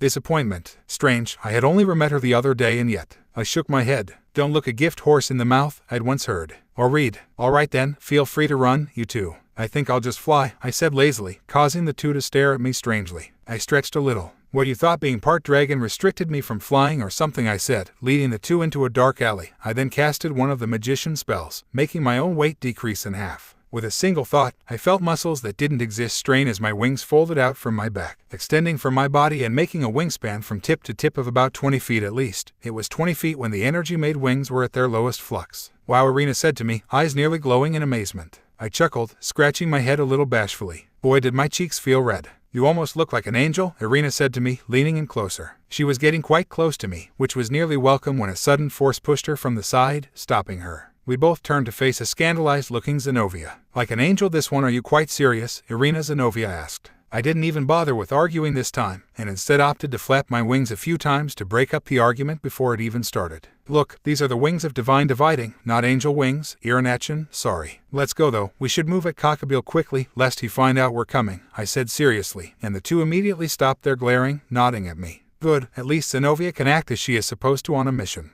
An hour later, the three of us were standing a few buildings away from the church, and Irina had a map out, lining out the entire district as I observed the area from a nearby rooftop. I could only just hear the two due to the fact that I was using a sort of wizardry that made the vibrations go further without decreasing in intensity, though I made sure to make it very focused. It was lucky that I had done so, for I could already feel a little bit of annoyance and temper seep into my skull. From the information that Michael-sama and Gabriel-sama have given us, we know there are really only two people to worry about. The exorcist, freed, and fallen angel Cockabeel, Irina said, knowing I could hear. Our plan will be a basic ambush, though one of us will have to destroy as much of the desecrated church area as possible to draw their attention. Then Zenobia and I will destroy Cockabeel, while you handle freed, Issei-kun, she said to me. I frowned. That didn't really sound like a good idea, despite all of their training. Zenobia and Irina were far too predictable to me. Zenobia was the basic person with big power, meaning that she basically was light on her toes, but had a huge massive destruction that could tire her out quickly, Aka. Excalibur Destruction. Irina, while less predictable, was still quite easy to follow as the even lighter on her feet person, meaning she was really fast and could use Excalibur Mimic to her advantage. Even then though, I was still far more suited to fighting this cockabeel than them. I had an arsenal of spells at my command. For example, I could already use Devil's Magic pretty well, summoning a variety of fireballs, lightning, and icicles to thoroughly char, electrify, and impale my enemies. I could also use Magician's Magic, which just made me too unpredictable. Add the fact that I could use Magician's Magic simultaneously with combat to make other fighters have disadvantages. Well, you get the point. So no, I didn't really think it was a good idea, but Irina looked very determined. She and Zenobia could probably carry themselves rather well, easily backing up each other's defenses. Besides that, I only fought Zenobia the day before, not the two of them together. Zenobia very easily could have beat me, too, if she had caught me off guard or by surprise, and her fighting style was easy to figure out. Mine wasn't, considering my sword skills were mediocre, and I relied heavily on magic use and my 2 sacred gears. I guess I won't say anything negative about it. Alright then, I'll take out Freed, you two handle cockabeel, I said. Plus, I could always help them out after I defeated this freed character. Let's do this then, Irina shouted, and I winced as I quickly used the Tamer's magic to make the sound only reach me, instead of any other possible people nearby. We didn't need rather humans hearing, after all. A few minutes later, I was standing with Irina and waiting as Zenobia created her distraction. There had been a rather mild argument about who was more capable of causing mass destruction, as I had thought that I would be the obvious distraction, but Zenobia seemed to think otherwise. She even had the gall to make the excuse that since she had Excalibur Destruction, that she was the destructive by nature. I nearly refrained from punching her once or twice when she said that. Anyways, I eventually relented, letting her go. I was surprised, however, and in a pleasant way. Every single time Zenobia swung her massive sword and hit something, a blast larger than herself would fire off, destroying everything in its path. Pretty soon, the desecrated church was mere rubble, and we were merely waiting for the two to show up. Is it possible that we got the wrong church? I asked Irina quietly. We were hiding in the bushes near the church as Zenobia just stood on the rubble awkwardly, though she was trying to play the part of the conqueror. Impossible. This is the only church within this district, Irina protested. I nodded, keeping an eye out for anything. I had the Tamer's spell of silence on the two of us, and I had whipped up a fog that covered the area, though Zenobia could easily see everything. A few moments later, a lone figure appeared, floating in midair. The two had given me descriptions of our enemies, so I wasn't surprised at what I saw. Cockabeel was a young-looking man, probably in his early 30s or late 20s, and he wore a large black robe with numerous random accessories all over it. I was shocked, however, when I saw his wings. Bearing the color of midnight and almost equaling the size of my own wings, his 10 wings were all active when he faced down at Zenobia, who had finally noticed him as well. 10 were those two crazy. I even knew that on my best day, I could take on an angel of maybe 6 wings or so about 3 pairs. His wings were a sign of authority though, as well as power. That meant this cockabeel's power was only lesser to Azazel himself, leader of the Grigori. I had already heard plenty of the sacred gear enthusiast that was also peaceful. The fact that this man was only second to him. Here in Etchen, I whispered furtively. She turned to me as she was about to jump, mouthing, "What? Don't try to fight this guy. You guys take Freed, I'll take him. He's out of our league," I protested. She looked at me for a moment, before coming back over. She bent down to where I was kneeling, and with one swift movement, kissed me on my head, before getting up and smiling at me. "I'll be fine," she said to me, drawing Excalibur Mimic as she did so. I was about to say something, but was too late when she flung herself out of the bush, a determined look on her face. I could only watch in horror as the two ran at the fallen angel, side by side, perfectly in sync. I was broken out of my observations when I noticed a flash of white closing in on the three. Realizing who it was, I narrowed my eyes before jumping up, my wings appearing in a flash as I shot towards the white flash, hitting the ground when it was about halfway to the 3 others. A bit of dust was sent up, and I used the opportunity to hide my wings, hoping to save them as a surprise. Within a few seconds the dust began to clear, and the first visual of Freed I got wasn't good. I saw his red eyes, that's it, but in the split second that I did, I could already see a crazy light in them, making me realize that my enemy truly was completely insane. A crazy war cry startled me, and I drew Graham just in time to stop a beam of light that hit right against my own sword, directly above my chest. I was now standing face to face with the white-haired, red-eyed exorcist who was still dressed in all white. He had a crazy grin on, and I frowned as the two of us split apart, the dust having finally cleared. "Oh, you're the shitty thing that stopped me from helping Cockabeel-sama get out of the way now, and I'll only take an hour to kill you," he promised me. I shifted a little into a horse stance, my sword directly in front of my nose. "I'm afraid I can't do that." "Prepare to die," I said, before using a single moment to activate any and all magician's powers that I could, trying to debilitate him. First was the gravity spells. The gravity around Freed increased by 100%, and I saw the look of shock on his face the moment he realized it. He tripped and cursed as he tried to come at me, but I easily dodged his first few strikes, tapping him on the back after his third miss. A full-body paralysis spell that I created with the idea of the American taser, which sent an unbearable number of electric volts through the person's body, making them immobile. I then got out my twine as he hit the ground, tying him up best I could. I turned towards the three others and felt a surge of relief flood my system when I found that Irina and Zenobia were still alive. With a burst of energy, I caught up to the three, who were now in a rather bad position, at least, for Irina and Zenobia. Irina and Zenobia were running around on the ground, trying to find some cover, any cover to shield them from Cockabeel's endless wave of feathers that he seemed to be tossing to the ground.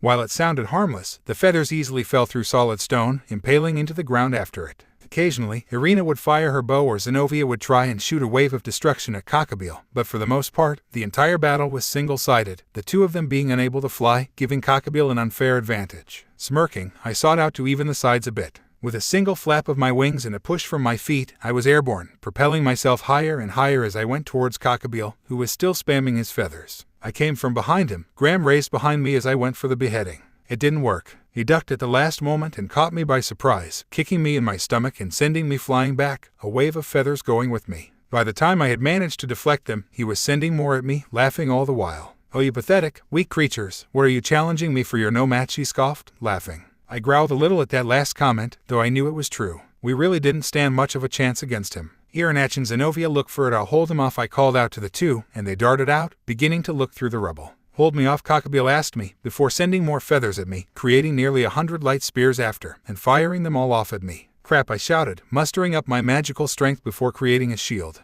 The many attacks pushed me back, the impact nearly breaking the shield. With a grunt, I activated multiple gravity spells on Cockabeel, and I felt pleasure in the fact that he was suddenly struggling to simply stay aloft, falling to the ground at a rapid state. As he fell, I summoned magic and air around me. This attack would take quite a bit of concentration. The air around me began to vibrate almost, rocking around with turbulence. Winds roared around me as I put my hands out, palms facing behind me. 2 miniature funnels began to appear around my hands, growing larger and larger as I summoned more cold air and hot air to interact, creating the ideal climate for tornadoes. Suddenly, the 2 funnels stopped growing, and I knew that I wouldn't have much longer before Cockabeel revived. I still saw him on the ground, of course, but it looked like not even a gravity spell could hold the angel down, for now he was getting air. I looked back at my funnels, which were really now 2 tornadoes now, at either side of me. With a single thought, a fire was created within the heart of each tornado, inflaming the entire windy masses of each. I now had 2 fire tornadoes on either side of me. I lifted my hands up, the tornadoes following me. I then lifted my right hand behind me, before activating boosted gear. Both tornadoes grew twice as much, and I threw the first one, watching as it flew towards Cockabeel.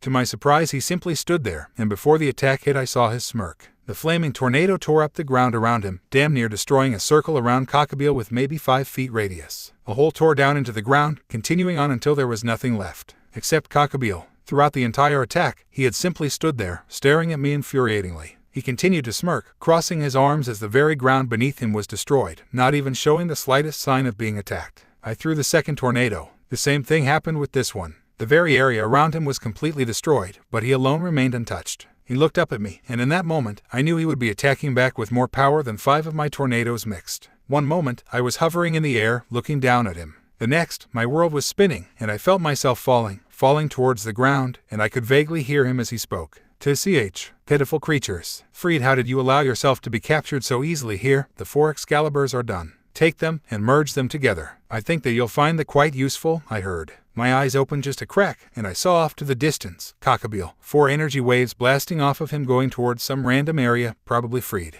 "I won't fail you," I heard, from that crazy maniac. I continued squinting as I fell, before I finally hit the ground, snapping myself out of my stupor. I groggily got to my feet, still shocked at how much a single blow from Cockabeel did. It was true, I really was far beneath him. I braced myself to get up and continue to fight, my eyes still on Cockabeel. Suddenly, however, my instinct screamed at me to move, but I couldn't, only turning around towards the area in shock. Freed, crazy-eyed and swinging a sword that was constantly shifting in nature, slashed at me, his blade going faster than anything I'd seen before. I could only wait for the slash to cut me up, and I was simply paralyzed in the moment as he grinned. "Die," he shouted at me, blade in motion. Before I could even think up a reply, an object came between the two of us, and he sliced into it twice before jumping away, scowling. I looked up past to see Zenobia between myself and Freed, scarred but unyielding as she wielded Excalibur destruction against him. I diverted my attention for just a moment to see what had stopped the sword from hitting me, and was shocked to see 2 long ponytails of brown hair. I quickly darted over to the person that had stopped me from dying. Ayira Nechin, I gasped out, holding her in my arms. Her arms were wrapped against her stomach, and she must have been in terrible pain, yet she was smiling at me. Issei-kun. Do you think you're a god or something? Think you can't die so easily? I won't always be around to help you, you know, she said cheerfully, but I could tell she was slipping away. And no, I shouted, clutching her. Albion, D-Drag, give me any and all possible ways to heal her right now, I commanded, feeling replies. Albion said mournfully after a moment. I heard D-Drag say after a moment as well. I felt a tear slide down the side of my face. No, you just came back. You can't leave so soon, I said to Irina, and I could tell the bright light in her eyes was rapidly fading. She simply smiled at me though, lifting a hand weakly and putting it against my cheek. I never really left, I'll always be right, Irina began, her hand going down, before resting directly over my heart. Here. Don't worry, Issei-kun, she said, trailing off. I held her and watched in horror as the dimming light in her eyes disappeared completely, before she fell limp in my arms, her hand falling as well. Irina Shido, my oldest and closest friend, was dead. I felt the realization hit me like a solid brick to the face, and around me, time seemed to stop as I looked down at her, an aura of red and white covering everything as far as I could see. I stood slowly, lifting her with me. Where I found the strength, I have no clue, but I managed to lift her up fully. Ark, I said softly. A portal was created to my side, and I knew he was watching. Watch over her body, we'll give her a proper burial later, I said softly, gently sliding Irina into the portal. I watched as she disappeared, before looking down at the ground, shadows being drawn over my eyes.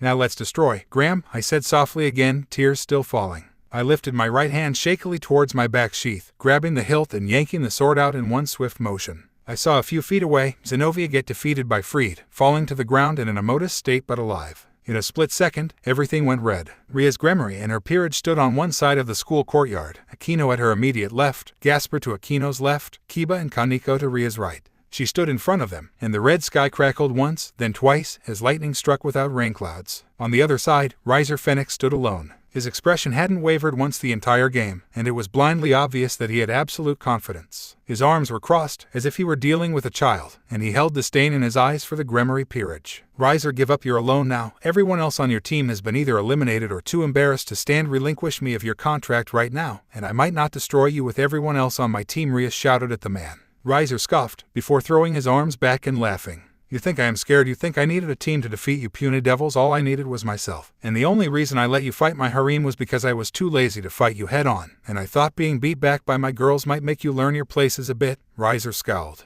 Now, however, I realized that I was wrong. You lot haven't learned anything. If anything, you now think you're all hot shit. Well, I am about to prove you wrong, Riser finalized, sticking his hands in his pockets and starting to walk towards the Gremory group. They weren't daunted at all, however, having hastily put together a plan prior to the fight. Now Rias commanded, and the group scattered. Akino took to the skies immediately, preparing as much magic as she could to use in a single, long strand of magic that would keep Riser detained. Kiba began running around Riser at such a speed that not even the Phoenix could see him, even as he continued walking nonchalantly. Kaneko stood in front with Rias, while Gasper was between them, focusing his vampiric eyes on Riser, ready to activate his powers on a whim. Rias roared, flinging her hand forward and shooting a destructive blast larger than a school building at Riser, passing over him and leaving nothing. Within a few seconds, however, he began to regenerate, and continued walking undeterred. He was now nearing the end of the circle that Kiba was running around, however, and as soon as he got close enough, he fell back, red marks littering his body. Flames erupted from his body as he regenerated, but soon the wind that had been thrown up around him disappeared, and Kiba stood in front of him. A strange, icy sword was at Riser's midsection, stopping the flames from growing.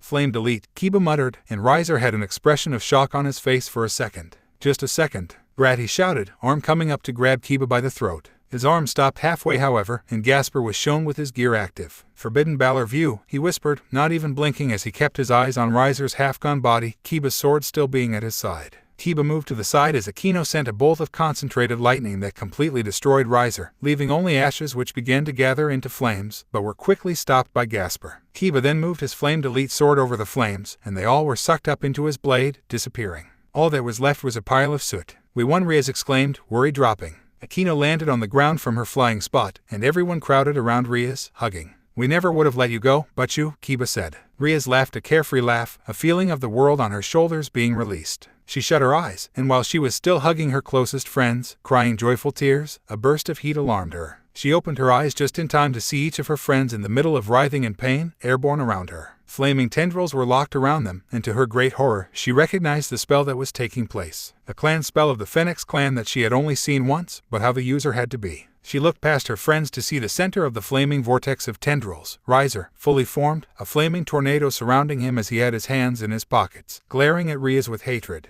Alive, though, she shouted, knowing what was next. Riser sneered, before lifting his hands to the heavens. As is the secondary power of the greatest house of Phoenix, he began, a circle with the Phoenix clan insignia appearing in the sky above the group. Rias cried out as she blasted him, but the blast passed right through him, leaving no effect. I now invoke the power bestowed upon the clan head or heir, a power that is greater than any other, Riser continued, shifting his hands around at the sky. Another blast of red destruction passed through him, but flames erupted once again. Stop it, Riser, Rias cried, hurling blast after blast of destruction as she walked closer and closer to Riser. She finally stopped at his feet, having fallen to the ground at his feet in despair long ago. Her peerage cried out her name, but she did not hear them. The power to enslave, Riser continued, the insignia now disappearing and reappearing on Rias' peerage, all of which were still shouting, but to no avail. Not even Flamed Elite was working, nor Forbidden Balor View. And with that, I bind these unwilling devils to me, he trailed off, looking on at the 4 powerful devils being detained. His eyes then trailed to the red-haired beauty at his feet. A smirk arose on his face. Along with their unwilling master, for life, or until I release them of service, Riser finalized, and the many magical marks that had been levitating above the Grimoire group sunk into their skins, branding a mark on each of their right shoulders, including a barely conscious Rias. The last thing she saw, besides the horrified expressions of her friends, was a smirking Riser standing over her, bending down and smiling disgustingly. Sona Citri and her vice president were both sitting in chairs, watching screens that monitored the battle. She chewed her bottom lip. She wanted nothing more than to freeze the arrogant Phoenix's bits off, but she couldn't do that. She knew it too, unfortunately, and realized that she wasn't powerful enough to take him on alone. Not without excessive planning, at least. Haichu, a respective voice, broke her out of her musings. She turned her head to her subordinate, who had a questioning expression on her face. What do we do? The girl asked. Sona sighed deeply, watching as Riser bellowed in laughter, declaring how he would treat his servants. He was sickening. Contact my sister and Ria's father, Sona began. She turned to her vice president. Riser will pay. In the depths of the underworld, in a clan building, sat a man with dirty blonde hair and a rather tired expression. He sighed, wondering where the day was going when a sudden burst of electricity fired up his spine, and he stiffened upright, knowing what the spark meant. No, he gasped out, dreading what had happened. No less than a clan ground away sat another man with untamed red hair. He sat on a throne of sorts, relaxing as he thought. A sudden burst of electricity fired through his spine as well, but this was much more violent of a shock, and when he recovered, his eyes were darkened considerably, the very air around him threatening to combust as he fought to control himself. Grafia, he called, gritting his teeth in anger. Within a second, a woman with gray hair and a maid's uniform appeared, her eyes being the only clear sign that she was indifferent than usual, a surge of anger blazing in her eyes as well. Yes, she asked calmly, though through their bond, the man could easily sense her anger. The red-haired man stood slowly, eyes screwed shut. Prepare a magical teleportation circle to my little sister's club room, please. I have something to deal with. Zenobia POV. I could only watch on in horror as the woman that I had come with, Irina Shidu, died at the spot from being sliced by the despicable abomination of Excalibur. Despite our conflicting views, I made a quick prayer for her as I saw her die, hoping that, despite her follies and straying, that she would still become an angel. I noted, however, that the despicable exorcist was done gloating now and was about to strike down Issei. That I could not allow. Rai bellowed, speeding forward just as the blade was about to hit him.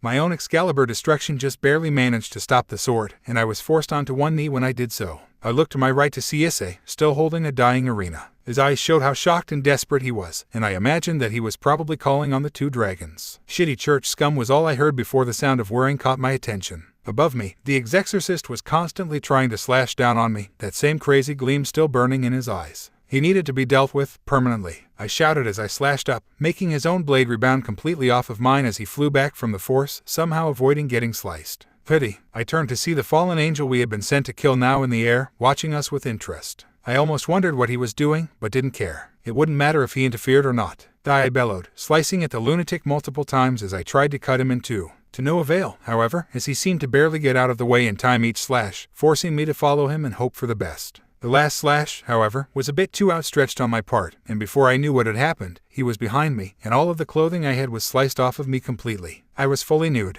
and I know I shouted, hiding behind my sword as best as I could. He used my distraction to kick it to the side, however, and stood over me cockily, blade raised over one shoulder. Hey, so the church scum has nice tits. I bet you would be a good, what do you say, he shouted manically. Raped by a fool like him, never. I would even rather be Yuli attacked by. My eyes strayed to where Issei was still holding Irina. Even from the great distance away, I could still see the devoid of emotion in his eyes, whereas he had been full of emotion a mere minute or two prior. I saw him stand slowly, and I saw Irina's body disappear, probably so he could bury her or something similar. In a split second, however, I realized what I had to do. As he stood, I myself got to both feet, looking the insane man directly in the eyes, before I flung myself at him, intent on ripping him apart. It wasn't meant to be, however, and I was cut back, but still alive, as he smirked at me, his hand lowering a bit. I prayed for my own sake for once, that God would send me a guardian angel, that Irina's death wouldn't be in vain, that these two heretics would get what they deserved. And God delivered. I felt the power before I saw it. A huge, roaring wave of energy that passed straight through me, making me shiver head to toe. It wasn't a bad shiver, however, and within seconds, the very ground beneath me seemed to cover me, before turning into a blanket of all things. The power passing over me now felt warm, however, and for once, I felt like I was a mere babe again, cuddling in the arms of my mentor, Grace the Sama. She was rocking me back and forth, making me feel perfectly at home. That is what this power made me feel, and for the first time this entire mission, I felt like I would live and be happy. I peeked my eyes open at Fried to see what was happening. To my shock, he was kneeling on the ground, staring blankly forward. His hands were grasping the rock as he shivered, and I could tell that the look in his eyes was of pure fear, nothing else. His eyes contained the most haunted look I had ever seen, and it was as if his very soul was being sucked out. The swordgram was already in his hand above his head, and yet, he hadn't made a single move yet. I looked past Fried's shoulder to see the fallen angel also panting and on the ground, head beaded with sweat. While he was actually looking up, I could tell he was struggling even then. What was he doing to them? I looked back to Issei to see a startling sight. Around him, the air was shimmering multiple colors, though red and white seemed predominant, and slowly, bits of random material began appearing from the air, and the light shined off of them like a mirror, making them look scaly. Regardless of what direction they shifted, however, they still moved towards Issei like he was a magnet, gradually covering him from the bottom up. I noticed a gleam of red in his eyes, and before I could even blink, they burned a metallic red. The area he was looking at, where Fried was crouching, actually was lit up red. A ghastly roar broke me out of my musings, however, when Issei was completely covered with this peculiar red armor that decorated him from head to toe. The Dragon D-Drag's influence? Probably. But to my surprise, Albion's mark was also on him, in the form of wings. Directly above what looked like projectile launchers was a pair of fully formed, solid wings. These weren't made of energy like the ones he had before. These were fully solid, and they were easily 4 times longer than Excalibur. Destruction on either side. He crouched low, a helmet covering his face in the shape of a European dragon's head. The ground around him shuddered and plenty of rocks levitated in the air around him, a flurry of lights blazing off of him in an instant, remaining swirled around him. The rocks that had previously been levitating now all began to transform, some becoming blades, others become little L-shaped metal things. They looked like the holy bullet projectiles that some exorcists carried. So his magician's magic was running rampant as well. My unspoken question was answered in the next moment when around him, 4 wisps of energy sunk into the ground, each an individual color. Where the blue one sunk, the ground glowed for a moment, before a typhoon of water erupted out of the ground, going on like a hydrant for at least 40 feet. Where the red sunk, the ground smoldered a bit, before a dragon made of flames erupted out of the ground, followed by a phoenix and a flower after, its petals raining down hundreds of tiny fireballs. When the brown one sunk, the ground cracked, before the crack moved at rapid speeds, stopping and sending up a rock the size of the now destroyed church building. Where the white one sunk, a few circles of white energy appeared with the same center, spreading out. A full-blown tornado appeared, shredding up the earth where it traveled, going in a full circle. Suddenly, a surprising new wisp appeared, a light, shockingly blue one. I watched intently as it sunk into the ground as well, a thundercloud suddenly appearing before thunder clapped and lightning struck the ground, and in that flash of light appeared a monstrous dragon, electric blue with yellow lining its body. The yellow lining was all glowing, as were its eyes, though they were glowing an electric blue color as well. The dragon stood next to Issei, both of them having the same blank look. To my surprise, a tiny dragon appeared as well, gliding over to Issei's side, roosting on his shoulder pad. The tiny dragon was glowing as well, and when it opened its mouth, I thought it was the cutest thing ever until it breathed out a line of white-hot fire with electricity trailing and darting in it, the flames going far enough to be higher than the church was. Together, the 3 moved as one, walking forth with the same dead eyes. The little dragon soon broke off from Issei's shoulder, however, and flew at Fried like a bullet.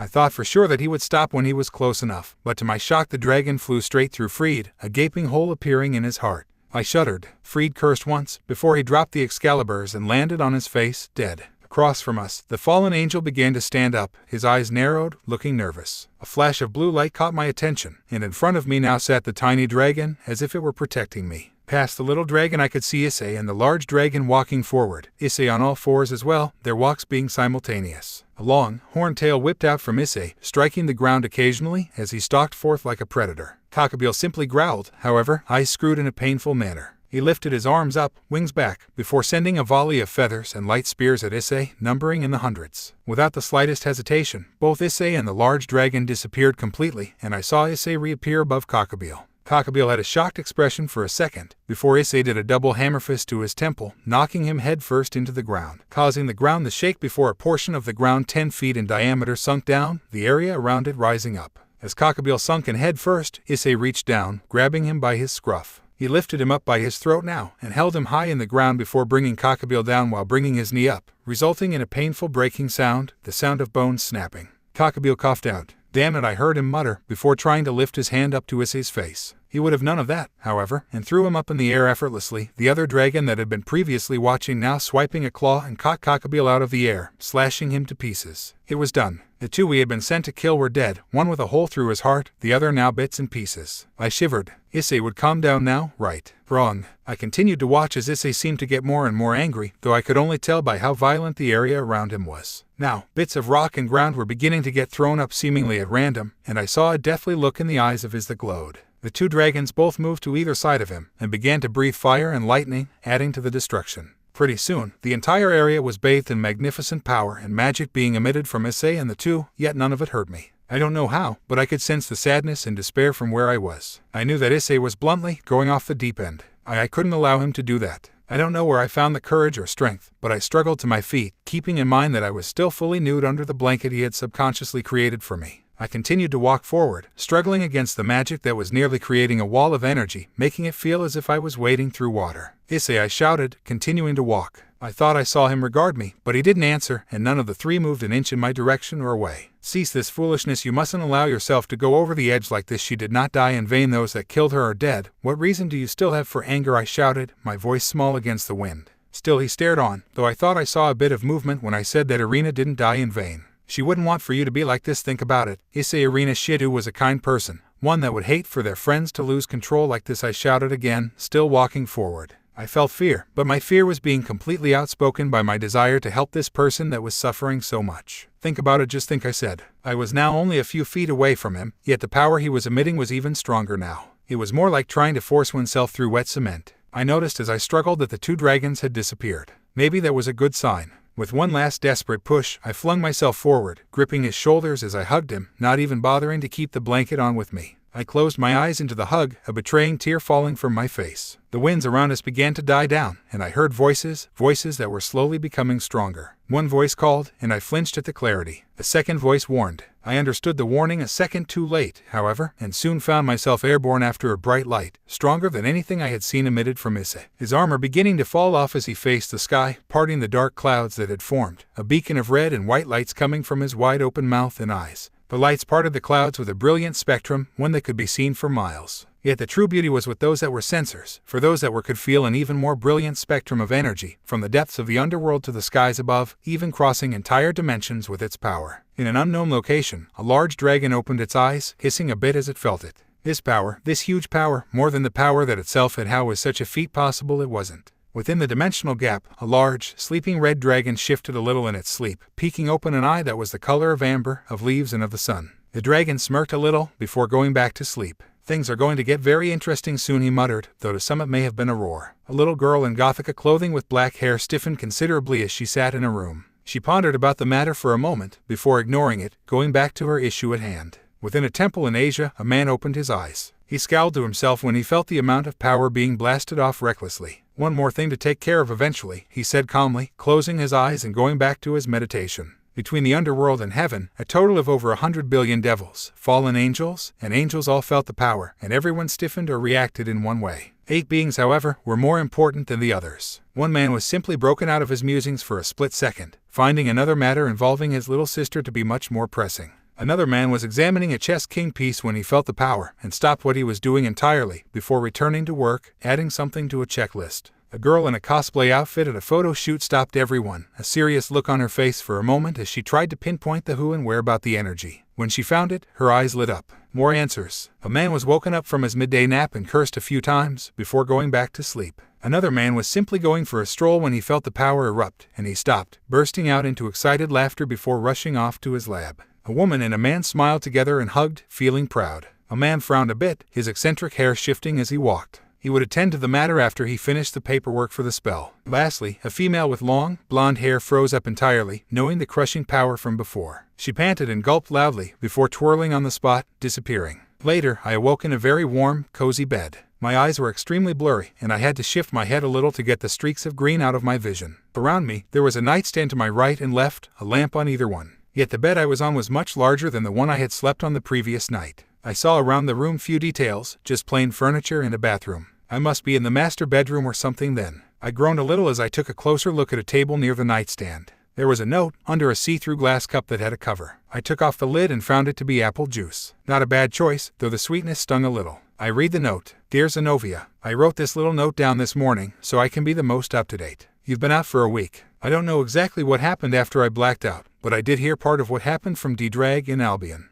Oh, and the reason you aren't perfectly fine right now due to Asia's healing is because the damage I caused that gave you a concussion was a little too much for her magic to handle, despite how strong it is. So right now, if it's afternoon, I should be out training. It's the weekend again, and a few days ago Gabriel came back and informed us that, as soon as you awoke, that Michael would like to speak with you and the others. I have no idea who he means by the others, so I'm going to assume he just meant you. I told him that you were in a magically enhanced coma though, and he understood, so feel free to rest for a while longer. Oh, and before I forget, Gabriel seemed to think you would be staying here for a while, and we enrolled you to my school. I made sure that you could drop out of the deal at any time though. Well, I'm going out now. Feel free to call me that's right, you don't have a phone and neither do I. Well, here I drew a little magic circle under this. I'm not sure how good it is, but since it's supposed to just be a basic summoning communication spell, it shouldn't blow up in your face. Just channel some energy into it, and you should feel a link to me. Get better soon.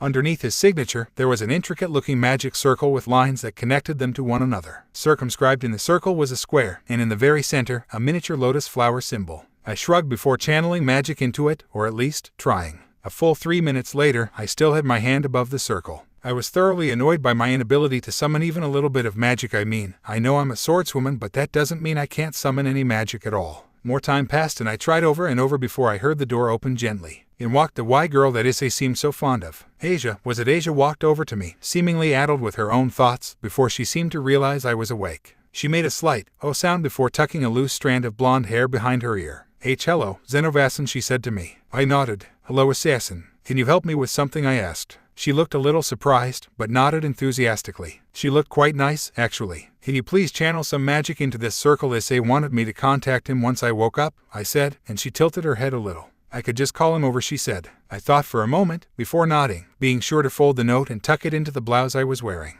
Do that, please, I said, and she smiled, nodding as she left to fetch him. I then realized what I was actually wearing. My top was, as I said, a little loose blouse that was only buttoned up to the third-to-last button, leaving plenty of my cleavage exposed. My bottom was covered by a rather nice skirt. It would have been great had it not been a bit small. I felt my face heat up even more as I got up slowly, trying to fight the vertigo. What in God's name did you idiots put me in?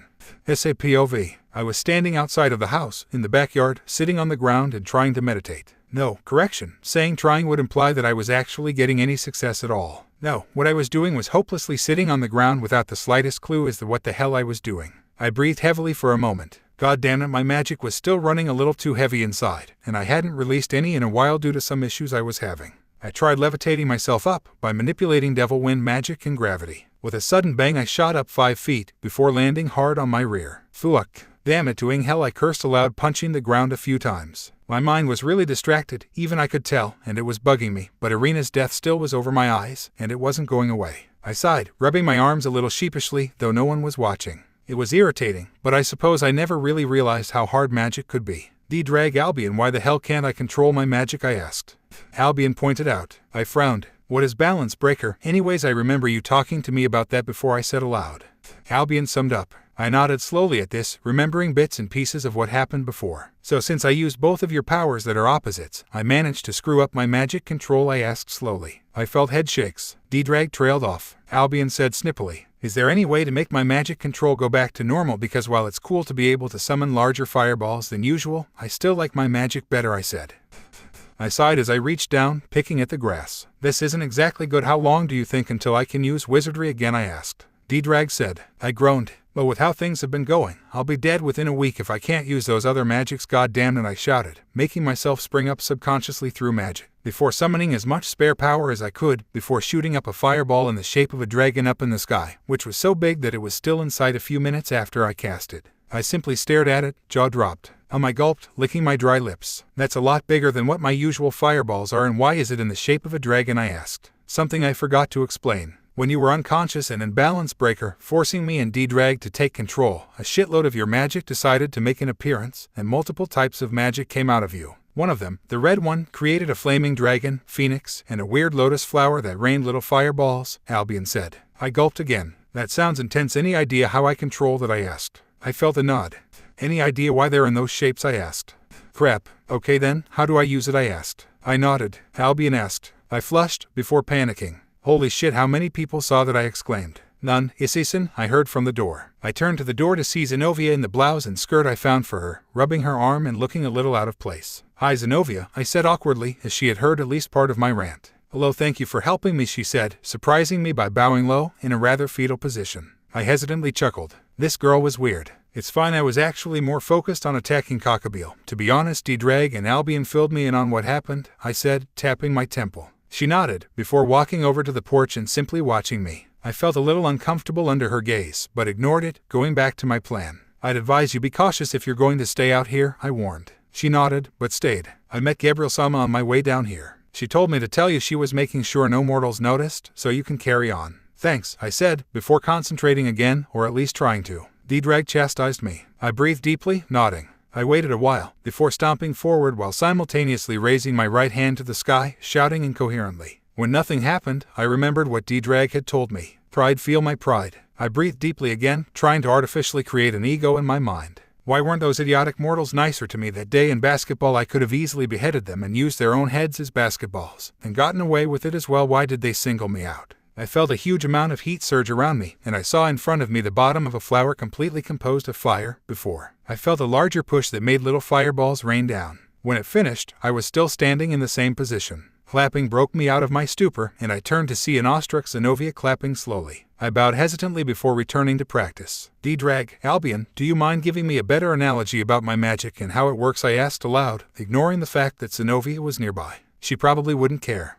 Sure, see, let's imagine each human's body as being built on multiple levels. The most obvious one, or at least, in terms of battle, is the physical one, the most straightforward one as well. It dictates how powerful you are, and is managed by yourself, requiring physical exercise and effort most of the time to grow more powerful. It has a connection to your magic level as well, however, at certain points in the body. Your magic level is much more diverse than that of your physical level. It is divided into many sections, and if you imagine your magic level being a physical level of a house, it would be the second floor. The higher the level, the closer to your core. The magic level has many different rooms, and has many small entrances from each of these rooms to the third level, your mind and psyche, which makes you everything you are. Take for example magician's magic. It's based off of knowledge and logic, as well as concepts of science. Thus, the room for magician's magic is connected via ladder to the logic side of your brain, the left side in human terms, though in reality, it is much more complex than that. Your devil's magic is connected to your will section of your psyche, and is more focused on creativity and pure willpower, or where humans generally tend to associate the right side of the mind on.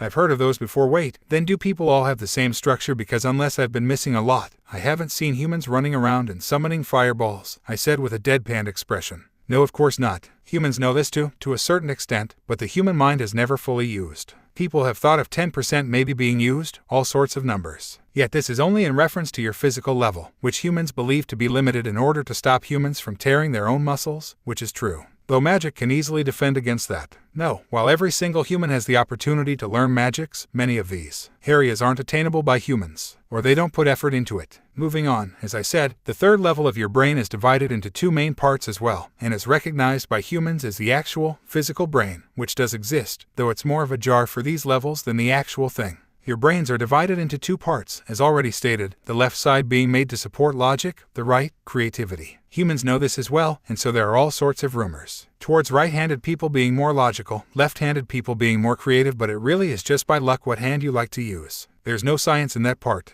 Your third level also contains, in a sort of center of the two rooms, your psyche, which is in essence, what makes you, you. Your personality, way of thinking, etc. That answer your question? Yeah, actually that answered practically all of them, I admitted, shrugging. Then a thought occurred to me, wait, what about sacred gears? And with that, you told me before that only humans can get sacred gears, and in which case, are devils able to use human magic and stuff? Then I asked. Sacred gears are the fourth level. I forgot about them for a moment, thanks for reminding me. The fourth level is where the spirit of your sacred gear resides. Remember where we first met, in that dream we pulled you into the fourth level, also known as the dreamscape by some. Also, you were right. Humans can only get sacred gears, and are also the only ones that can learn any type of magic whatsoever. Dragon's magic, Norse magic, Chinese magic, wizardry, devil's magic, hell even angels' magic are all possible. Aren't humans practically the strongest? Then I asked. Technically, they have the most potential. Yet at the same time, while the top is filled with either devil-turned-humans or pure humans or half or whatever, the bottom is as well. You humans are a peculiar race, D-Drag admitted.